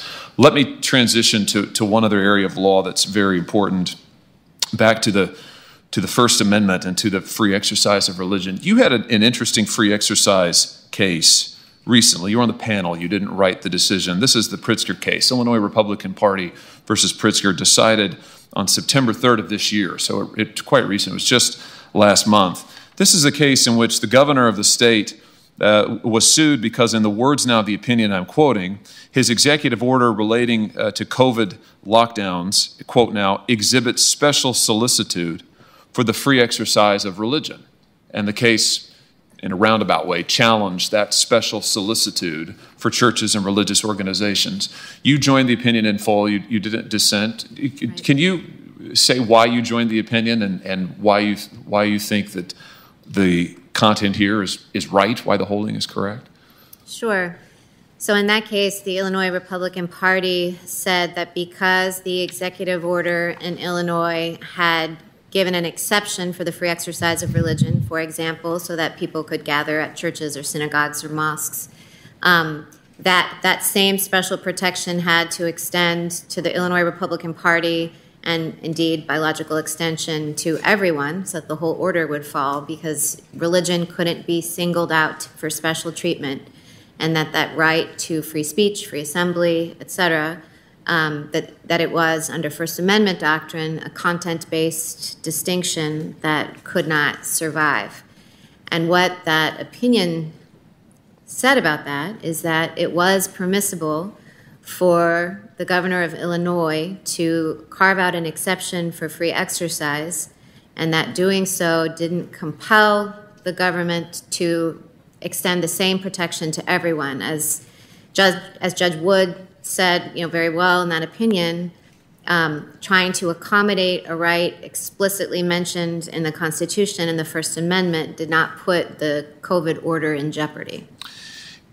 And the opinion is very firm on this point. You quote from the Hosanna Tabor case, which you and I discussed a little bit yesterday, unanimous case from the Supreme Court. This is the opinion quoting from that case. The First Amendment itself gives special solicitude to the rights of religious organizations. That's the Hosanna Tabor case. This opinion that you joined Goes on to say there can be no doubt that the First Amendment singles out the free exercise of religion for special treatment. Rather than being a mechanism for expressing views, as the speech, press, assembly, and petition guarantees are, the free exercise clause is content-based, as you just said. The mixture of speech and music and ritual and readings and dress that contribute to the exercise of religions the world over is greater than the sum of its parts. In other words, what I understand, correct me if I'm wrong, what I understand the panel to be saying is the free exercise of religion isn't reducible to the free exercise of speech. It isn't reducible to the free exercise of assembly. Those are important rights. Those are also protected by the First Amendment. But the free exercise of religion protects something different and more. It protects the rights of religious people and religious organizations of all backgrounds the world over, but of course in this country, for Americans, it protects them and gives them special solicitude under the First Amendment. Have I got that correct? Yes, to be clear, I can't take credit for the eloquent language. That was Judge Wood's language on the panel opinion that I did join. Yes, but the point that the panel opinion makes is that the free exercise of religion is singled out for its own protection in the First Amendment rather than being a subset of speech.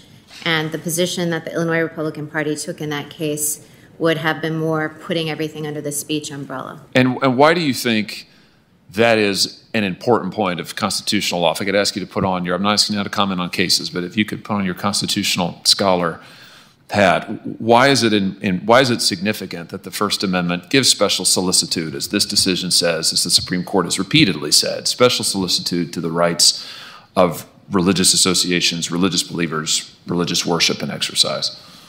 I think that case itself, the Illinois Republican case, shows why the distinction can matter, because as our panel held in that case, the outcome may have been different if we had been treating it solely as a free speech question, because the court has said that content-based distinctions, under the First Amendment get strict scrutiny and it can be hard to satisfy.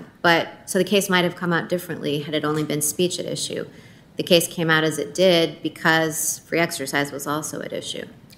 I think in this time when we see many challenges to the rights of religious organizations, their ability to meet freely, and where frankly we see many instances around the country where religious organizations are treated, religious churches, synagogues, mosques are treated less favorably than secular counterparts, whether that's casinos or gyms or liquor stores, you name it.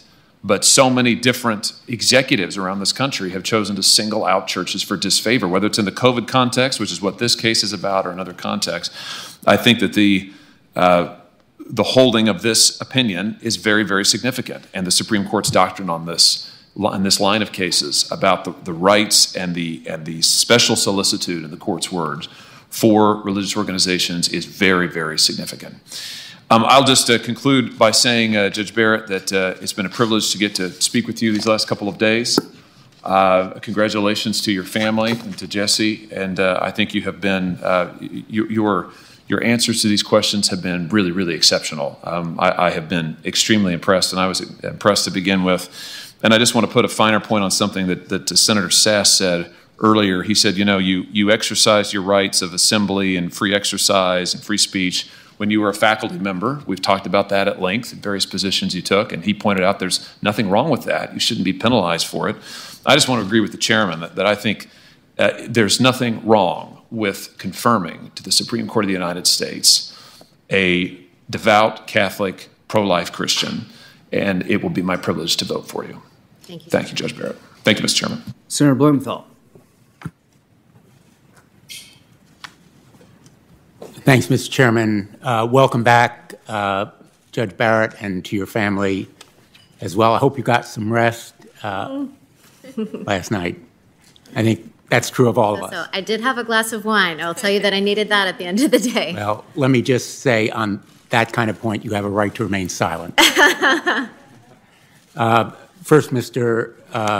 Chairman, I'd like to enter into the record some letters from the National Council of Jewish Women and 86 Jewish organizations, from gun violence prevention organizations, and from the Pro-Choice Caucus.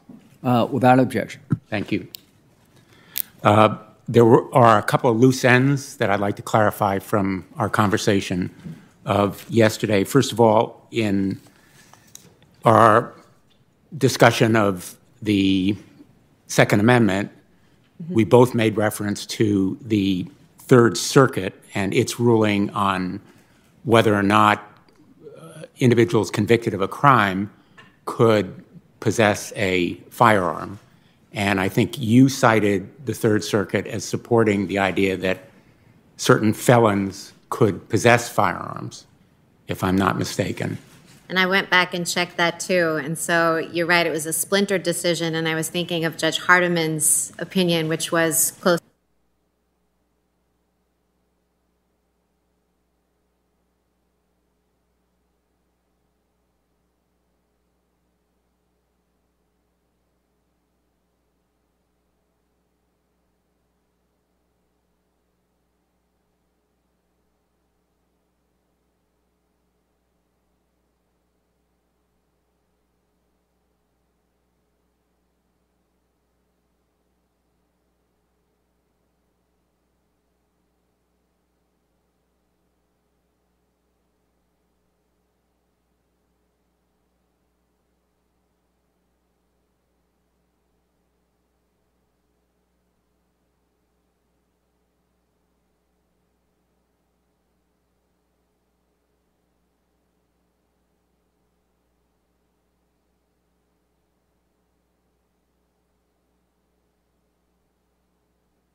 Gentlemen, this is Bentley in the hearing room. Can you hear me?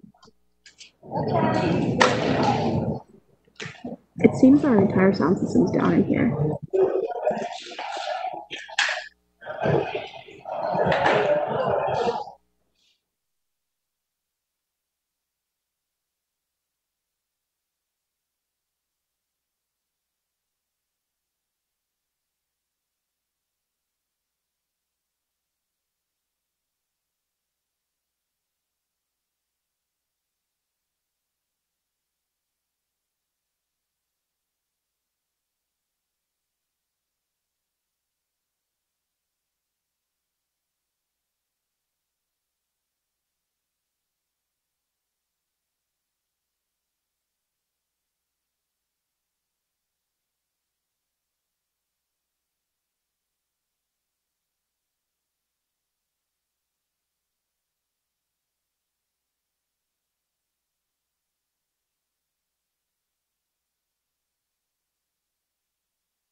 This is special live coverage from the CBN News Channel.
Checking levels back to the Senate recording studio. Mic check, 1, 2.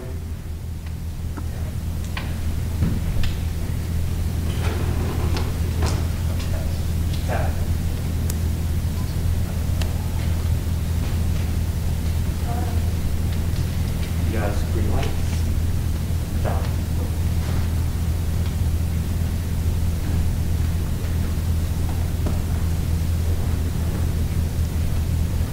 Okay. You want me to give a thumbs up? Yeah. John, they're gonna go. Yep. Yeah.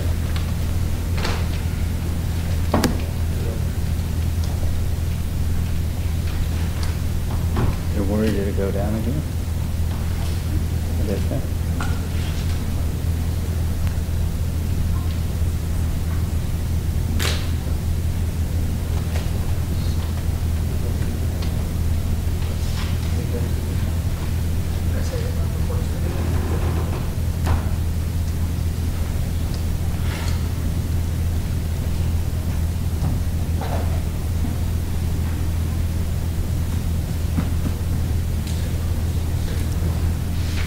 Where is she?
Sorry about the interruption there.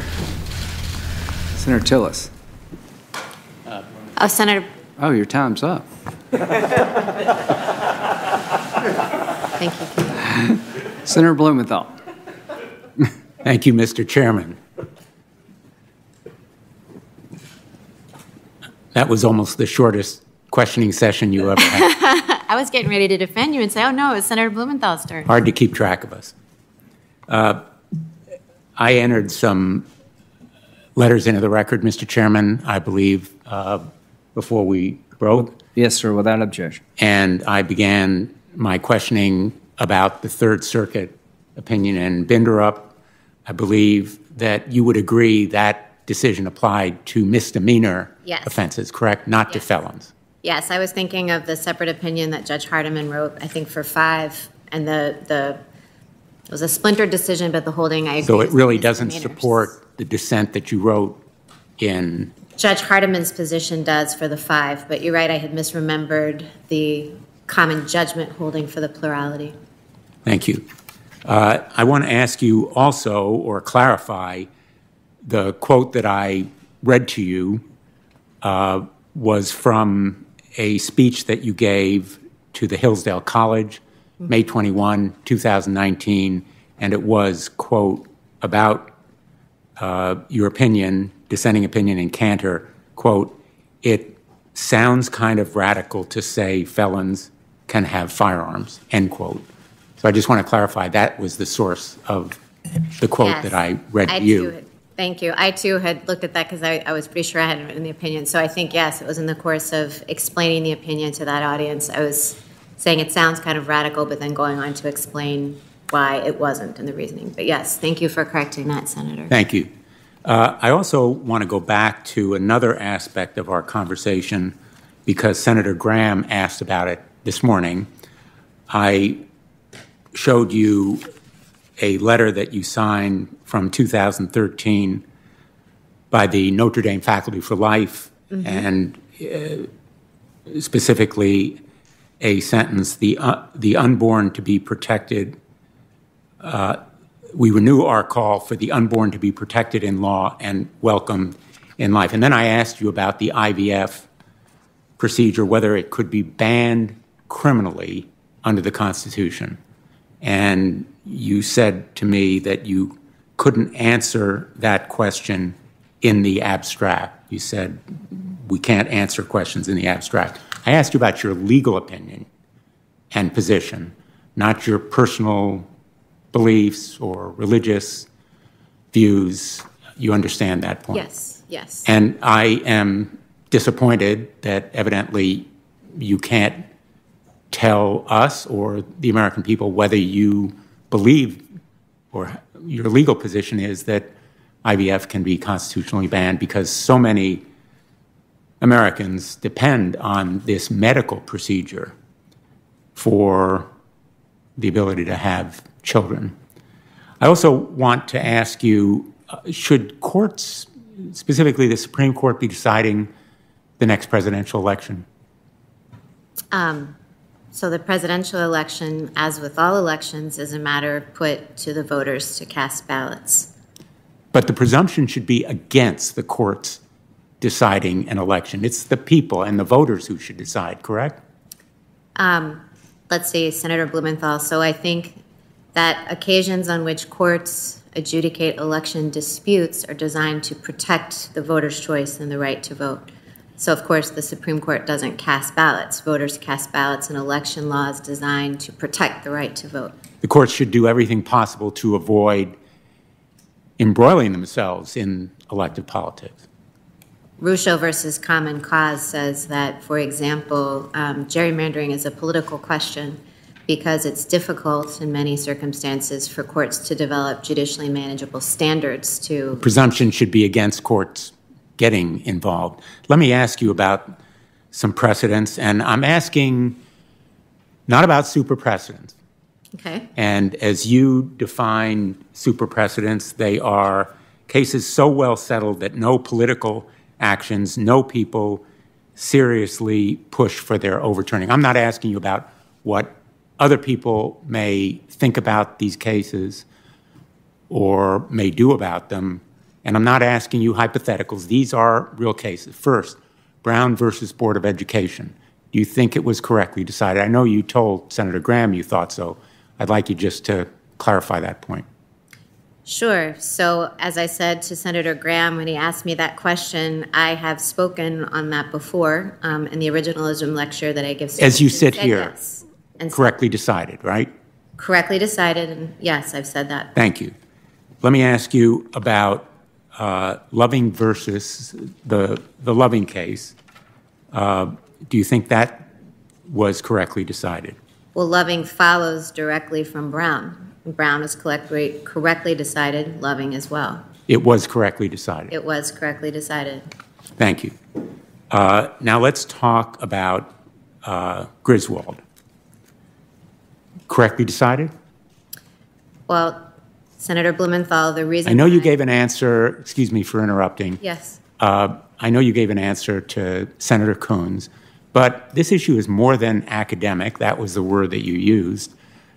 You said that it's very, very, very, very, very unlikely to be challenged, and maybe, but all the more reason that you should be willing to tell the American people it was correctly decided. I'm asking about your legal position. Would you have been in the majority? Well, Senator, I have a couple things on that. One is that the reason why I expressed a view on Brown to Senator Graham is that I do think what I have said in print, either in my scholarly work or in judicial opinions, is fair game. And I have expressly said in the past, in the originalism lecture that I've given repeatedly, that Brown was correctly decided. So I think that was fair game, and Loving is indistinguishable from Brown. It flows directly from it. Loving involved interracial marriage, and Griswold involves a ban on contraception, criminal ban on the use of contraceptives, which in turn also involves Eisenstadt v. Baird.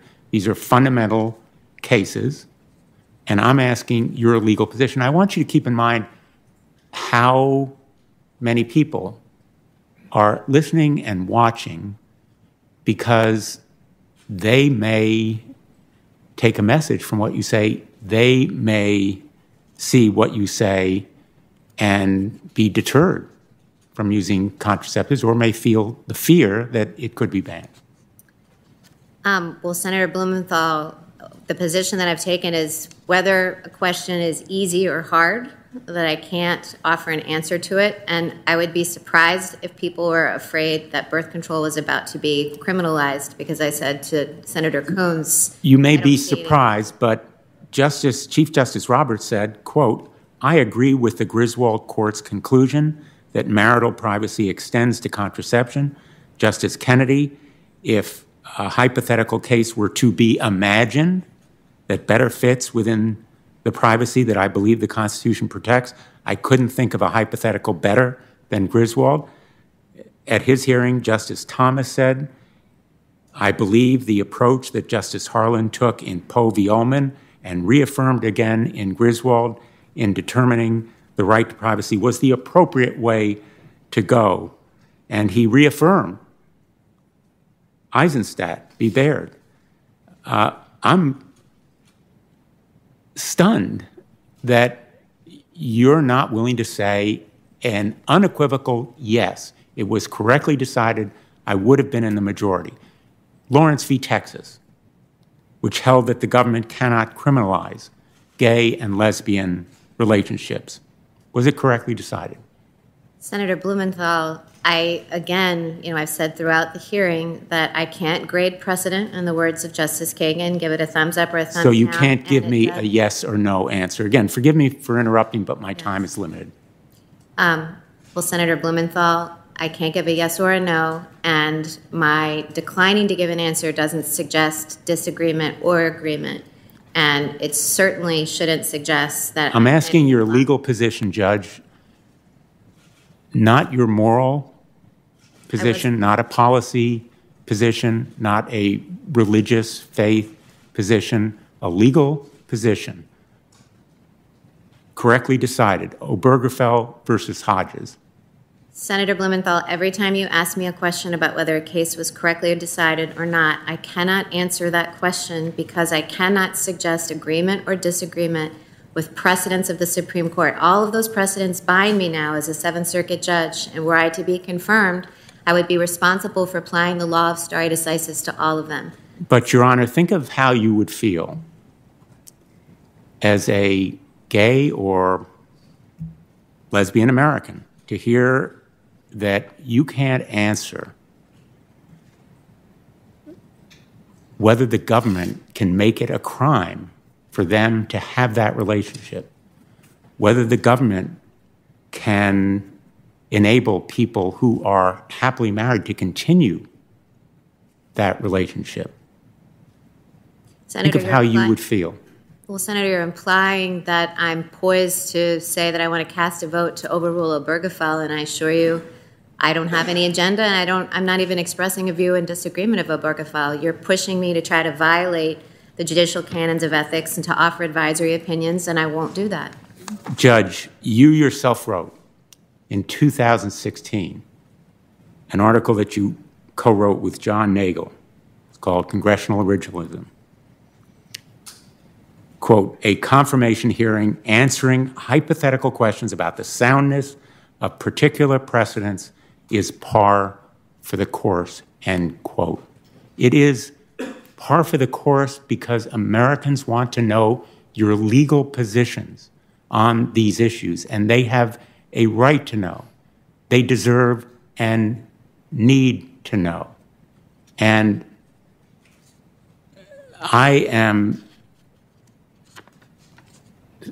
surprised, and I think a lot of Americans will be scared by the idea that people who want to simply marry or have a relationship with the person they love could find it criminalized, could find marriage equality cut back. I think it would be an America where I wouldn't want to live. Well, Senator, to suggest that that's the kind of America I want to create isn't based in any facts in my record. And that quote that you read to me from the article talked about it being par for the course for those questions to be asked, but didn't say anything about whether it was appropriate for nominees to answer them. Others have answered that same question, and I'm disappointed that you won't. Let me move on to another area. Last month, the New York Times published a series of bombshell reports dealing with the current state of the president's finances. There were a lot of revelations in that report, including that the president himself is responsible for loans totaling $421 million, most of which is coming due within 4 years.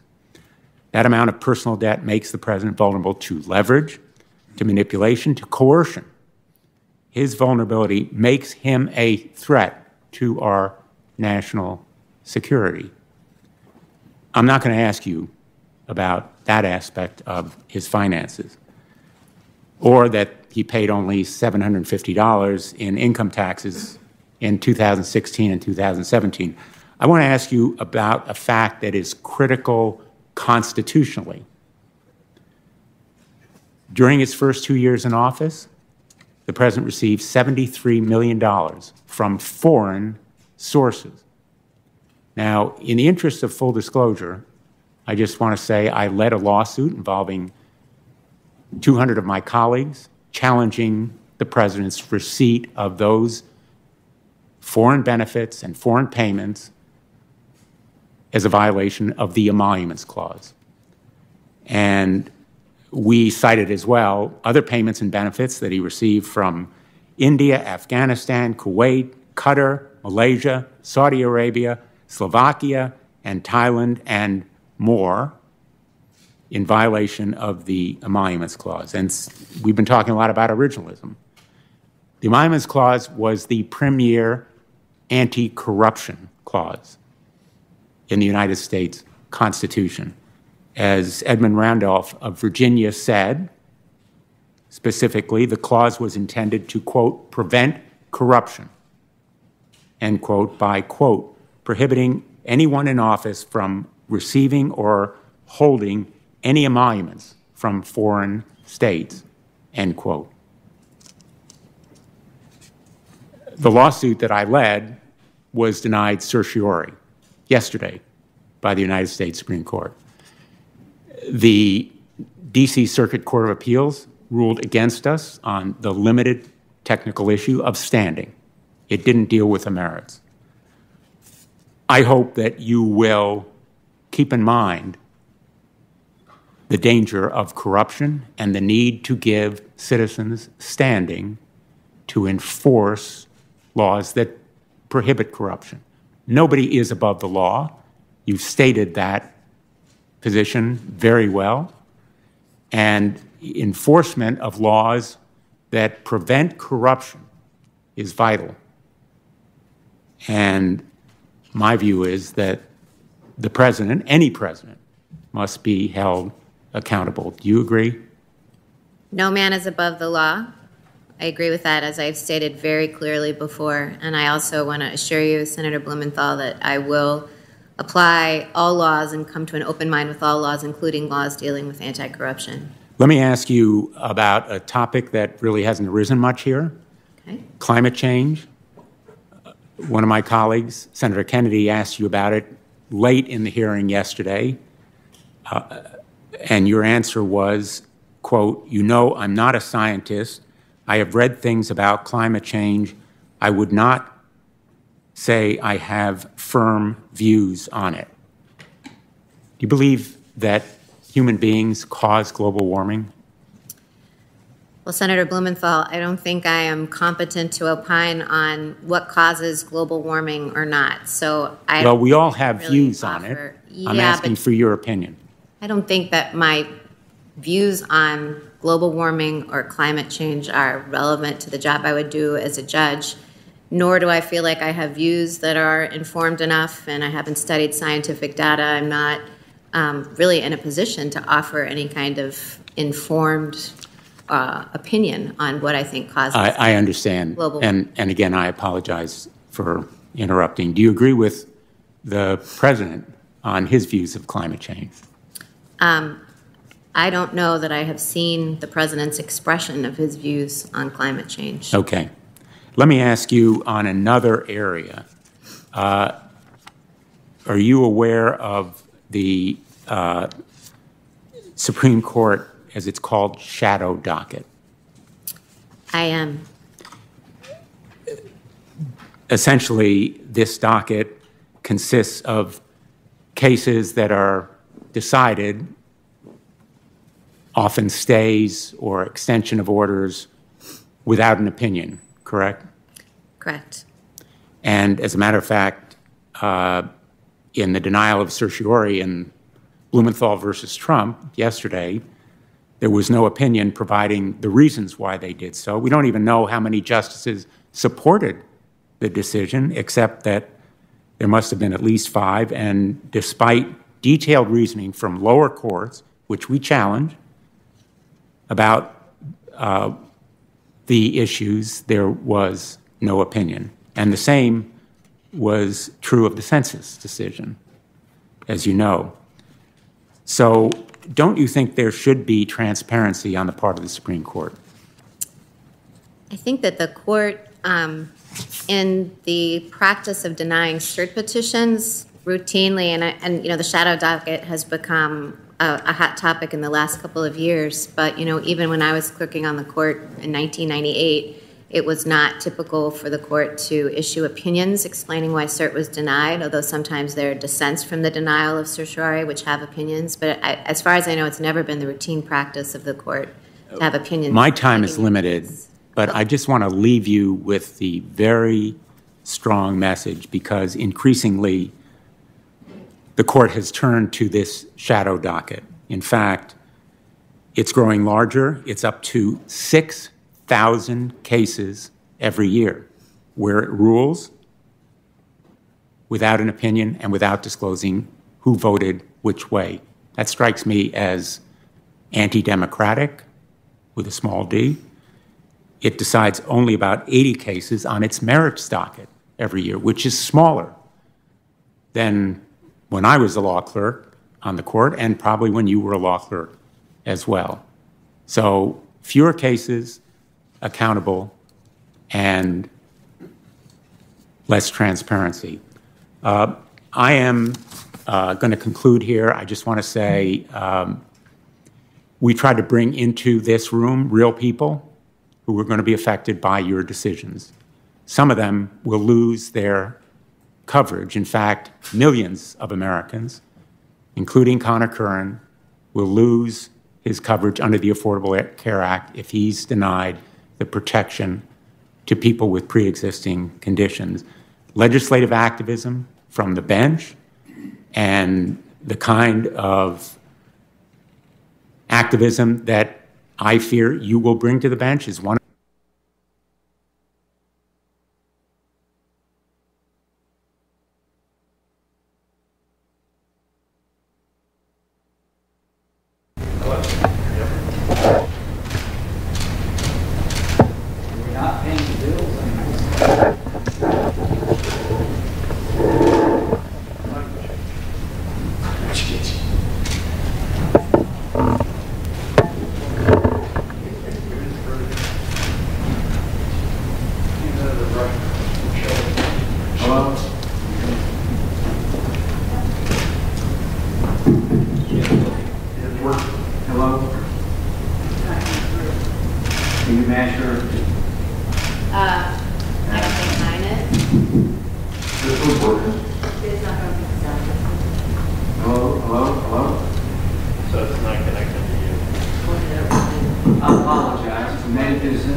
Judge Barrett, I've got a quick question for you. Out of 4 cases, U.S. versus Lopez, D.C. versus Heller, Hobby Lobby versus Burwell, Washington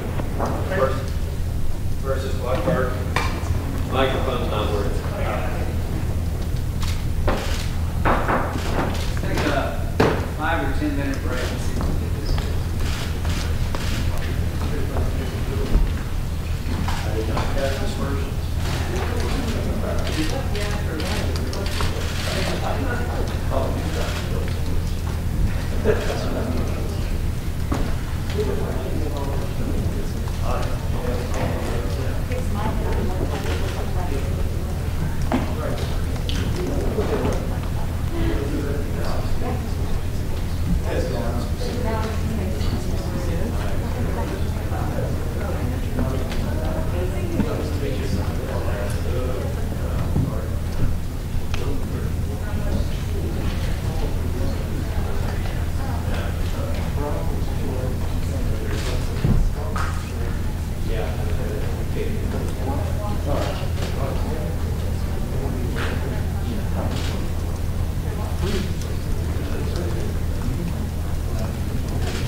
Test 1, 2.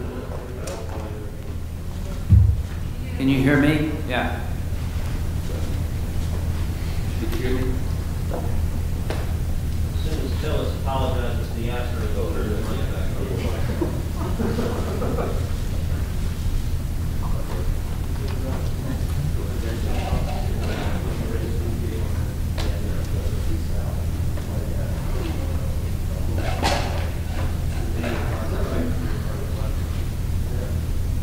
Could someone clarify who's there? Let's go while we can go.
Trapped in the room, we can hear ourselves. We're just not feeding to the court reporter out to the public service station. So this is a public hearing. We'll hopefully get it fixed. I apologize.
You've been watching special live coverage from the CBN News Channel. We now return you to scheduled programming already in progress.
This is special live coverage from the CBN News Channel.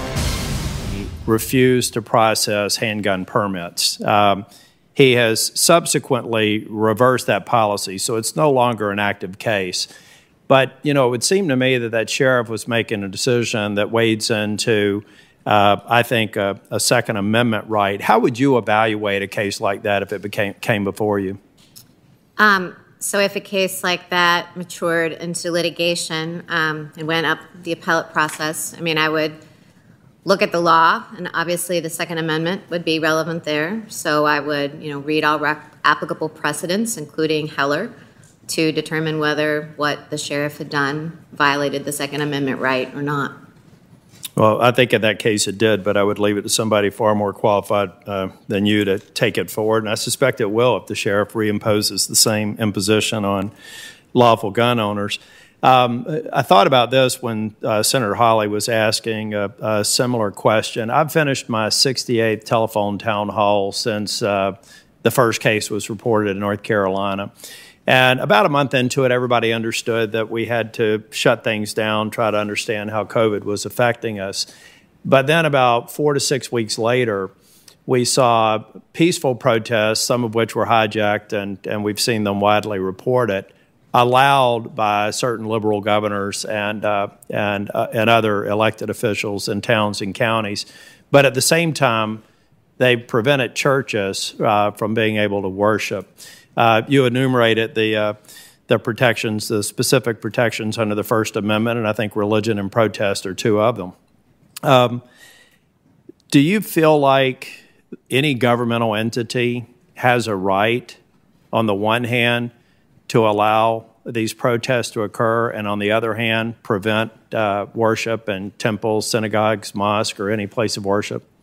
Well, Senator, those kinds of cases are being litigated all around the country right now. You know, some have gone up to the Supreme Court on a couple of different orders, so those aren't things that I would be able to comment on. Are you able to opine at all on how you would go about evaluating the arguments? Sure. So whenever you have that kind of a restriction, like, you know, as we are in a pandemic, the Supreme Court's general position is that the government has a compelling interest in responding to a health crisis of this sort. So you look at the case law describing the extent of the state's authority to address a public health crisis. You know, it's come up before in a case involving vaccination. Then you also, you know, and this was clear in my interchange with Senator Hawley, you also look at the other amendments and other rights at play. So in the case that I had, you know, it involved the First Amendment, looking at the speech and free exercise clauses of that amendment. So those come into play as well. Thank you.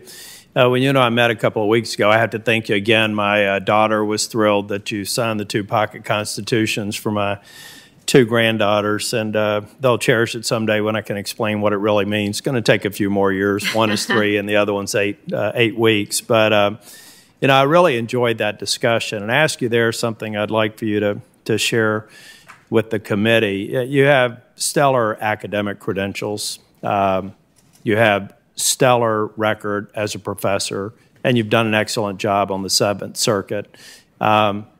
You've been a great mother and wife.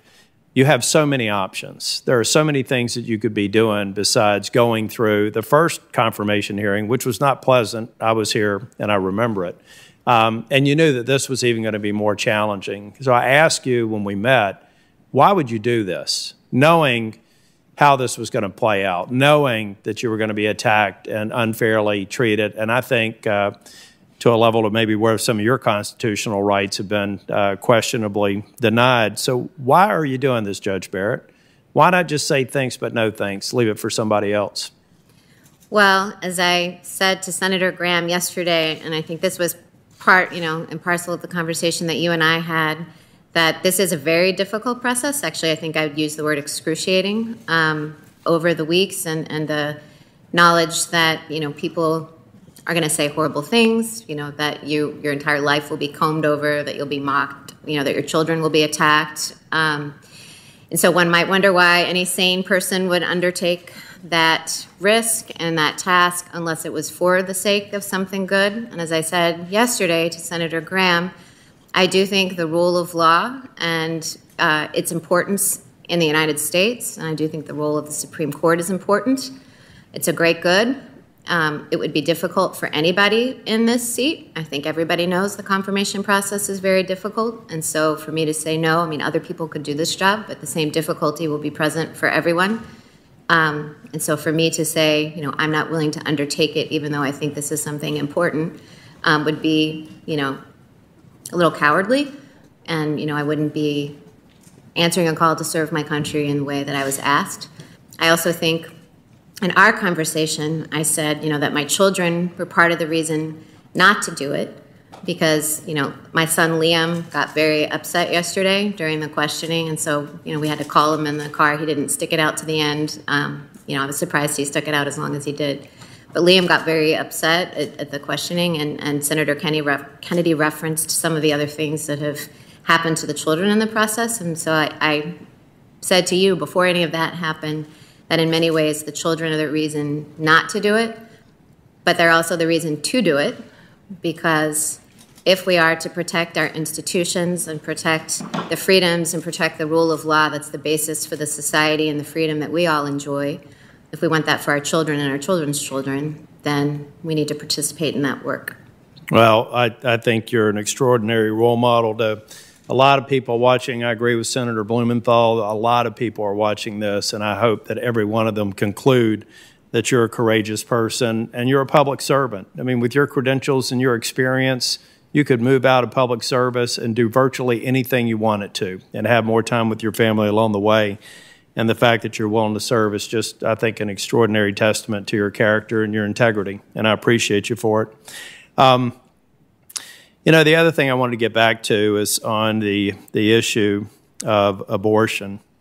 I think it's remarkable over the course of the past couple of days how many times they have, my colleagues on the other side of the aisle have challenged you on this matter. And in the same breath, they're advocating for activism. In one breath, they want to secure certain Supreme Court precedent. On the other breath, they want your commitment to potentially overturn it. But I want to talk specifically about a policy in Gonzalez versus Carhart. I mentioned yesterday late-term abortions, partial birth abortions, I've thought were horrific all of my life, but especially since I held that premature granddaughter of mine who was born 3 weeks premature. How would you, if a case as a matter of state law or federal law, let's say Senator Graham's bill, how would you go about evaluating maybe some laws that would prevent late-term abortions, partial birth abortions? How would you go about evaluating that in light of Gonzalez versus Carhart? Well, I would look at all the precedents. Casey, as we discussed yesterday, sets out the undue burden standard, which is the test, and then Gonzalez versus Carhart, as you say, upheld a restriction on partial birth abortion. You know, Whole Women's Health and June Medical are the most recent cases in the abortion line. So if I were to have to decide a case involving a bill like the one that Senator Graham has referred to, it would involve looking at all of those precedents and their application to the particular contours of the law that was before me. Thank you. Now I'm going to go in a slightly different direction. I was talking with Senator Coons, who is the ranking member on a committee that I chair, a subcommittee here on intellectual property. We've done a lot of work, and we're working on a bipartisan, bicameral basis, and I have to thank Senator Blumenthal for probably being one of the more active members in this committee. I think it's an area where we really are working on a bipartisan basis, the things that the public seldom see. But I want to ask you first on antitrust. I know a district court opinion sided with Federal Trade Commission that found that Qualcomm violated antitrust law. And the Ninth Circuit overruled that district court decision. I don't know if you followed it, but in the Ninth Court opinion, they said that Qualcomm was a company just asserting its economic muscle with vigor, imagination, devotion, and ingenuity. I know you can't speak to that case, but I'm interested in your thoughts generally on antitrust law. Where do you think the court should draw the line on federal antitrust limits between where a company violates an antitrust law or, as Qualcomm was characterized, of just asserting its economic muscle with vigor, imagination, devotion, and ingenuity? I haven't followed that case, so I'm not aware of that case from the Ninth Circuit, but I would be venturing out into that hypothetical dangerous territory if I tried to articulate what hypothetical line to draw in the context of antitrust law because, well, as you probably know better than I, just being on the committee, it's a complex area with lots and lots of precedent and lots of statutory and regulatory law as well. Moving to another area that's been addressed on the Committee on Intellectual Property and Patent Law Eligibility. As judge, I should say, as chairman of the subcommittee, I'm really interested in protecting the intellectual property of the American innovation economy. There's no question that we're the leader in the world. But in recent years, we've seen a lot of Supreme Court cases that have waded into patent eligibility, producing a series of opinions that have really muddled the waters. And in some cases, I think that I agree with the decision, but I worry about the methodology that they use to get there. So I'm curious about your thoughts. In my committee, we've talked about specific cases that we could potentially abrogate if we could get bipartisan support, and we're in those discussions. But what are your thoughts on the Supreme Court's rulings on patent eligibility? And do you think that the court should go back and clarify at least the method that they use to reach their opinion? So without commenting on any particular cases, which actually I have to be completely honest and confess to you, I can't think of what particular cases you might be thinking of in the patent eligibility, but without commenting on those cases in any event, I think I would say that clarity in decision-making is always something that courts should strive for, and I know on the Seventh Circuit, we try, and I'm trying to be attuned to in writing opinions, whether it gives good guidance to lower courts and then to also those who are trying to order their conduct, in compliance with the law. So I think clarity is certainly a virtue in this context. And I think that we're working, like I said, on a bipartisan, bicameral basis to help or do it on our part. Copyright law and technology is another area that we focus quite a bit on. I think I had one witness say that our current laws are MySpace laws in a TikTok world. There's a lot of changes that have occurred, and we feel like there's a need for us to maybe move forward with some clarity and some protections. The Supreme Court has spent more than a century answering questions about whether copyright law covers new technologies like cameras, player pianos, moving pictures, the list goes on, several internet-enabled technologies. Do you think that the Supreme Court is the best institution to answer these questions, or is that a role Congress should play? Most of the things you're identifying sound to me like matters of policy, and so those seem like matters that are best addressed by the legislature, a democratically elected body, not policy made by courts. I agree. I think it's a complex subject, and I'm glad to hear your opinion, and I hope that we make progress on it. And again, I have to thank Senator Coons and Senator Blumenthal and Senator Hirono, who are on that subcommittee, who have, I think we've worked well, and I'm hopeful that we'll make progress. I think Senator Blumenthal asked you about the courts getting involved in elections, but before somebody goes out into the cyber world and says 9 people are going to decide the outcome of the election, 9 votes versus the tens of millions of votes that are being cast now will be cast by November the 3rd. What you're potentially going to be confronted with are various lawsuits that may come in based on changes in voting protocols for this cycle versus other ones. But at the end of the day, what role is the court going to play, if any, in the determination? 9 people are not going to elect the president, regardless of who wins the election. But 9 people are going to have to consider various cases. But at the foundation, is it accurate to say that your role will be determining whether or not every single American who wishes to vote had their vote recorded and was given proper access to make that vote? Is that fundamentally what the courts would decide? Fundamentally, if an election dispute arose, obviously the issue, it's impossible to predict what particular aspect of the election would be challenged. But the laws that would be invoked are laws that protect the right to vote, that keep elections fair. So those are the kinds of issues that have come up in past election disputes. And so certainly the court would not see itself as, and would not be electing the president. It would be applying laws that are designed to protect elections and protect the right to vote.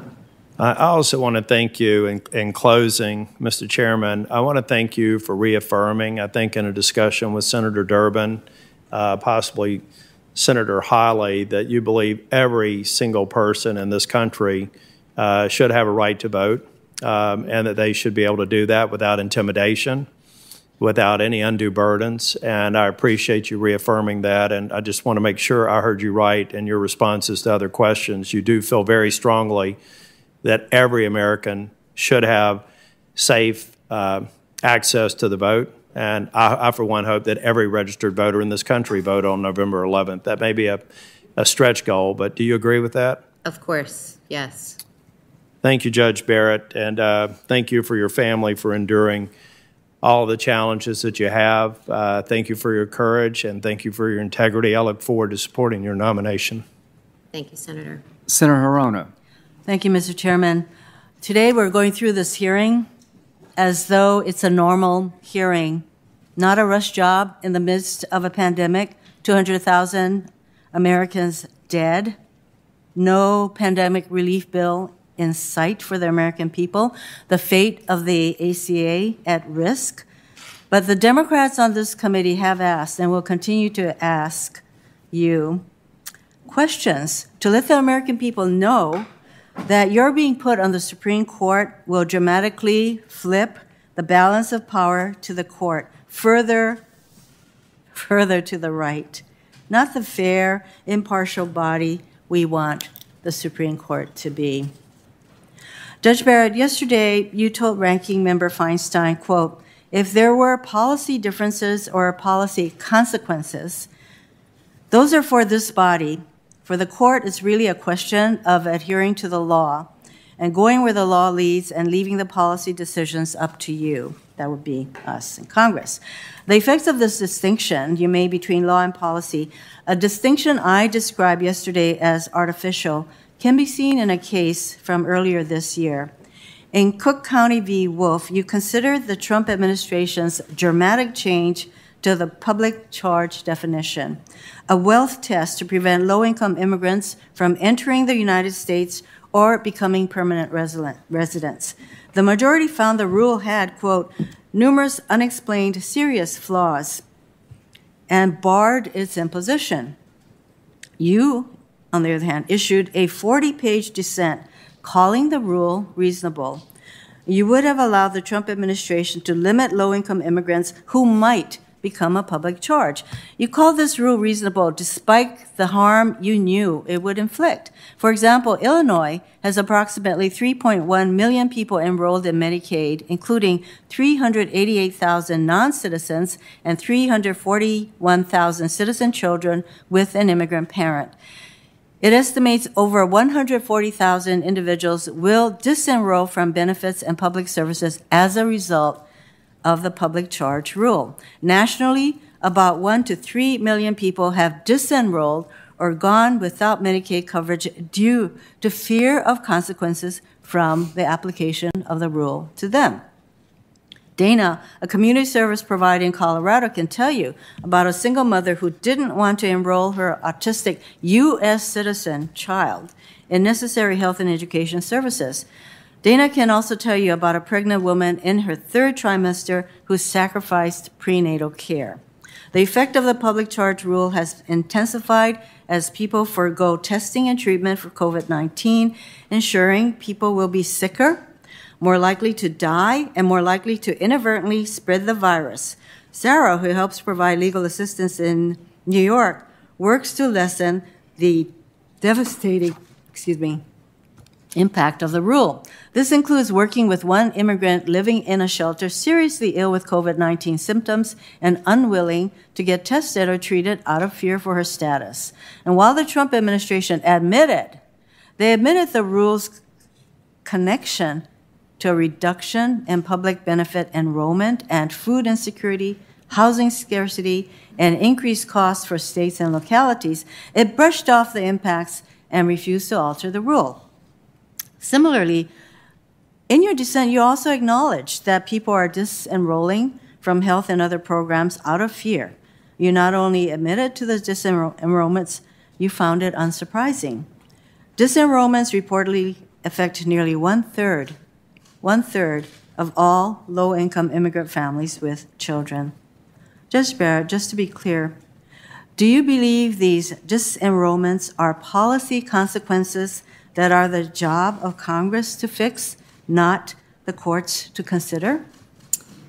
Senator Hirono, the dissent that I wrote in Cook County went through the public charge rule and the statute to explain that those who are currently receiving benefits were not affected by the public charge rule. It was a prospective screen. Actually, but I agree with... Excuse me, Judge Barrett. I read your dissent, and I know you went through the laborious... You tried to show the people who would actually be impacted by the rule, but in your dissent, you also acknowledge that there are a lot of people who are not impacted by this rule who will disenroll because of fear that the rule would apply to them. So my question to you is whether those kinds of effects, which you foresaw, you even acknowledged it, if you think it's appropriate for the court to consider those effects. So Senator Hirono, as I was trying to answer before, yes, I said that there was fear and there was disenrollment, but that in fact the rule did not apply to anyone who is currently eligible for benefits. The question of disenrollment and the effects of the rule would be relevant at the stage of arbitrary and capricious review. I was just analyzing the first step, which was the interpretation of the statute. But I said that I wouldn't reach the question in that case because it hadn't been briefed. So what I said in my dissent was that it would be better to send that back to the district court for briefing on the question of whether the rule and the evidence that the agency had gathered was arbitrary and capricious, including its treatment of the costs for state and local governments, et cetera. Judge Barrett, you deemed the rule to be reasonable. So I take it you stand by your dissent in that case. I stand by my dissent, but Senator Hirono, there is a difference between reasonable under the Chevron doctrine and arbitrary and capricious under the Administrative Procedure Act. So just what I'm clarifying is I did not... But as you noted in your dissent, the APA was not even brought up, so that was not an issue. So everyone seems to agree that this rule is having a chilling effect nationwide among families, affecting access to health care, nutrition, food, housing, benefits that Congress meant to make available. So I would say that from from your response and the response you gave to Senator Feinstein about the distinction you make between policy and law, it seems to me that in this case, you did not give much credence to the effect of this rule. It wasn't, albeit the rule did not apply. It would have been the question at the arbitrary and capricious stage because that's one of the relevant factors. But, you know, the laborious study that I did in the public charge case responded to the arguments the parties made and the complex statutes that Congress has passed in this area, including the welfare reform. Judge Barrett. Yes? I'm sorry, too. You know, I don't think you even mentioned arbitrary and capricious standard. So let me move on. Yesterday, Senator Graham asked you about how unlikely it would be to overturn Supreme Court precedent on a range of issues. And you said, quote, judges can't just wake up one day and say, I have an agenda. I like guns. I hate guns. I like abortion. I hate abortion. And walk in like a royal queen and impose, you know, their will on the world. You have to wait for cases and controversies. But I don't think that's an entirely accurate picture, because certain justices have been using their opinions to signal interest in addressing various issues, particularly those undermining workers' rights, civil rights, even inviting challenges to longstanding precedent. In fact, as Senator Whitehouse explained this morning, just 2 years ago, the Supreme Court overturned a 41-year-old precedent.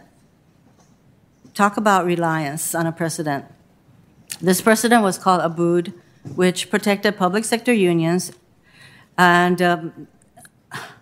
Justice Alito engaged in a six-year campaign. And I just have this chart to show you that he was very persistent in signaling that he wanted to revisit Abood. So in 2012, Justice Alito first signaled that he wanted conservative anti-union groups to challenge Abood in his decision in Knox v. SEIU. These groups brought case after case to meet the criteria Justice Alito laid out.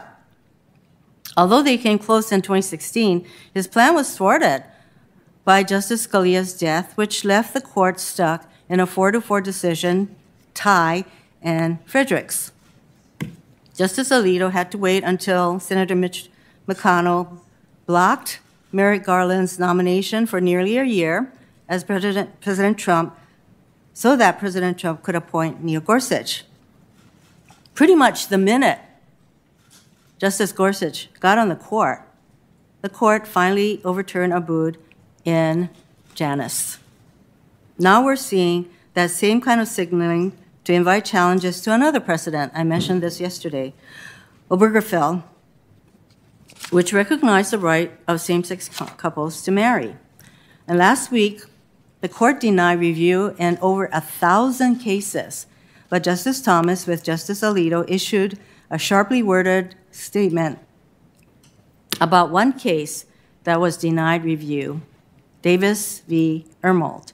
And that case involved a former Kentucky clerk who refused to issue marriage licenses to same-sex couples after Obergefell.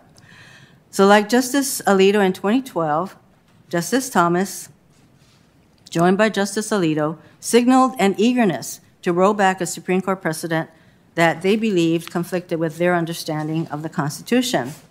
They criticized Obergefell for, quote, reading a right to same-sex marriage into the 14th Amendment, even though that right is found nowhere in the text, and called it a problem that only the court can fix. Judge Barrett, you said judges have to wait for cases and can't say, I have an agenda. But here you have examples of justices who are sending out signals. Bring these cases to us because we want to take a look at precedent.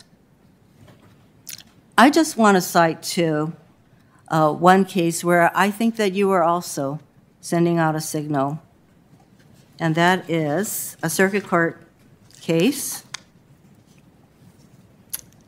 Well, two circuit court cases. One that has you've been asked about, Cantor v. Barr, where you wrote a dissent arguing that certain people with felony convictions should have the right to have a gun, and you went out of your way to raise the issue of whether their right to vote, about their right to vote, and raising concerns that you view their right to vote to be more limited than their right to own a gun. In another example, in Price v. City of Chicago, in that case, you joined a decision that upheld the so-called abortion clinic buffer zone law. As a circuit court judge, you had to apply the law under clear Supreme Court precedent. But the decision that you joined went even further. It signaled a strong disagreement with that precedent, the Supreme Court precedent, calling it, quote, incompatible with the First Amendment and imposing serious burdens, and directed the plaintiffs to seek relief in the Supreme Court. You are going to be, if confirmed, on that Supreme Court. Earlier today, Senator Coons showed you a chart of more than 100 cases where Justice Ginsburg was in the majority and Justice Scalia was in the dissent. And the chart showed the many rights at stake, including long-standing precedent with your nomination. And that includes workers' rights, civil rights, health care, campaign finance limits, and environmental protections. My Republican colleagues are well aware of this, and that's why they want you to be on the Supreme Court so badly. In 2016, after Justice Scalia died, you described him in a TV interview as the staunchest conservative on the court. Is that correct? I can imagine that I said that as I'm sitting here. I can't recall my exact words. Well, I'm quoting you, so Okay. yes, you said that. And you also recognize that replacing the staunchest conservative on the court with someone nominated by President Obama could dramatically flip the balance of power in the court. That's a quote from you. Could dramatically flip the balance of power in the court. You are now in a position that you described 4 years ago of dramatically flipping the power of the court. So your nomination would actually be more dramatic, a more dramatic shift. Law professors such as Professor Stephen Vladeck have pointed out that with your confirmation, the court would be transformed into the most conservative court since the 1930s, with a much more aggressive conservative agenda. In accepting your nomination, you described Justice Scalia as your mentor. That's been mentioned many times before. It appears that you may be even more to the right of Justice Scalia, whom you described as the staunchest conservative. I think it's important to look at what kind of impact you would have had on more recent Supreme Court decisions. When Justice Ginsburg served on the court, the Roberts Court issued numerous 5-4 partisan decisions. But what's notable are the more recent 5-4 decisions after Justice Kennedy, who was often in the middle of the ideological spectrum, was replaced by a much more conservative justice. The court shifted rightward as Chief Justice Roberts' conservative views was now in the middle of the ideological spectrum of the court. So, Judge Barrett, are you familiar with the recent 5-4 decisions where Chief Justice Roberts joined the 4 liberal justices to form a majority? What decisions are you referring to? Are you familiar? I don't know what decisions you're referring to. There are a number of them. I would just touch on 2, and I'll describe them. So these 5-4 cases touched on several issues that highlight what's at stake with your nomination. These issues include protections for DACA recipients, the integrity of the census, reproductive rights, digital privacy rights, right of criminal defendants, COVID-19 safety measures, protecting agency regulations, covers a wide range of protections from veterans' benefits to clean air and water. I'm just going to go to the DACA decision that I mentioned in June 2020. Justice Ginsburg was part of a 5-4 majority with Chief Justice Roberts that blocked the Trump administration's efforts to end the DACA program. And replacing Justice Ginsburg with a conservative like Justice Scalia would have thrown the lives of 800,000 DACA recipients and their families into chaos. The DACA participants would be facing deportation. That includes the over 200,000 DACA recipients who are risking their lives on the front lines of the pandemic to protect the health and safety of us. And last year, Justice Ginsburg and Chief Justice Roberts issued a 5-4 decision that blocked the Trump administration's anti-immigrant policy of adding a citizenship question to the 2020 census, something very near and dear to President Trump. And replacing, in that case, Justice Ginsburg with someone like your mentor, Justice Scalia, would have resulted in excluding many immigrant families from the census. That would not only have decreased their representation in Congress, it would also have decreased their share in the distribution of $1.5 trillion in federal resources. And yesterday, we saw what the court looks like without Justice Ginsburg on it. It allowed the Trump administration to end the census data collection early, despite the ongoing pandemic, despite the fact that they will not get an accurate census count by ending the data collection early. So, of course, that would mean probably fewer federal resources for communities where there is not that accurate count. That could also mean that Trump officials, instead of Census Bureau experts, may use the population numbers to determine representation in the House of Representatives and in state and local governments.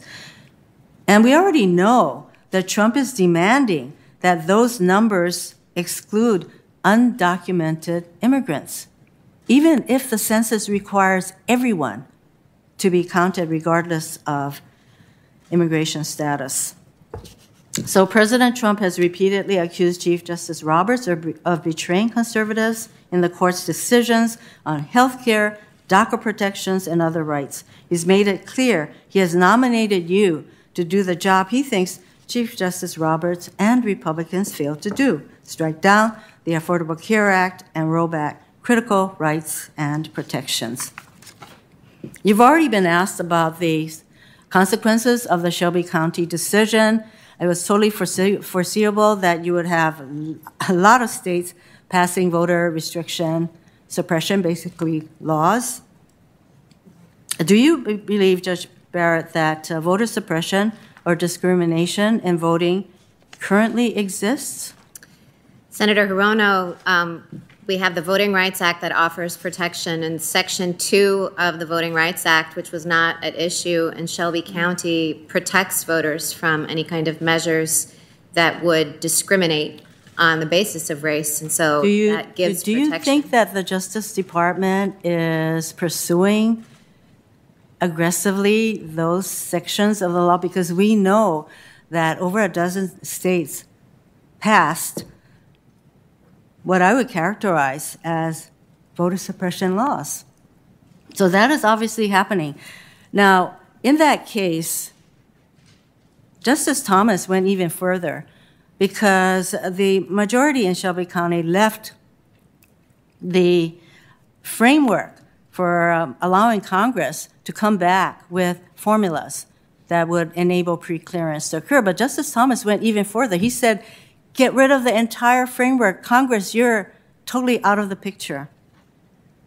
So this is the danger we're facing with your being put on the court. One more thing. I have just one more question.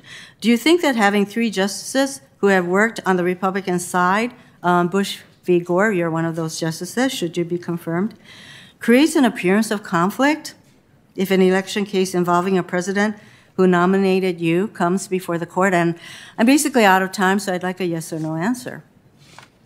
Well, Senator Hirono, I answered that question before and said any question of whether there was an appearance of partiality problem would be one for all justices involved to consider under the recusal statute. So you think there might be a conflict and therefore you would have to go through that entire Senator, process? I think anytime someone makes a motion to recuse, and indeed even one is not made, a judge always has to consider that issue. So, I mean, you're asking me to make a decision about whether I think myself and 2 people who are not even yet my colleagues should recuse in that situation, and I'm just saying that No, but actually my question was whether it poses an appearance of conflict, and I believe that the fact that you would even bring forth the recusal process says to me that voters might decide that there is an appearance of conflict. Thank you, Mr. Chairman. Thank you. Senator Ernst. Yes, thank you, Judge Barrett, very much for being in front of us. Welcome to day 3. It's been quite a day, and because we do have so many members that have been busy talking over you and interrupting, and they've said so themselves. Pardon me for interrupting you, telling me that their time is more important than hearing your answers. If you would like to take a few moments, if there's anything that you would like to further explain, I would welcome that at this time. Thank you, Senator Ernst. I mean, I think the only thing I want to clarify is, insofar as Senator Hirono was suggesting, I think that the work that some of the justices may have done on Bush v. Gore is reason to recuse. That is certainly not what I meant. What I meant is that in every case, judges have an obligation to consider the issues, and they may conclude no. So what I meant to be saying was just not to take a position, so I just want to make that answer clear. Great. I appreciate that. Thank you for taking that time. And Judge Barrett, obviously over the past number of weeks since you were nominated, and certainly since this hearing began, there's been a lot of discussion about the legacy of Ruth Bader Ginsburg, who was really a trailblazer. The Democrats seem to claim that you wouldn't be an adequate replacement for Justice Ginsburg because you do not march in lockstep with her judicial philosophy.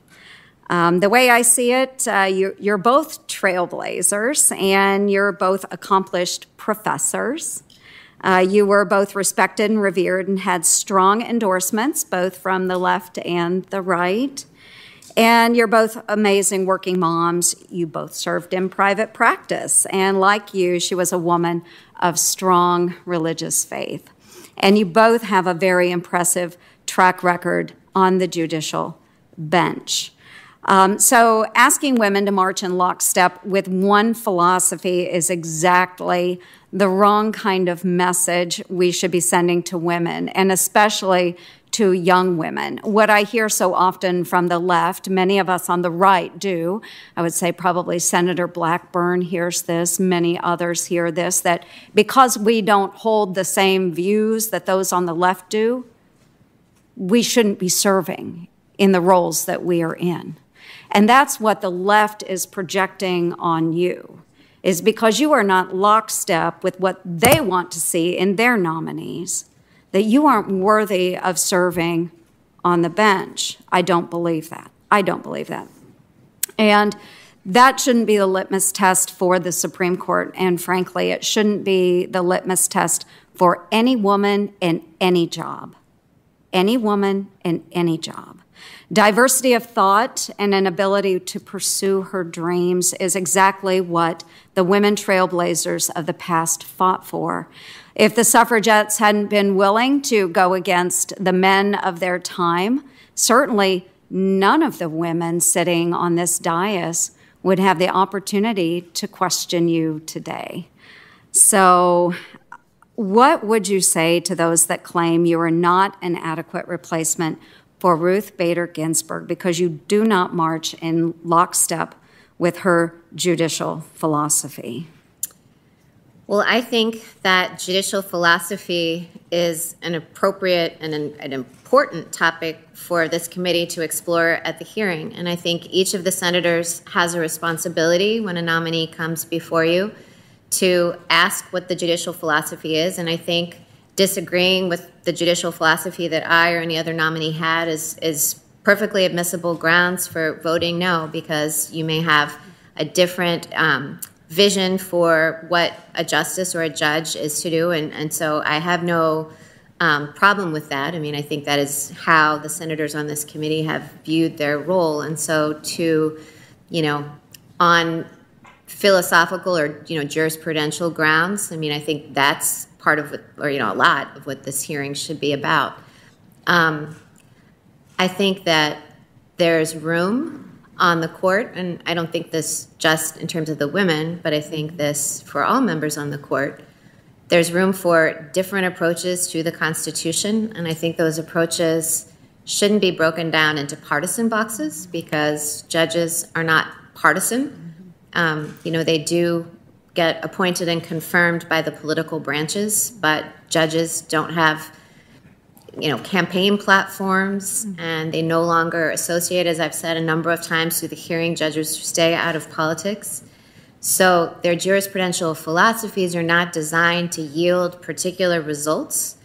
So I think there's room for different jurisprudential philosophies that, by the way, even when they start and approach texts from different ways of thinking about it, sometimes yield the same result. It's not necessarily the case that two justices who, one being a pragmatist and one being an originalist won't end up at the same place. They just might get there a different way.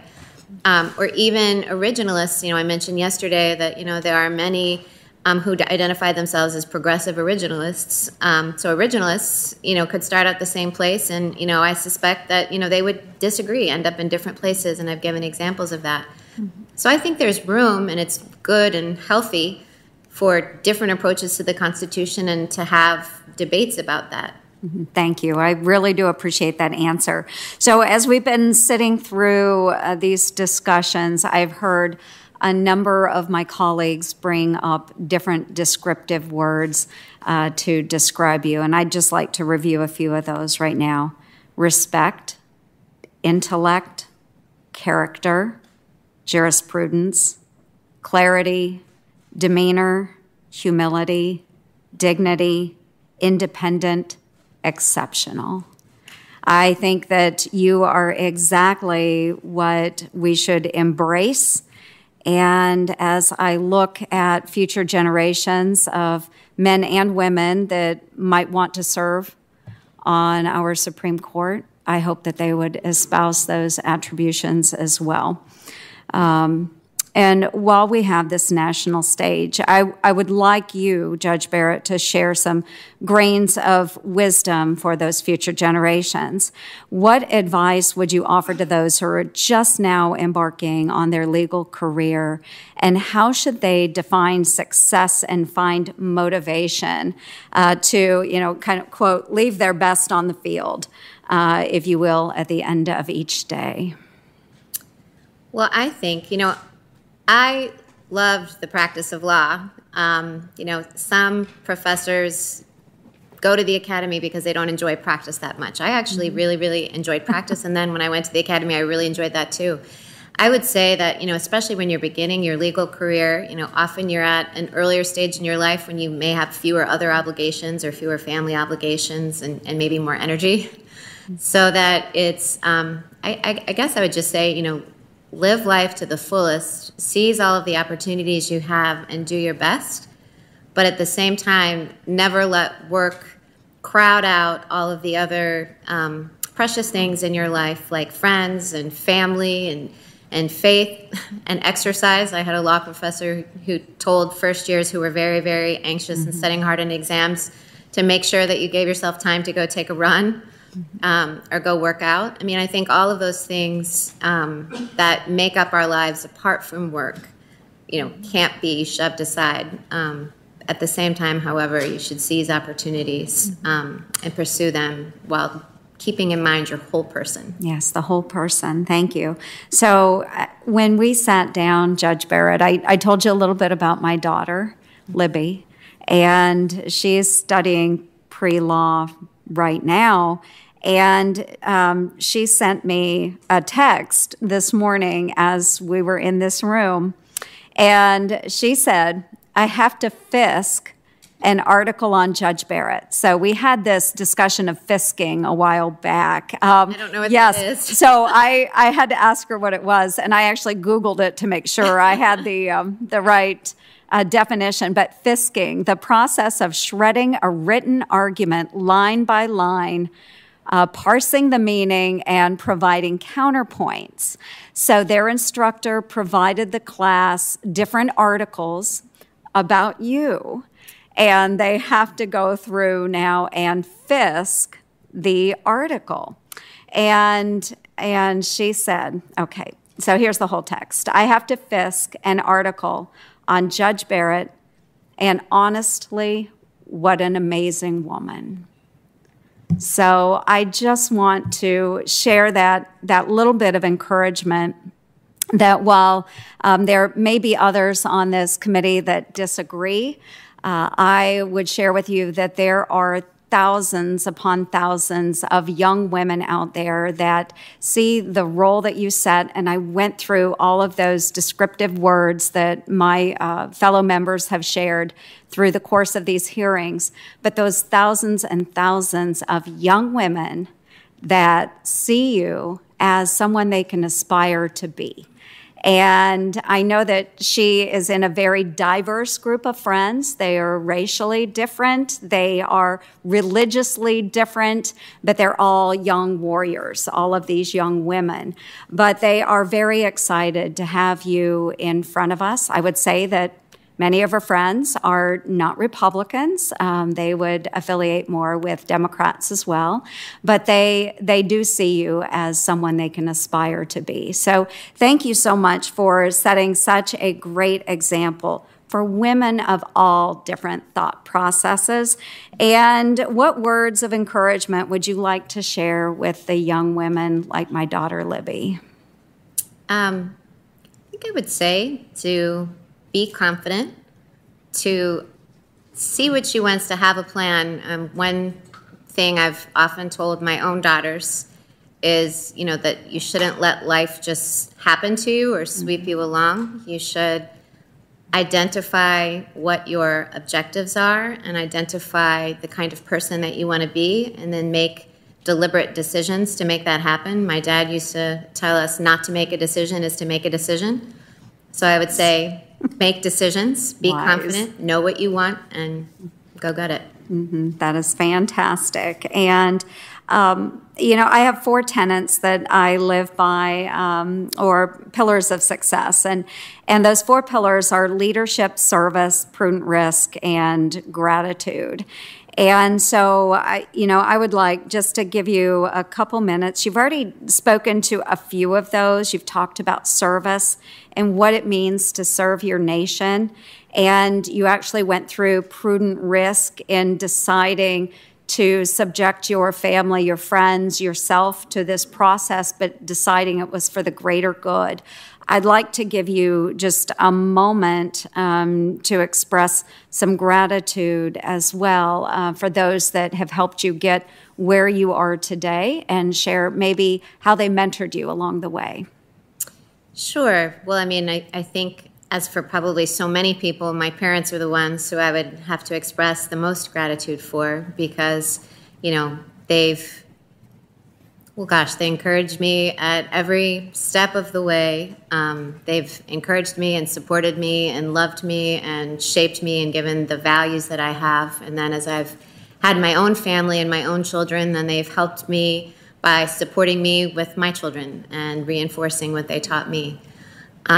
My professors in law school, we heard the other day from former Dean O'Hara, who was gracious enough to introduce me on the panel. I had so many wonderful professors when I was in law school. I had so many wonderful colleagues once I joined the faculty. When I was in practice, I had so many lawyers that I learned so much from. And then we've talked at great length about Judge Silberman and Justice Scalia, the judges for whom I worked. And so, I guess they say it takes a village to raise a child. I think it takes a village to mentor anyone into who they become as an adult. And so I'm very grateful for the whole village that I've had that's brought me to this point. Wonderful. Thank you very much, Judge Barrett. Thank you. Senator Booker. Mr. Chairman, thank you very much. Your Honor, hi. Hey, Senator. How are you? I'm good. You? I'm doing well. I'm doing well. I'm sure that part of that smile is the fact that I'm the second to last Democrat.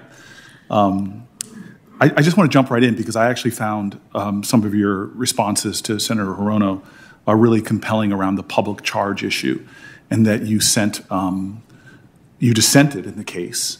And if I could read it, you wrote that at the bottom, the plaintiff's objections reflect disagreement with the policy choice and even the statutory exclusion itself. Litigation is not the vehicle for resolving policy disputes, because I think the DHS's definition is a rational interpretation of the statutory term public charge. But you were saying to her, which I really found compelling, that you were still leaving the door open for it to be capricious. Was that the word you used?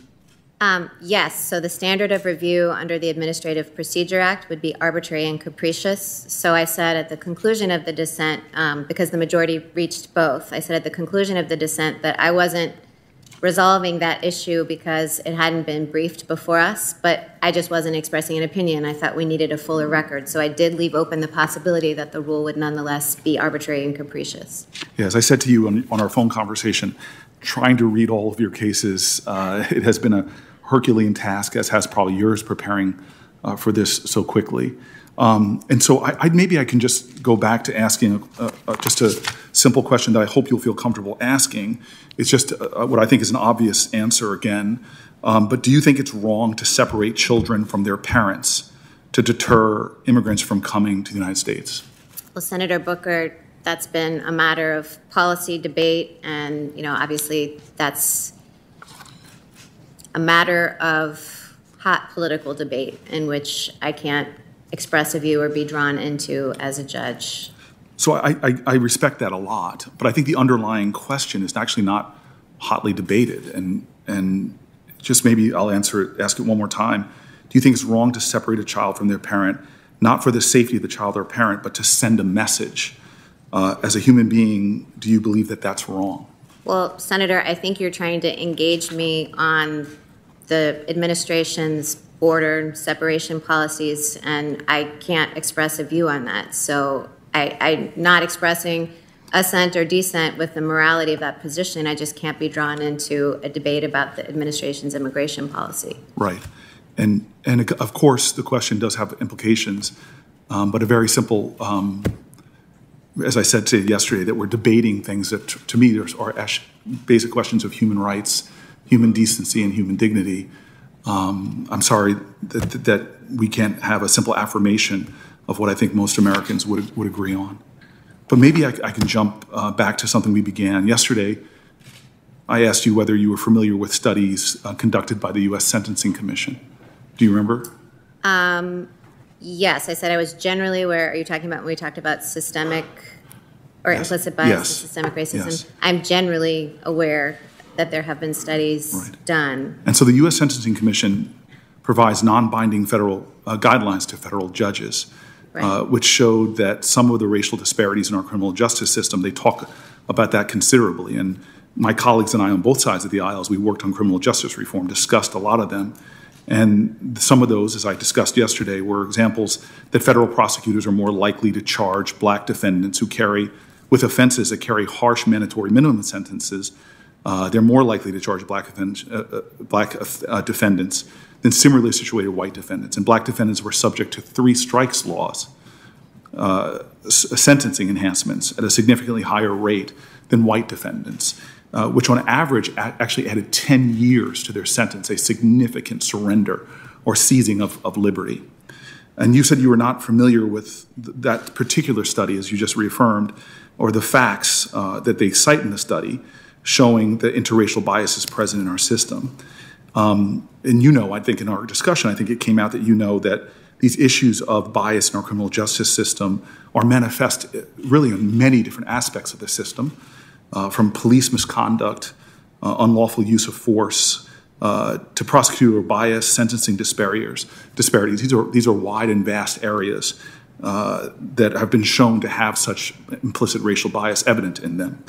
And this year, clearly, we've been grappling as a nation with a lot of these issues.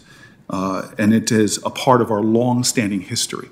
You cannot divorce the role of judges in our history over these some 200 years and how race has been a persistent part of the national narrative, grappling with deep issues of bigotry and bias, overt as well as the biases that exist. We know that many of the unjust deaths of unarmed African Americans at the hands of law enforcement have brought this even more into public concern. And so I just want to ask you, and maybe give you more of a chance to discuss.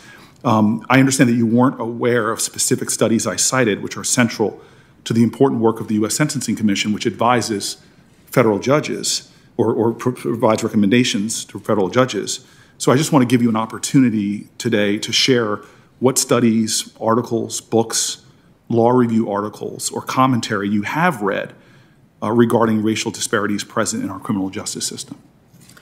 Well, Senator, as you know, the sentencing guidelines do give judges guidance on imposing sentences. And so I am familiar with the sentencing guidelines because there's something when we review sentences that, you know, we need to draw on and apply.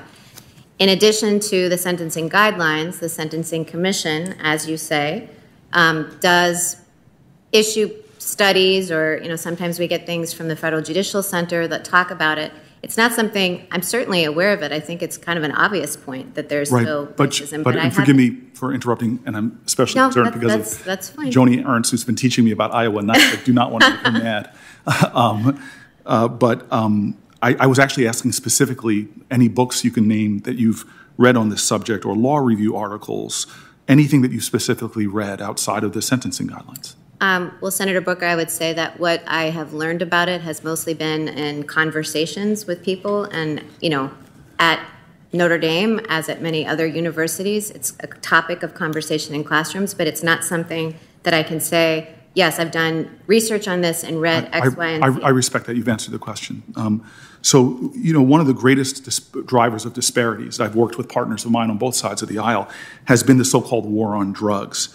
Which really is a war on black and brown people because of the outrageous disparities. And there's no difference between blacks and whites for using drugs or even dealing drugs in America, but blacks are multiple times more likely to be arrested for them. It's why at Stanford, not that I'm impugning my school, lots of drug use, very little arrests, but in low-income communities like the one I live in, equal drug use, but much more arrests. One of the most tragic examples of this, again, partnership on both sides of the aisle, was about the crack powder cocaine disparities, which imposed such harsh, unbalanced penalties for cocaine relative to powder cocaine, that someone caught with a amount of crack cocaine the size of a candy bar would get a roughly the same sentence as someone caught with a briefcase full of powdered cocaine. This is a wildly unjust part. When the Sentencing Commission wrote an amendment to the address to address some of the disparities and made it retroactive to 2008, you actually wrote a law review article in a well-known legal academic, not a law review article, excuse me, you wrote a blog post in a well-known legal academic that cited this decision, and you questioned whether that was a wise call. Now, in fairness, as I reread it today, you raised the administrative hurdles in retroactively reducing sentences which would provide relief to actually an estimated 20,000 Americans who had their liberty, one of the most fundamental rights, taken away from them. But never in the blog article did you mention that this was unjust. There was no deference to how serious this is for the 20,000 Americans, 98% of them who are black and brown. You just questioned, why are we doing this? Could you tell me why? Sure. Senator Booker, I think what you're referring to is a short blog post on the Law Prof's blog, and it wasn't an in-depth exploration of the crack cocaine disparity or anything like that. It was simply pointing out the administrative hurdles because my husband was an AUSA, a federal prosecutor at the time, and that had been table talk at our house, just kind of the complexities of retroactively going back. So it wasn't a policy statement, and it wasn't a statement meant to be just. I don't think it was probably more than a paragraph. And it was simply identifying the administrative hurdles because they're clearly, whenever you apply retroactive reform, there are administrative hurdles going forward. Well, you're a law professor who assigns lots of syllabus to just a guy like me who played football. This is a long article, a couple of pages worth, and I'm wondering. The blog post was? I have it here in font that my old eyes can't read without glasses. My old eyes can't see it from here either. I don't have a memory of how long it was. I guess I'm just saying that you're not citing articles or research that you've read on this issue, yet you have written here about it. And to me, that speaks, it makes me wonder and want to talk to you a little bit about your preparedness and priorities, taking the highest office in the judicial world that deals with such long-standing issues of race and in a way that affects the totality of the lives of Americans in every aspect of their life, from their financial well-being to their rights to vote. And I'd like to go through as quickly as I can in my remaining 10 minutes a little bit about the vastness of this problem and why I'm very concerned that you haven't even cited anything that you've read that would speak to this, or the only writings I could find on it don't even talk to the injustice of it all. And so you had a conversation with Senator Klobuchar about voting, and I just want to know, have you ever waited 5 hours to vote? I have not. Have you ever waited over an hour even? I have not. Yeah. Well, in Wisconsin, a state in your circuit, we saw the travesty during the primary earlier this year, during a pandemic, that many polling places were closed and lines were incredibly long. In Milwaukee, a city of more than 500,000 people located in a county with 70% of that state's black population, we literally saw out of the city's 180 polling places, only 5 were open, pushing people into hours and hours long wait. Now, comparatively, 66 polling places were open in the city of Madison, a predominantly white city, half the size of Milwaukee. And the U.S. Supreme Court made this all worse with a ruling that restricted mail-in voting at the last minute during a pandemic where black Americans are dying at twice the rate of white Americans. And let's be clear, this is part of a nationwide problem with racial disparities in voting. A recent study found that residents of entirely black neighborhoods wait almost 30% longer in lines to vote, and they were 74% more likely to spend more than that half an hour at the polling place. Now, your dissent in Cantor versus Barr, you said something about virtue-based restrictions, which really raised my concern. and that virtue-based restrictions have applied to civic rights like voting and jury service, not individual rights to possess a gun. This approach to the franchise sort of pulls up a lot of history where people used virtue-based restrictions in the past that's been very well documented in our history. Ideas that you can disenfranchise people if they don't meet certain virtue tests. And many of these tests I know you're aware of, but these are like, are you worthy enough if you can't say the whole Declaration of Independence? These are tests that John Lewis used to talk about. Can you count the bubbles in a bar of soap? You're familiar with that, I'm sure. Senator, I want to be very clear, and I tried to clear this up yesterday. This concept of virtue, I think especially for people who are watching this who don't know about the law, does not mean that I think that people's voting rights can be taken away because they're not good people, or that I think literacy tests are okay, or anything like that. It's a concept that was present in Heller. Cantor versus Barr was not about voting rights, and I very clearly have said voting is an individual and fundamental right that is critical to our democracy. So poll taxes, you would say, unconstitutional? Senator, voting is a fundamental individual right that is critical to our democracy. The 14th Amendment, the point I was making is that the 14th Amendment does expressly contemplate that states might deprive felons of voting rights because it's in the text. So you're jumping to felonies. I just asked you about poll taxes. And I've tried to point out to you with the picture of just one place or African-American community as a whole waiting so much longer than you and I might have ever waited in lines. I'm trying to draw something here for you. So I just asked about poll taxes. Didn't get to felony disenfranchisement yet. Poll taxes, unconstitutional, yes? Okay, I was pointing out with the felony disenfranchisement the point I was making in Cantor versus Barr. I wasn't trying to anticipate your questions. I was just saying that that was the context in which I discussed it. I think Section 2 of the Voting Rights Act, which prohibits procedures and practices. Right. I poll think taxes fall. Thank you very much. Thank you very much. You're jumping ahead, and I spent so much time on my questioning.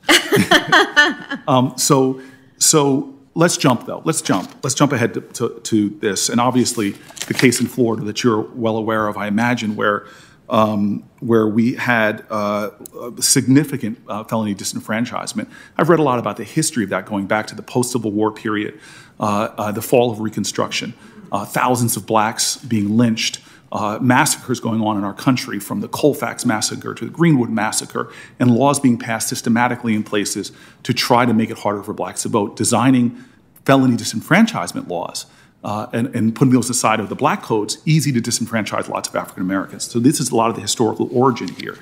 Now, we see this coming to the fact that now we have places like Florida, and by the way, there are levels of disenfranchisement for African Americans upwards of, I think in America, 1 in every 17 blacks are unable to vote because of felony disenfranchisement. I can see by your expression that's a surprising data point.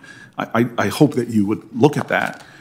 And yet in Florida, about 774,000 people have completed their felony sentences, are now being prevented from voting because they still owe fines and fees. These are Americans, disproportionately black, are being subject to a modern day tax. In other words, if I'm wealthy enough, I can pay that. If I'm African American, disproportionately poor, I can't do that. 1 in 5 black people in Florida couldn't vote because of felony disenfranchisement. Now, this is well-documented history. I've gone through some of it. But as you are seeking this highest office in the land, I bring this full circle of our conversation because, again, another study by the American Bar Association, which I recommend to you, shows that a person with a felony commitment in America is subject to 40,000 collateral consequences. In other words, we now have in America the war on marijuana. It's affected, in 2017, there were more possession of marijuana arrests in America than all the violent crime arrests combined. Overwhelmingly and disproportionately African-American people saw it used at Yale and Stanford, not at Notre Dame, just played them in football. But my point is you see that if a black person is not more likely to use marijuana, but they're more likely to be convicted of a felony for it at some 3 to 4 times the rate, I hope you can see that that means that they're going to be more likely to lose other liberties, other rights. It so deeply affects their lives, their voting life, their ability to raise their children when a parent has been put in a position where now, because of that felony conviction for doing things that 2 of the last 3 presidents admitted to doing, they now can't vote, they now can't get jobs, they now can't get many business licenses. This is such a deeply affecting system that is disproportionately harming one class of citizens based upon race. And so here we are in the midst of and I return to the not normalcy of this moment in American history, where you can't turn on the TV and watch basketball without courageous athletes trying to talk to the heart of America to say, please listen. Please listen. The system is endangering lives, taking away liberty, taking away your financial well-being, taking you away from your children. There are people marched in all 50 states, 18 other countries, because African Americans, when they're jogging, sleeping in their home, are being killed. And we have a nation now where we're doing a Supreme Court justice hearing, the last days of an ongoing election, to a president that can't even condemn white supremacy, where he tells white supremacist groups, stand by, where they're menacing and literally recruiting people to do so-called poll watching, which many people have sounded the alarm in African-American communities, dredging up memories of the past of people intimidating people at polling places. People protesting in our country, all leading into an election where this issue and Roe v. Wade and people's health care, all is going to be on the ballot, but yet we're sitting here acting like this is normal. And I have a great deal of respect for my colleagues, because some of my colleagues courageously have stepped up calling out studies from and articles and writings from the Heritage Foundation, from the Cato Foundation, from AEI, who've all spoke to, with data and facts, the pervasiveness of racial disparities. The America, something's going on where the New York Times bestseller list, the Amazon bestseller list had books stamped from the beginning: The Color of Law, Just Mercy, The New Jim Crow, bestsellers all throughout America as people are seeking to know what the facts are. And so I hope you understand my heart when I look at a justice who it seems that, as the fix is in, is going to serve on the Supreme Court and hasn't taken steps to understand the pervasiveness, the facts, the truth about cases of race that are going to come before you in a system right now that so many people feel like is unjust, that those words written on the building of the Supreme Court, equal justice under law, doesn't apply to them. Because they see, as Brian Stevenson says, that we still live in a country where you get better treatment in the justice system if you're rich and guilty than if you're poor and innocent. And so I appreciate the conversation that we've had. And I wish we had more time. But there's a lot of fear, as I've talked to you about yesterday. There is a great deal of concern about the way this is being done. And I just am deeply, deeply worried about the implications to the fabric of our nation, as I said to you in our phone conversation, with the way this is being handled.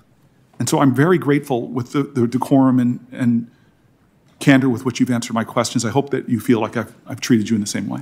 Yes, thank you, Senator Booker. Thank you. Thank you, Senator Crapo. Oh, I'm sorry. My staff is just telling me I should have said this. Without objection. Whatever it is. You and the justice are both trying to jump ahead. Whatever it is. I appreciate you, Mr. Senator, and the work that you and I Thank you very much. have done. So I would like to ask unanimous consent to enter into the record the following 3 letters into the record. A letter from the Leadership Conference on Civil and Human Rights opposing Justice Barrett's nomination to the Supreme Court. A letter from 83 young people organizations opposing the nomination of Judge Barrett to sit on the Supreme Court. A letter from LGBTQ advocacy groups opposing any nomination where reasonable doubts exist on her ability to administer fair and impartial justice for the LGBTQ people. Thank you. Thank you. Without objection. Senator Crapo. Thank you, Mr. Chairman. Judge Barrett, good to see you again. Likewise. Before I begin my comments and questions, I think there was at least an implication from what was just said that you would not be sensitive to the need for equal justice for all under the law for all peoples in America. Would you like to respond to that at all before I go ahead? I am fully committed to equal justice under the law for all persons. I am fully committed to enforcing all laws to prohibit racial discrimination. In my private life, I abhor racial discrimination, and obviously for both personal reasons and professional reasons, want to ensure that there's equal justice for all. And, you know, all of my children, I think, have made an escape, but if they watch this one day, I would want all of them to know, and especially Vivian and John Peter, that I unequivocally condemn racism and want to do everything that I can in my own capacity, personally and as a judge, to end it. Thank you. I appreciate you making that point. I find it just incredible that a mother of children of different races could be accused of not being sensitive nor willing to protect the rights of all under the Constitution. Before I go on with my questions, once again, it's happened both 2 days ago and yesterday and again today. There's a couple of things I think that need to be set straight in the record. First of all, once again today, it was said that we should not be holding these proceedings because we should be dealing with the pandemic. Well, first of all, the Senate can do more than one thing at one time. Secondly, as I indicated before, we've put over a $500 billion package of relief dealing with most every important and significant aspect of our need for COVID response on the floor. It has been filibustered by the other side. The president has made an even larger offer back. That has been flatly rejected. And we have had an announcement recently by the leader of the Senate, Mitch McConnell, that we will vote again next week on the issue to see if there is some way we can get an agreement to move forward. But the argument that we should simply ignore this important nomination because of that holds no water.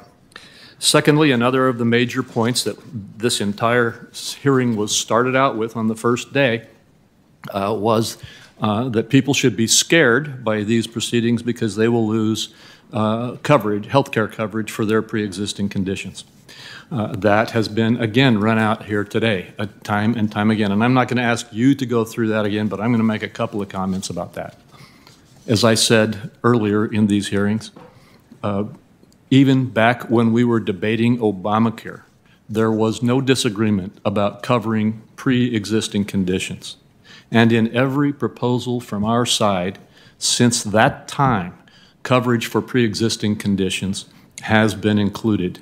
It is not something that there is an effort to or a willingness or a desire to eliminate in terms of protection. And it is not at risk in the Supreme Court case, as you have, I think, very clearly described in your testimony, Judge Barrett. And finally, with regard to that, if those assurances and those facts don't make it clear, Senator Tillis has introduced legislation called the PROTECT Act, which will put into law, once again, protection for pre-existing conditions in our health care coverage. And every one of my colleagues on the other side of the aisle voted no to stop that from moving forward. It's there. The bill, the PROTECT Act, is in the Senate. We can vote on it if we can just get permission to proceed to it from our colleagues. So this notion that pre-existing conditions is somehow at jeopardy is simply rolling out yet again in this campaign cycle, another one of the arguments that doesn't hold water.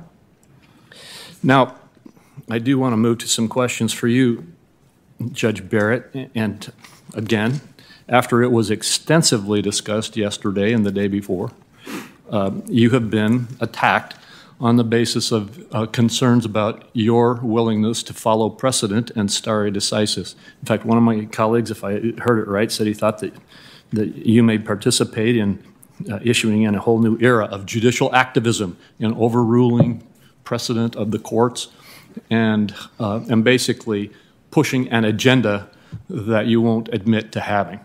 I know you answered this a lot yesterday. We're going to go through it again. One of the things that you were asked about extensively was this, I think, 2013 law review article where a sentence was plucked out of it that you feel was not correctly reflective of what you said and how you feel. Would you like to take an opportunity to clarify that for us? Sure. That article was responding. So as I've said a couple times, the Supreme Court gives different precedential strength to constitutional cases than to statutory cases. And that article was responding to arguments that either stare decisis should be eliminated altogether or that it should be absolute. And I was taking the Supreme Court doctrine as it exists, where constitutional cases are not absolutely insulated from overruling, which is the position that every Supreme Court justice of whom I'm aware has had. Sometimes you do have to overrule cases, otherwise we don't have Brown versus the Board of Education. And I was just identifying some of the virtues of that presumption. So I was defending in that article the current Supreme Court doctrine of stare decisis, and I very clearly said in that article that you can't just impose a new vision with votes, that you have to take reliance interests, and that always lack of certainty about how the stare decisis calculus runs counsels in favor of keeping the status quo. Well, thank you. Now, I found it amazing that you would be accused of being a judicial activist because you are a textualist and an originalist, as I understand your testimony and your record and your writings. And I'd like to just look at a few of your writings. You have described stare decisis as a fixture of the federal judicial system. You have stated that the Supreme Court, that you recognize that the Supreme Court follows a presumption that precedent will stand and that the court does not depart from that presumption unless the precedent is not only erroneous but unworkable, correct? And not only erroneous and unworkable, but also has to take into account reliance interests and those other factors as well. Yep, that was actually next on my list. Sorry, I thought you meant unworkable was enough. You anticipated that. And you have spent a lot of time, and I won't ask you to do it again, going through those requirements that are in place before a judge or a justice would seek to become an activist in the sense of overturning existing precedent of the court. And you've also said that partisan politics are not a good reason for overturning precedent. I assume that goes without saying, correct? Let's look at those are some of your writings, and you've written much more, but let's look at some of the case law. You've got a pretty significant record now in the Seventh Circuit. You have, as I see it, a pretty solid record there of following precedent. The first issue is in 2019, you had a discussion with Judge Amul Thapar. Oh, yes, Judge Amul Thapar. Okay, and I think could you please explain that conversation? It related, I think, to a case where you were clarifying that even though you disagreed in a previous circumstance relating to it, that you would follow precedent, or do you recall that conversation? I recall the conversation. We did it for a professor in the political science department. It was to primarily an undergrad audience, and we answered questions back and forth on a range of topics. I don't remember the particular. Okay, so this was not a case, it was a scenario you were asked about in that conversation. Oh, okay. And you made the clarification that in that scenario, you would decide a case or a case consistent with the way the majority did and not with your own view if the precedent required it. Oh, so if I had dissented the first time around and lost, and then when that's apparently what that was all about. Okay. So let's talk about a couple cases. In Price versus the City of Chicago, you joined in affirming opinion over a district court's dismissal of a suit by pro-life activists. Do you recall that case? I do. What role did precedent play there? Precedent controlled a case called Hill versus Colorado. The bubble zone ordinance at issue in Price was nearly identical to the one that the court had upheld in Hill.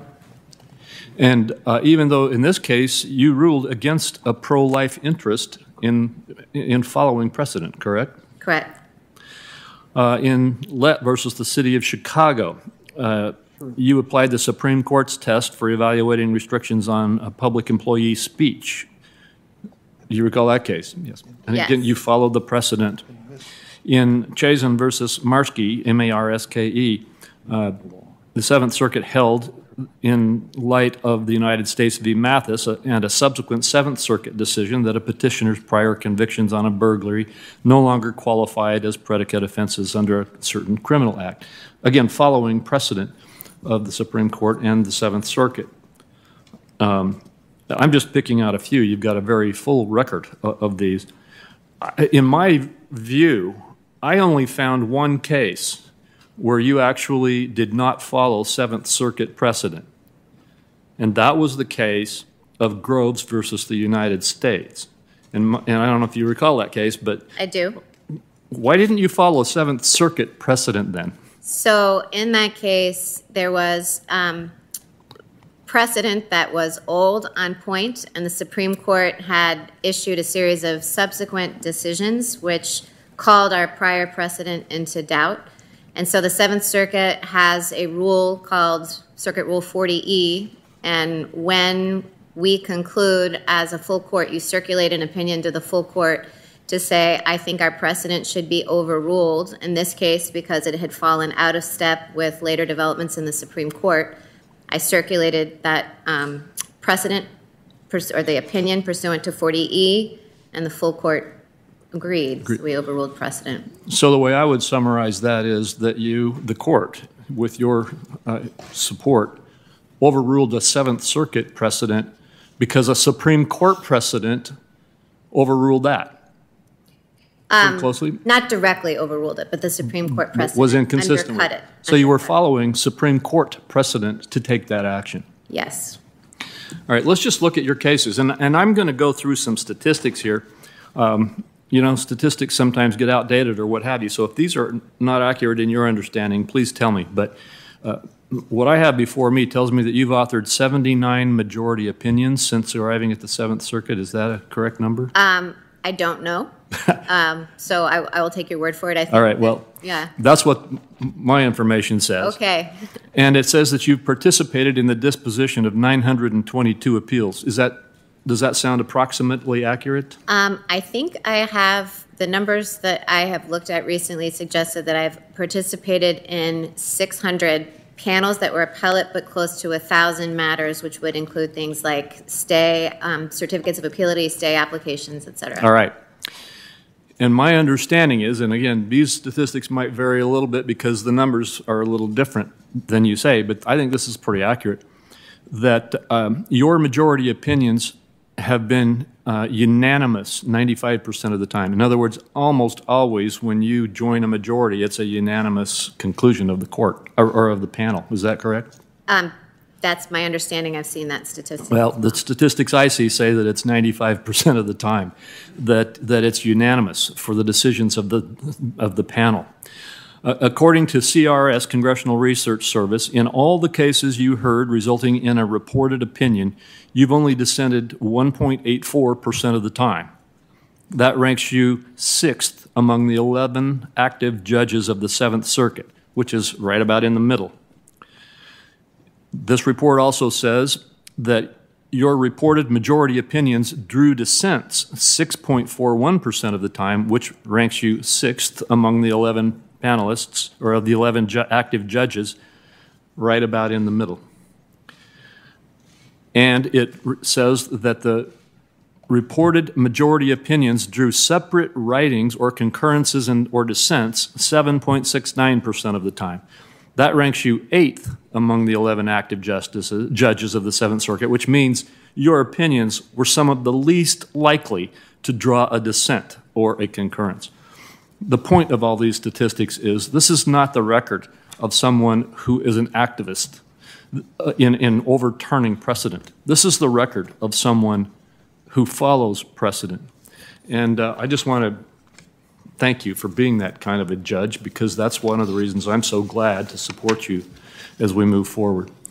Now again, unfortunately, today, once again, and I thought we had this resolved yesterday, you've been challenged on what you knew about the president's positions on various issues and whether that influenced your positions. In fact, I think it was even implied that a law review article you wrote that was probably written before the president was even president was something that you were influenced in writing because you knew what the president thought. In any event, we're going to have to go back again and ask you these questions about, you've already said yesterday that the president didn't talk to you, his staff didn't talk to you, no one talked to you about Roe versus Wade, Obergefell, or California v. Texas, and you made no commitments on those 3 cases. I made no commitments on any of those cases or on any other case. That was my next question. Because today it's been implied that you've basically just been following the president's statements, his tweets, even things that he may have felt or believed before he was president, and trying to make your decisions consistent with that. So once again, has the president or his team or anyone talked to you about any case or received a commitment from you about how you would rule on any case? No, Senator Crapo. All right. I hope that we can once again put that one to rest. And could you also once again restate, is anybody above the law in the United States? No one is above the law in the United States. All right. Thank you very much. I told you yesterday before I quit that I was going to ask you a few softballs. Sometimes softballs turn out not to be softballs. Go ahead. Well, I think this will. I just want to ask you, I'm going to go, these are some of my hardballs. I'm going to leave those because I've only got 3 minutes left. I just want to talk to you for a minute about academia. What led you to your decision to move out of practice into academia? Well, when I was in law school, I thought I might like to teach someday because I really like teaching. I considered being a teacher. I mean, being a secondary school teacher was actually one of the things I thought about too in college. As I said in my speech at the announcement of my nomination that my mom was a teacher and my dad was a lawyer, and so combined that might explain how I wound up being a law professor. So I loved the idea of teaching students. I liked the idea of communicating with clarity, complicated doctrines to them to help them. I have very much enjoyed, teaching the 2,000 students that I've taught and mentoring them as young adults just embarking on their careers, and in many cases for those who have not had much time between undergrad and law school, even kind of launching their lives. It's been a really rewarding experience. Well, you've obviously been very influential in that because so many of your students and your colleagues speak so highly of you. You actually also anticipated 2 of my other questions about it, so I only have one more to ask, and that is, what was your favorite class to teach? Oh, it's hard to pick a favorite. It's like asking what's your favorite child, who's your favorite child. I really enjoyed teaching so many classes. I mean, constitutional law and federal courts overlapped directly with the things I was writing about. I taught evidence mostly just because they needed somebody to do it. And what's funny about that is, I didn't do scholarship. I didn't write scholarship about evidence. It wasn't part of my scholarly interest, and I was doing it as service. It's called a service class just because you need someone, everyone wants to take it. It turned out to be really fun to teach just because it was fun to be able to engage students in interactive exercises, and I could use movie clips to do it, and it turned out to be a very fun class to teach, even though it didn't overlap with the things I was writing about. Well, thank you very much, Judge Barrett, and it is an honor for me to be able to support you for this nomination. Thank you, Senator. Thank you. Senator Harris, are you? I'm here. Can you see me and hear me? Yes, ma'am. The floor is yours. Thank you, Mr. Chairman. Judge Barrett, earlier today you described the Voting Rights Act as, quote, a triumph of the civil rights movement. But as you know, the Voting Rights Act was not an inevitable triumph. So I think it's important for us to acknowledge some of its history. This year, our nation has mourned the loss of a great American hero, Congressman John Lewis. He was one of our country's greatest leaders because he inspired us to fight for a more perfect union. Every year, John Lewis would invite a bunch of us, members of Congress, faith leaders, others, to join him in Selma, Alabama, for a walk across the Edmund Pettus Bridge. And it was there that he would remind everyone of America's history and the history of the fact that for generations, Black Americans were denied their constitutional right to vote. He also reminded us of the brutality that so many Americans faced when fighting for the voting rights of Black people and all people. And history reminds us that some states, as a condition of voting, required Black Americans to answer impossible questions, like take a look at that jar of jelly beans, and if you're going to vote, you need to tell us how many jelly beans are in the jar. There were questions asked of folks. In order for them to vote, they would have to tell the official how many bubbles are in a bar of soap. Impossible questions, obviously. Some states required Black people who had been systemically and systematically denied access to equal educational opportunities to answer questions like, how often is the federal census taken? Or when is Inauguration Day? And when one of these malicious questions was asked, they were challenged, as you can imagine, and many were struck down. But when that happened, those states and municipalities would just put up new restrictions and new obstacles for folks to vote. In other cases, Black Americans were beaten when they tried to vote or register to vote, including Congressman Lewis and others who memorably shed blood on the Edmund Pettus Bridge. That's why after so much pressure and the marching, the peaceful protest from civil rights activists, that in 1965 Congress finally passed the Voting Rights Act to end discriminatory voting practices.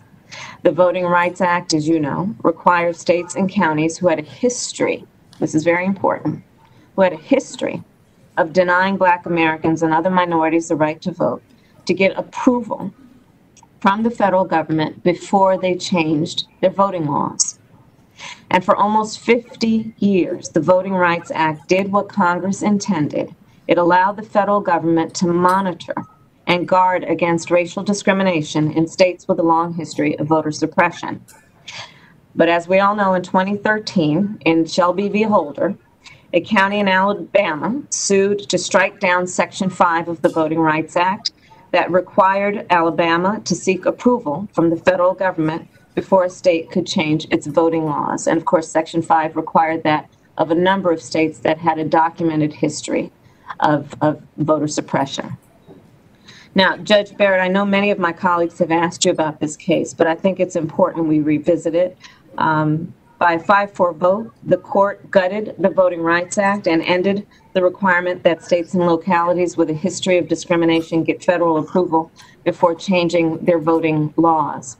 What the majority of the Supreme Court justices fail to understand is that the success in combating voter suppression directly was a function of our ability to enforce Section 5 of the Voting Rights Act. So the success was due to the brilliance of Section 5 of the Voting Rights Act, which gave us enforcement capabilities and monitoring capabilities. As has been mentioned, just 2 months after the court gutted the Voting Rights Act, North Carolina passed laws that made it so much more difficult for Black Americans to vote that a federal court of appeals mentioned that it, quote, targeted African Americans with almost surgical precision. Texas also has a long history of racial discrimination in voting and was therefore once also covered by the Voting Rights Act. But after Section 5 was gutted in Shelby, Texas quickly returned to some of its discriminatory voting practices.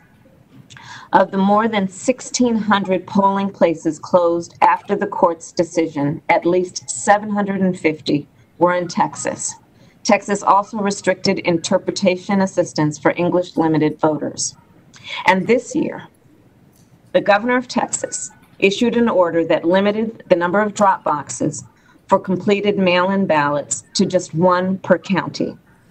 Before the order, Harris County, Texas, which includes Houston, and had 11 ballot drop-off locations in a county of over 4 million residents, and a county that covers about 2,000 square miles, many people would say that it is just common sense that going from 11 drop boxes to what it did, which is to reduce it to one single drop box, has made it more difficult for people to vote.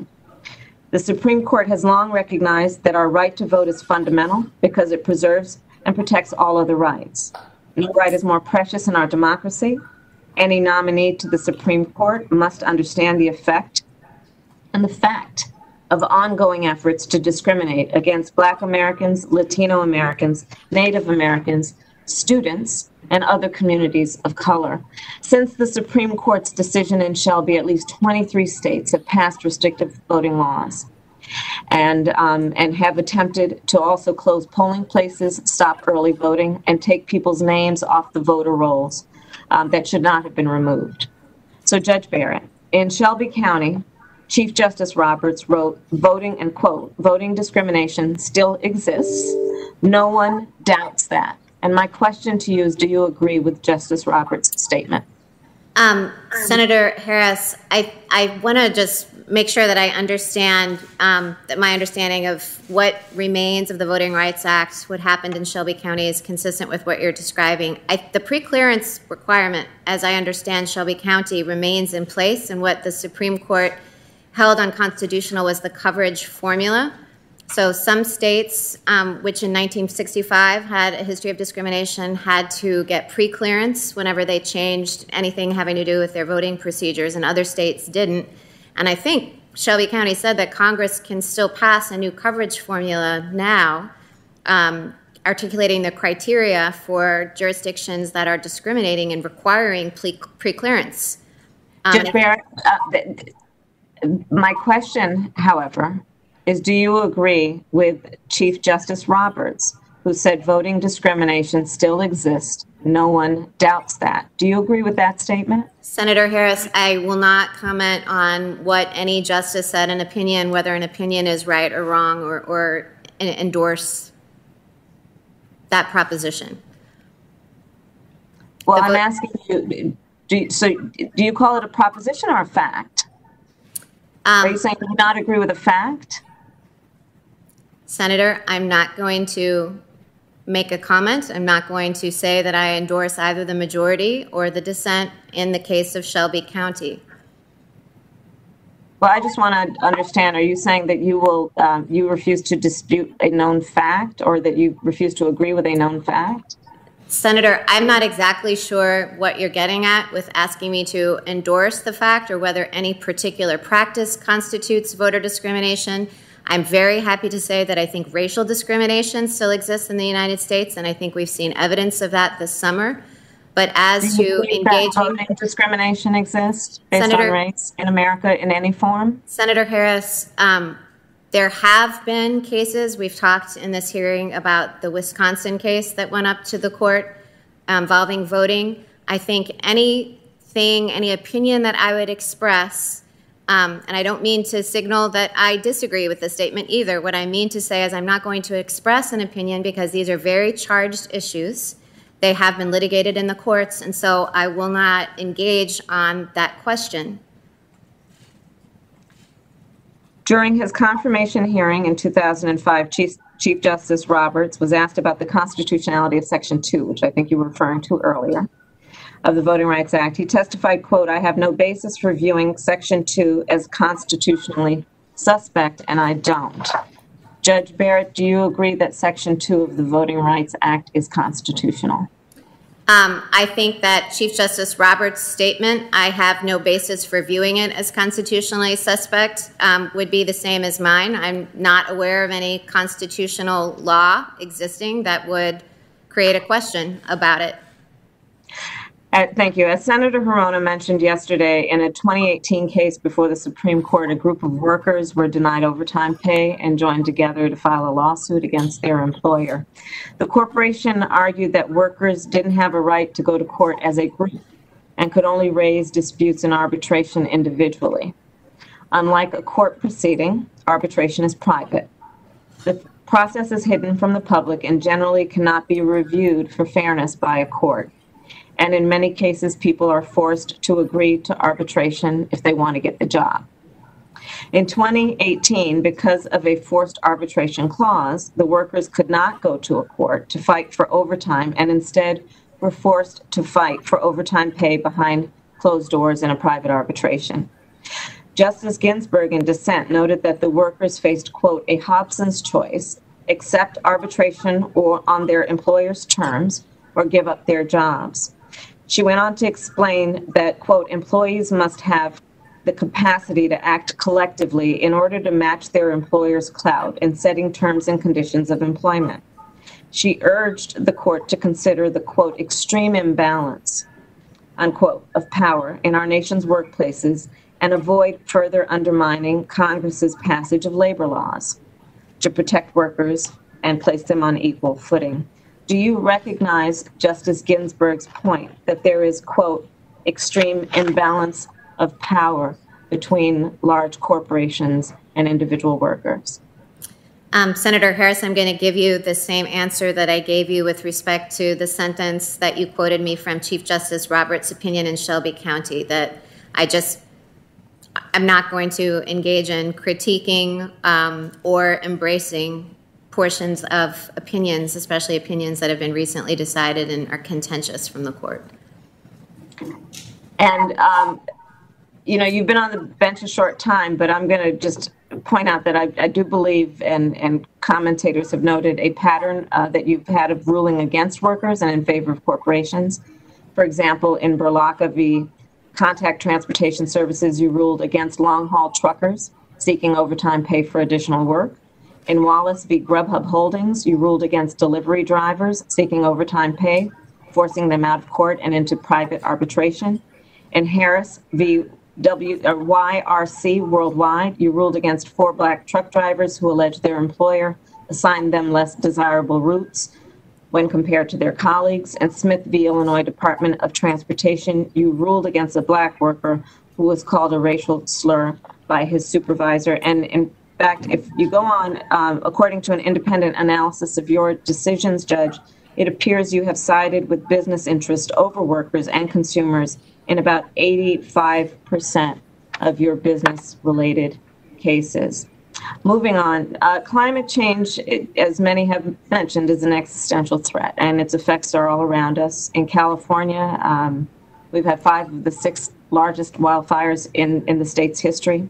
31 people have been killed by wildfires in California since August alone, including at least 2 firefighters and a helicopter pilot. Across the state, over 9,000 homes and structures have been burned, and Californians have been forced to breathe dangerous smoke. All of this, obviously, during a pandemic which attacks the respiratory system. But rather than work to combat climate change, the Trump administration has rolled back environmental protections and removed the term climate change from government agency websites, including the EPA. In 2007, in Massachusetts versus EPA, the Supreme Court decided by a 5-4 ruling that states could sue the EPA for its failure to combat climate change during the Bush administration. Justice Ginsburg was the crucial 5th vote in that case. Following that ruling, the EPA responded by unequivocally finding that climate change and its impacts are a danger to the public health and welfare.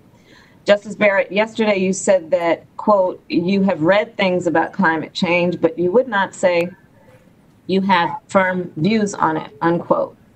In response to Senator Blumenthal today, you said, quote, you are not competent to opine on what causes global warming, and that you, quote, don't think your views on global warming or climate change are relevant to the work you do as a judge. I certainly do believe your views are relevant, and I'm very concerned about your statements. Since the Massachusetts v. EPA case, scientific consensus has grown even more and stronger that climate change is real, and it is caused by man-made greenhouse gas pollution, and it poses significant threats to human life. If a case that comes before you would require you to consider scientific evidence, my question is, will you defer to scientists and those with expertise in the relevant issues before rendering a judgment?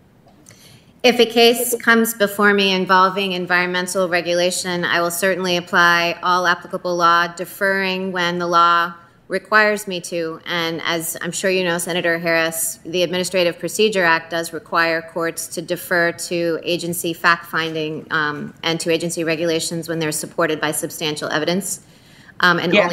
So yes, I would apply that law and defer when the law requires me to defer. And do you accept that COVID-19 is infectious? I think, yes, I do accept that COVID-19 is infectious. That's something of which I feel like, we could say you take judicial notice of. It's an obvious fact, yes. Do you accept that smoking causes cancer? I'm not sure exactly where you're going with this, but, the notice that smoking causes... The question is what it is. You can answer it if you believe. Yes or no? Senator Harris, yes, every package of cigarettes warns that smoking causes cancer. And do you believe that climate change is happening and is threatening the air we breathe and the water we drink? Senator, again, I was wondering where you were going with that.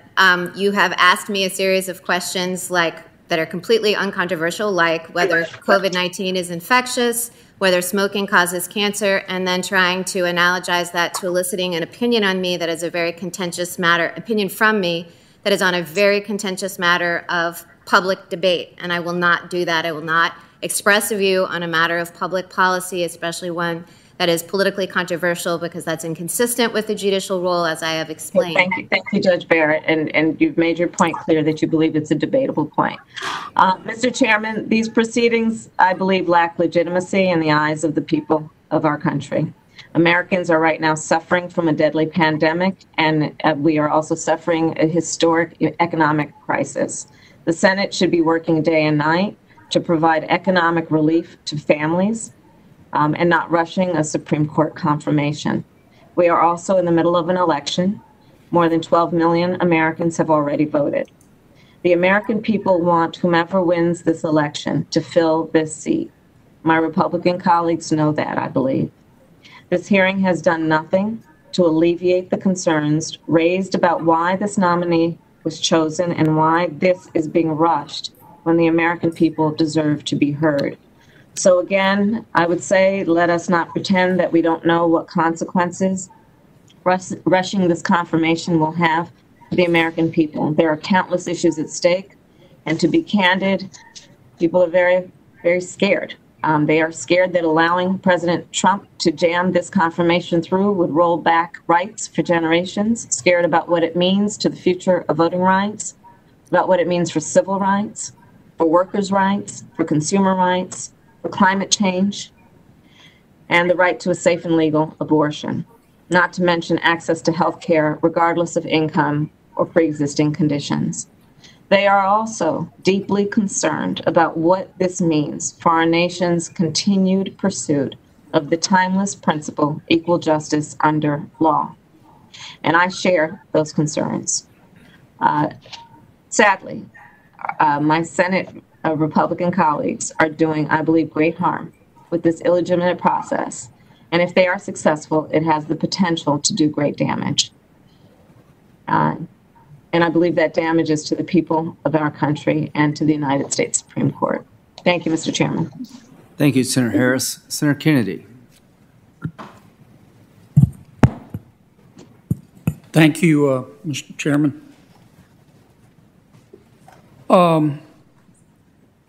Judge, let's try to answer some of Senator Harris's accusations. Are you a racist? I am not a racist, Senator Kennedy. You're sure? I'm positive. Do you support, in all cases, corporations over working people? I do not, and I think if you look at my record, you will see cases in which I have decided in favor of plaintiffs, not corporations. Are you against clean air, bright water, and environmental justice? I am not against any of those things. Those are policies that the Congress has pursued in many statutes, and I think we all reap the benefits of when those statutes work. Do you support science? I do, and I help my children with their homework when they're trying to learn it. You're sure of that? I am sure I believe in science, and I support science. Do you support children and prosperity? I support children, 7 of my own, and then support others. You know, obviously think children are our future. Support children, and yes, I support prosperity. Do you hate little warm puppies? I do not hate little warm puppies. Okay, I just want to get all that clear. See, we did that in about 2 minutes. I think that my daughter Juliet, who's 10, would want me in a plug right now to say I do not hate chinchillas, because we don't have a puppy in the Barrett house, but we do have a very fluffy chinchilla, and so I don't hate chinchillas either. Duly noted. Look, Senator Harris is my friend, and I get it. She's running for vice president. But I want to address these voting rights allegations.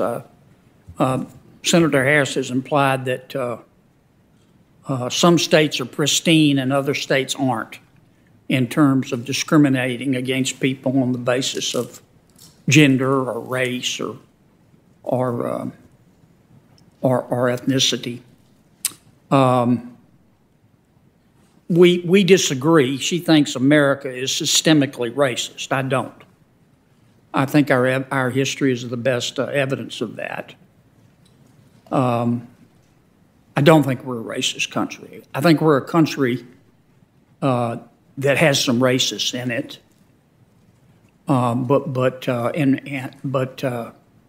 you know, I'm very proud of the fact that our country has gone from, in 150 years, which in the grand scheme of life, death, and the resurrection is the blink of an eye, we've gone from institutionalized slavery to an African American president. We've passed, I'll miss some of these dates, but we've passed civil rights laws in, I think, 1869, 1871, 1957, 1961, 1965, 1990, 1991. I'm pretty proud of that. But let me get back to my point. My good friend, Senator Harris, and she is my friend. I have an enormous amount of respect for Kamala. She suggested that some states are wicked and other states are pristine. And I would gently remind her that California, a state I love, I love visiting California. You got to keep moving because they'll tax you if you stand still. But I love California. But California has a deep history of discrimination against Asian Americans. California has a deep history of discrimination against Hispanics. And I'm not saying they're true, this is true, but there have been serious allegations made against Senator Harris that as Attorney General of the wonderful state of California, that she participated in racial disparities in prosecution. Now let me jump subjects again.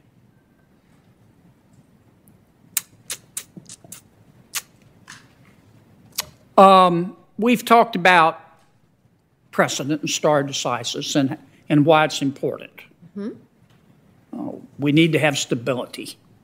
Mm-hmm. People need to be able to rely on the law. Mm-hmm. But you're not suggesting that the United States Supreme Court never has, nor should it ever, reverse precedent if they think they got it wrong, are you? No, the Supreme Court has always acknowledged that there are circumstances in which it must be able to reverse precedent. And you mentioned reliance interests. How many Americans have relied on a particular decision by the United States Supreme Court as a factor in deciding whether to overturn that precedent? Yes. reliance interests are not dispositive, are they? Reliance interests are not dispositive. For example, in Brown versus the Board of Education, I mean, clearly the South had an entire system of segregated schooling built up, and so they had relied on Plessy versus Ferguson. But reliance interests were not dispositive there because you do. There were a lot of reliance interests on Plessy v. Ferguson, weren't there? There were. So I think Brown illustrates that reliance interests are not dispositive. You have to look at all the factors in the stare decisis test. Okay. Yesterday, another friend, Senator Booker, Rhodes Scholar, hell of a tight end too, Stanford. He asked you if you, I wrote it down, empathize with people struggling to pay for health care. And of course, you appropriately said yes. I mean, we all do. Under our Madisonian system of separation of powers and checks and balances, which branch of government is supposed to address the struggle that many Americans have to afford health care? Congress or the United States Supreme Court? Congress, Senator Kennedy. Let's talk just a second about state constitutions. I know you know this, but we forget sometimes that state constitutions preceded our federal constitution. Am I right? Mm-hmm. And in fact, there are parts of our federal constitution that were copied from state constitution. Mm-hmm.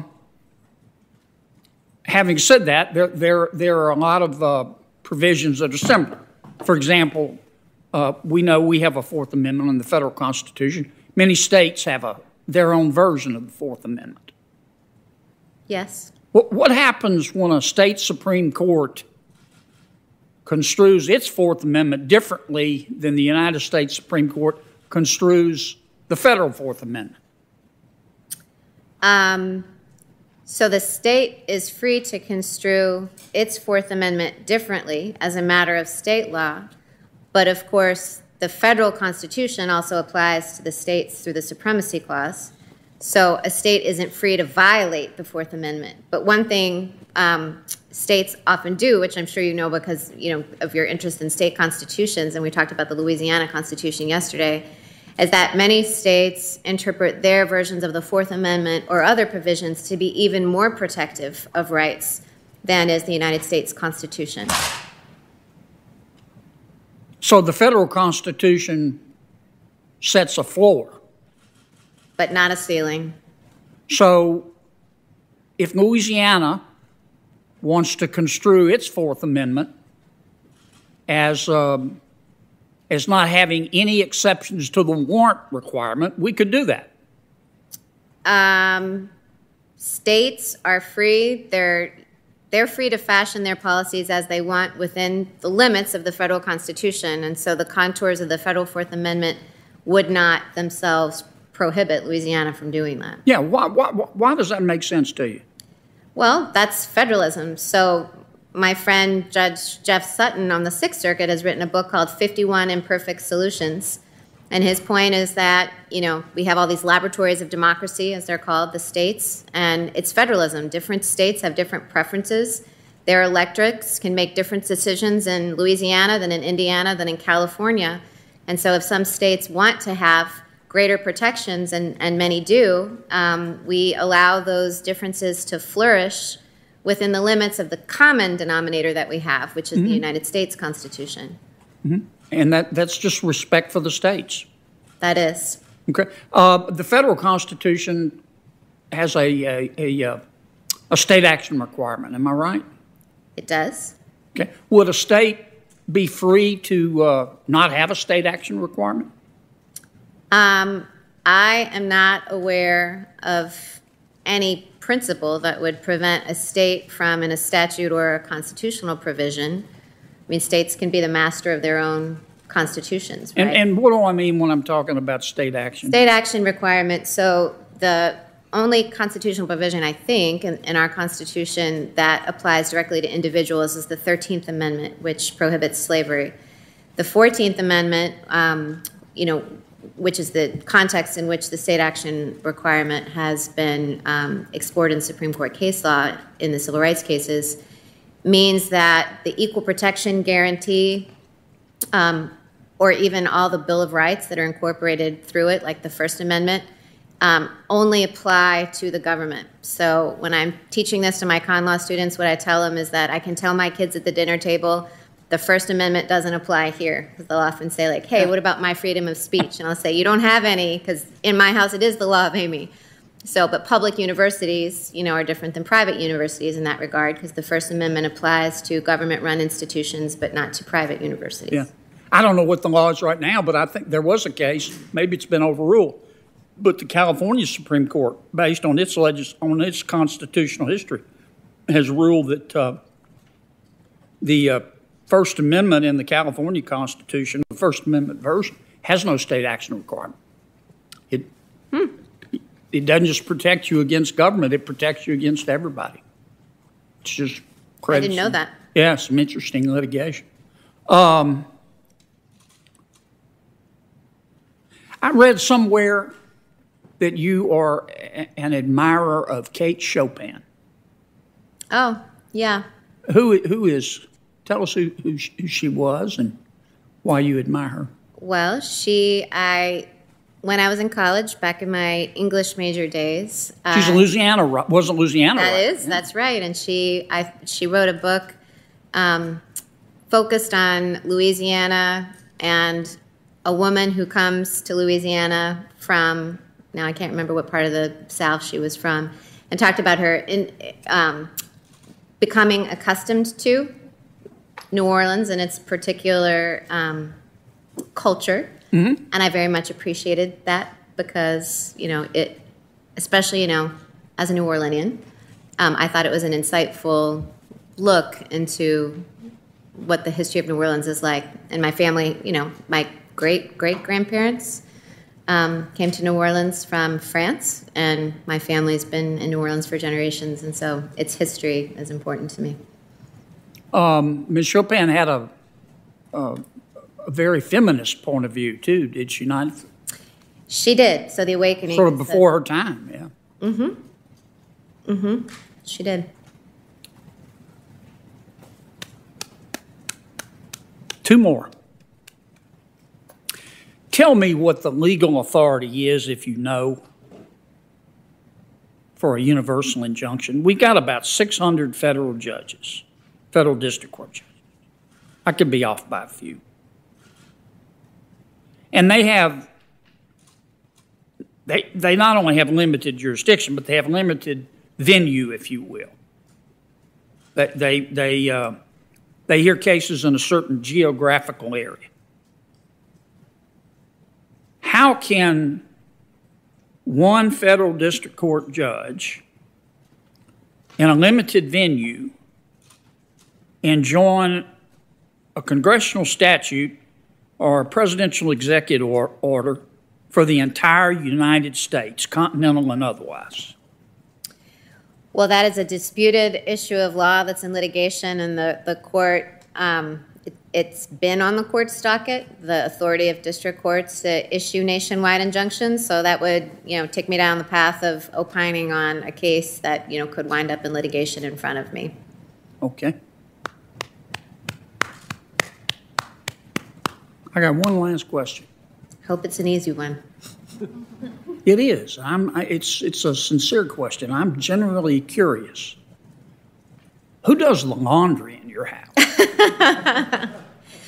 We increasingly have been trying to get our children to take responsibility for their own, but those efforts are not always successful. So we run a lot of loads of laundry. Well, you're very impressive, Judge. Thank you, Senator.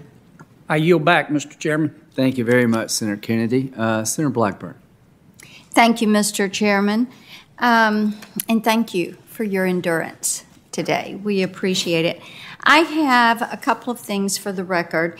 A letter in support of Judge Barrett from the Republican National Lawyers Association, and then also the op-ed that was in the Washington Post September 25th, it's by John Garvey. I taught and worked with Amy Coney Barrett. Here's what people get wrong about her faith.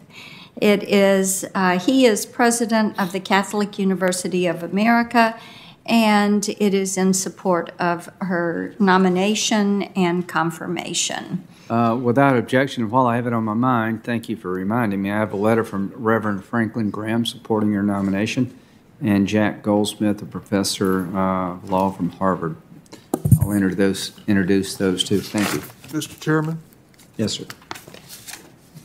I asked to include in the record letters in opposition to the nomination from 50 organizations on immigration, A Better Balance and 88 other organizations support rights of working families, 320 law professors specializing in health law, disability law, and constitutional law, and the Alliance for Justice Lawyers for Good Government of over 6,200 attorneys.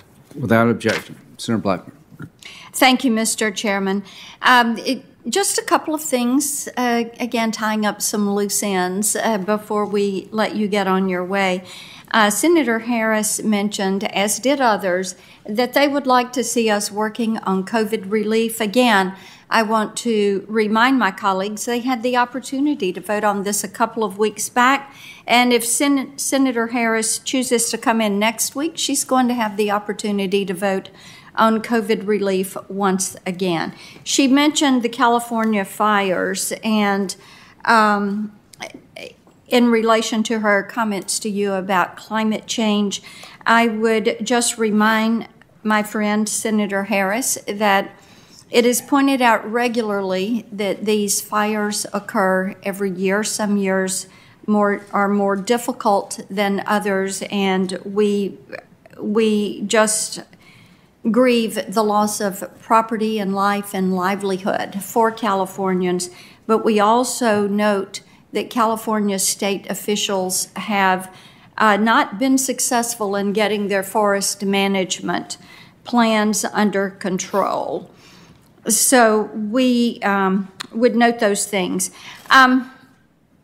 Judge Barrett, I think it is no secret that the Democrats are trying to drum up a lot of hysteria about you to spread some fear and misinformation. And much of this is centered on Americans' health care. And here's the reality.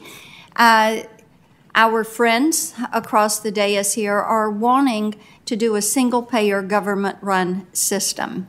And they fear that a constitutional court would block them from taking control of health care, from taking private health insurance away from 153 million Americans. And they have centered this entire attack talking about the ACA or Obamacare. And as I said yesterday, there are 8.3 million Americans in the Obamacare program. And in addition to the 153 million that have private health insurance, there are 57 million senior Americans that have been paying in to Medicare all their working life. And they would lose that with a government-run single-payer system. And I feel like that our friends across the dais have really tried to paint you as a monster with an agenda. And I have appreciated that you have said repeatedly, I have no agenda. And we know that, as I said, they've got their goals. They have their goal on health care, for socialized medicine, for ending the doctor-patient relationship, for making a bureaucrat-patient relationship. They've even said pre-existing condition coverage would go away, which is not true. That is widely supported by Republicans and Democrats. It actually originated with Democrats in the Senate and Republicans in the House. And they've also said older children would lose their health care. Not true. Again, that has bipartisan support. But I think what has struck me the most through some of these comments is that they say that you have to have diversity in order to have equality. But what I have watched them do through this entire process of questions and talking with you and opening statements is they have chosen intellectual isolation as opposed to having diversity bring a different perspective. And to me, that is really very sad.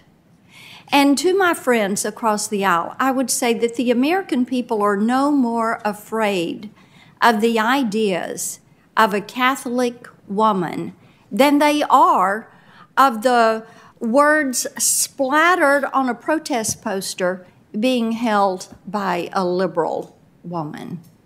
They don't fear that. I've also found a few things said about you to be unnecessarily condescending, and I regret that. I know that some on the left think they can verbally pound you into submission to a more leftist agenda. I found it very curious that one of our colleagues even said that they fear you would usher in conservative activism on the courts. But one of the things that those of us on our side of the aisle continue to say, we don't want activist judges from either the left or the right. So my colleagues should be comforted in the fact we don't want judicial activism, period, end of sentence. We want jurists that are going to call balls and strikes, that are constitutionalists, textualists, originalists. That is important to us. And some of my colleagues on the other side of the dais have seemed to be quite amazed that you could balance career and family.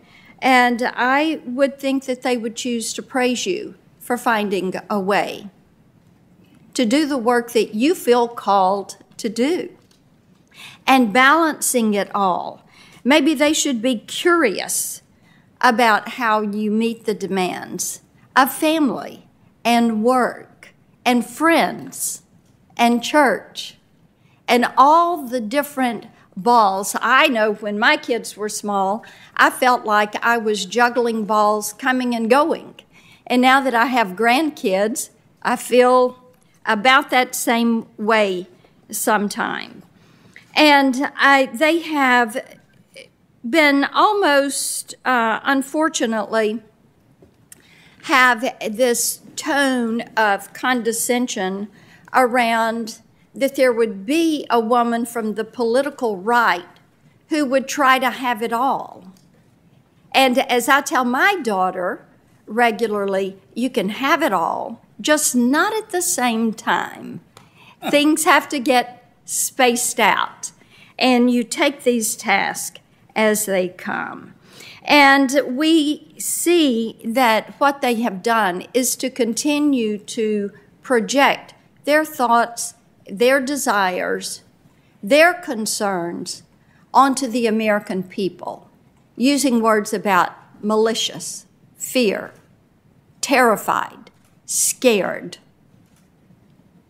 The American people are not afraid of you. They wanted to lecture you. I found it condescending the way they accused you of not understanding recusal rules. I appreciated that you were quite able to defend yourself on that point.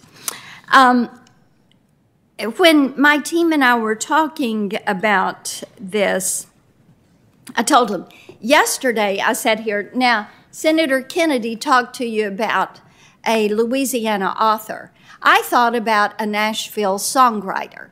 In Nashville, we say everything begins with the song, begins and ends with the song. Now, one of my old neighbors, the late, great Eddie Arnold, had this song that was a great song. It was a love song, but the title of that is very applicable here. The song was called You Don't Know Me. And in one of our visits one day, I asked him about the story behind the song, which many times is more interesting than the lyrics themselves. And he said the story behind the song, what he had shared with the songwriter who wrote it, was that many times we miss the richness of a relationship because we don't stop and take the time to get to know someone.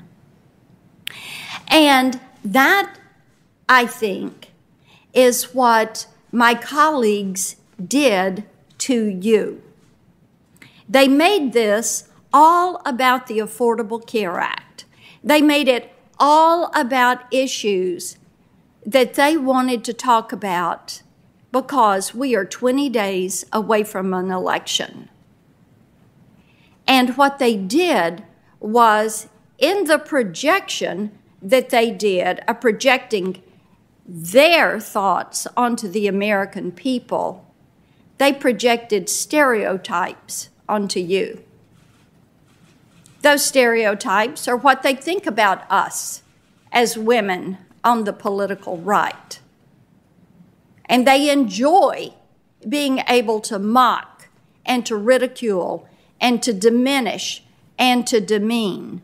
To them, it is political sport.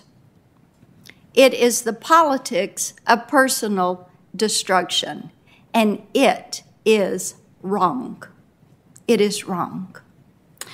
I think one of the things that really gets them is this. You don't fit into their elitist format. You're a girl from the South, from New Orleans. You went to school at Rhodes in Memphis. I don't know if my colleagues have ever been to Memphis or ever been to Rhodes, which is a wonderful school. But you don't fit into their Harvard Ivy League type group. You're not a part of the clique or the club. So you left Rhodes, you go to Notre Dame, and people look at you and say, exceptional. She is doing great work. We're going to help her to get to a different spot in her career. And they did. They opened doors. You came to D.C. You clerked. But, Judge, you messed up. You went back to Notre Dame. And you chose to teach and to have a family and to have friends and a sense of community. Right there in the middle of the heartland. And see, now they don't want to admit you got where you got. You earned it. Nobody gave you a shortcut. You earned it. And that is why we are so honored to support you. Thank you. I'd like to associate myself with those comments, Senator Blackburn. I'm going to tell you about where I grew up. I don't know why. It just seems to be a good way to end this thing. It's got nothing to do with anything. But I grew up in a small town called Central, South Carolina. And the first of my family to go to college, my dad owned a bar, a pool room, and a liquor store. And my mom ran the bar, and my dad ran the liquor store. And when I was old enough, I ran the pool room. This is why I think I'm a good senator. It's good training for this job. But I remember, speaking about country music, we had a piccolo. You know what a piccolo is, Judge? I don't know what a piccolo is. Well, you're too young. Piccolo is something you put money in to listen to the song. And the one song that I remember to my dying day, talk about country music titles, was My Wife Ran Off With My Best Friend and I Miss Him.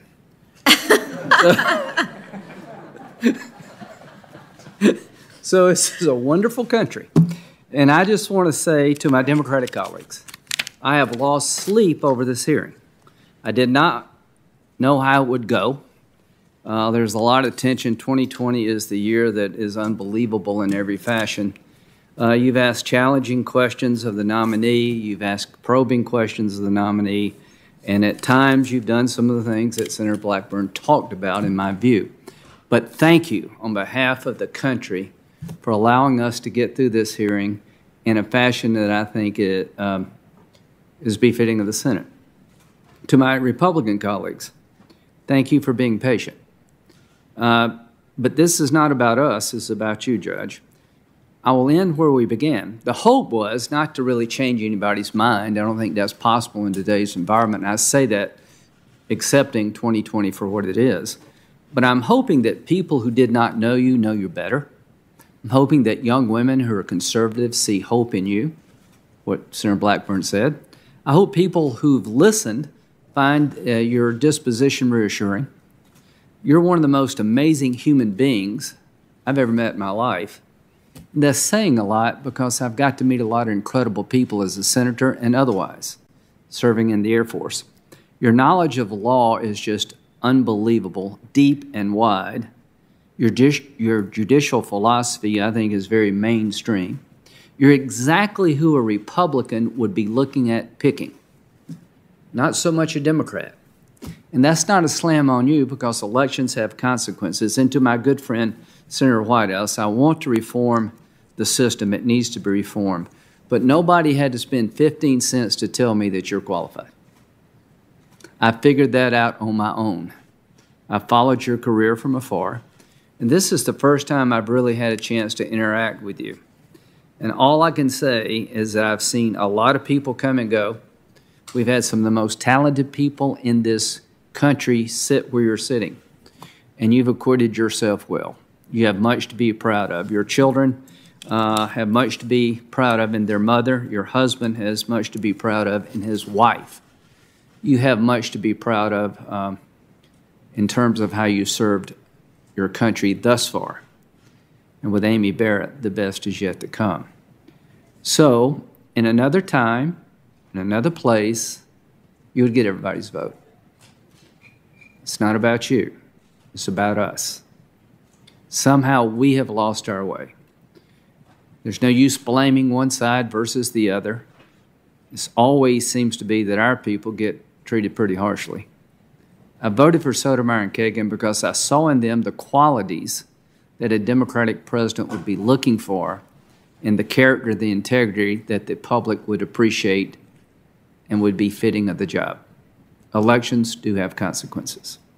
This vacancy came about through a tragic demise of one of the greatest women of any time. She did things that no other woman was able to do, and through her actions paved the way for women to achieve their goals. She has a different philosophy than you do judicially. That is okay. I hope it's okay that you can be pro-life and adhere to your faith and still be considered by your fellow citizens worthy of this job. I think you have met every test that any reasonable person could impose in terms of qualifications. I think you've made every test in terms of disposition and character that the public could hope for in terms of having somebody sit at the table at the Supreme Court. You will be confirmed, God willing. You will have my full support. I see in you someone who's not only highly qualified to be in the court in every way possible, but somebody that has broken new ground in a positive way for the country. So what we will be doing now is going closed session.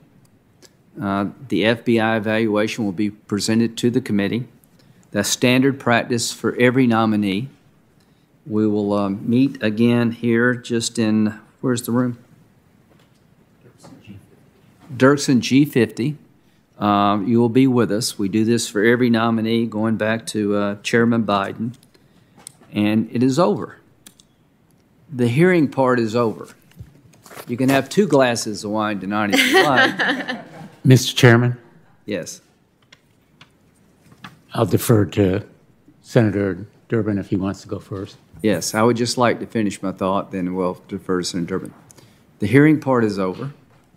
You acquitted yourself well, but the journey you're about to take is going to be challenging, it's going to be rewarding, and may God bless you in this endeavor. Senator Durbin. Mr. Chairman, on behalf of the Democratic side, I won't speak for Senator Blumenthal. He can certainly add his own comments. Thank you for your fairness in this hearing. I heard no objection, nor will I, about the way you've conducted this. You've given everyone a chance to express themselves. You've been a little flexible on the time, and I thank you for that. It is a hallmark of what you've brought to this committee, and I hope it continues through the remainder of this negotiation and deliberation. To Judge Barrett, thank you for being here. This is an ordeal, and I've seen it from this side many, many times. And I want to thank your husband and your family for joining you in this effort. I'm sure they'll take away many memories, and some will be good, of this experience, which you can talk about for years to come. I do want to say one thing that was mentioned yesterday that always strikes me, and that is the impact of this experience on your children. I heard you or someone say that it was painful. There were painful moments for some of the kids. I'm sorry. I hope that I was not the cause and we were not the cause, but I will just tell you, they are innocent victims and they should not have to go through this. But each of us in public life can tell you back a story or two as well of our own family experiences. We put our names on the ballot, we're the targets, and when they go after my family, it just infuriates me, just drives me crazy. It happens, and sadly, it happens too often. But thank you for being here. Thank you for your kindness, Senator Durbin. Senator Blumenthal. Thanks, Mr. Chairman. I want to join in Senator Durbin's remarks, thanking you for being here. I also have additional remarks. I'm assuming, Mr. Chairman, that at the beginning of the session tomorrow we'll be permitted opening statements. And rather than taking time now, I will have comments on the process and on comments that have been made by others, President Trump, by some of our colleagues here today, and over the course of recent days. But I do thank you, Mr. Chairman, in giving us that opportunity first thing tomorrow before the markup begins. So, thank you very much. We're going to meet tomorrow at 9 o'clock. We'll have an executive business meeting. We're going to hold the nomination over consistent with the practice of the committee, and we'll talk among ourselves tomorrow and give everybody a chance to express themselves. We've got a panel, 4 and 4, 4 for, 4 against. We'll hear from them. We'll hear from the ABA, and we'll meet tomorrow at 9 o'clock, and we will gavel this part of the process to conclusion. We'll meet in Dirksen G50. God bless you. Judge Barrett, thank you very much. Thank you, Chairman.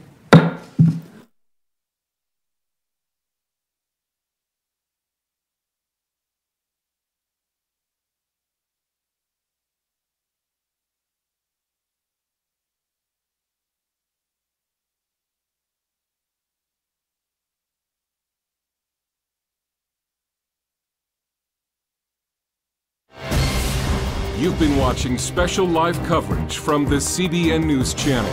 We now return you to scheduled programming already in progress.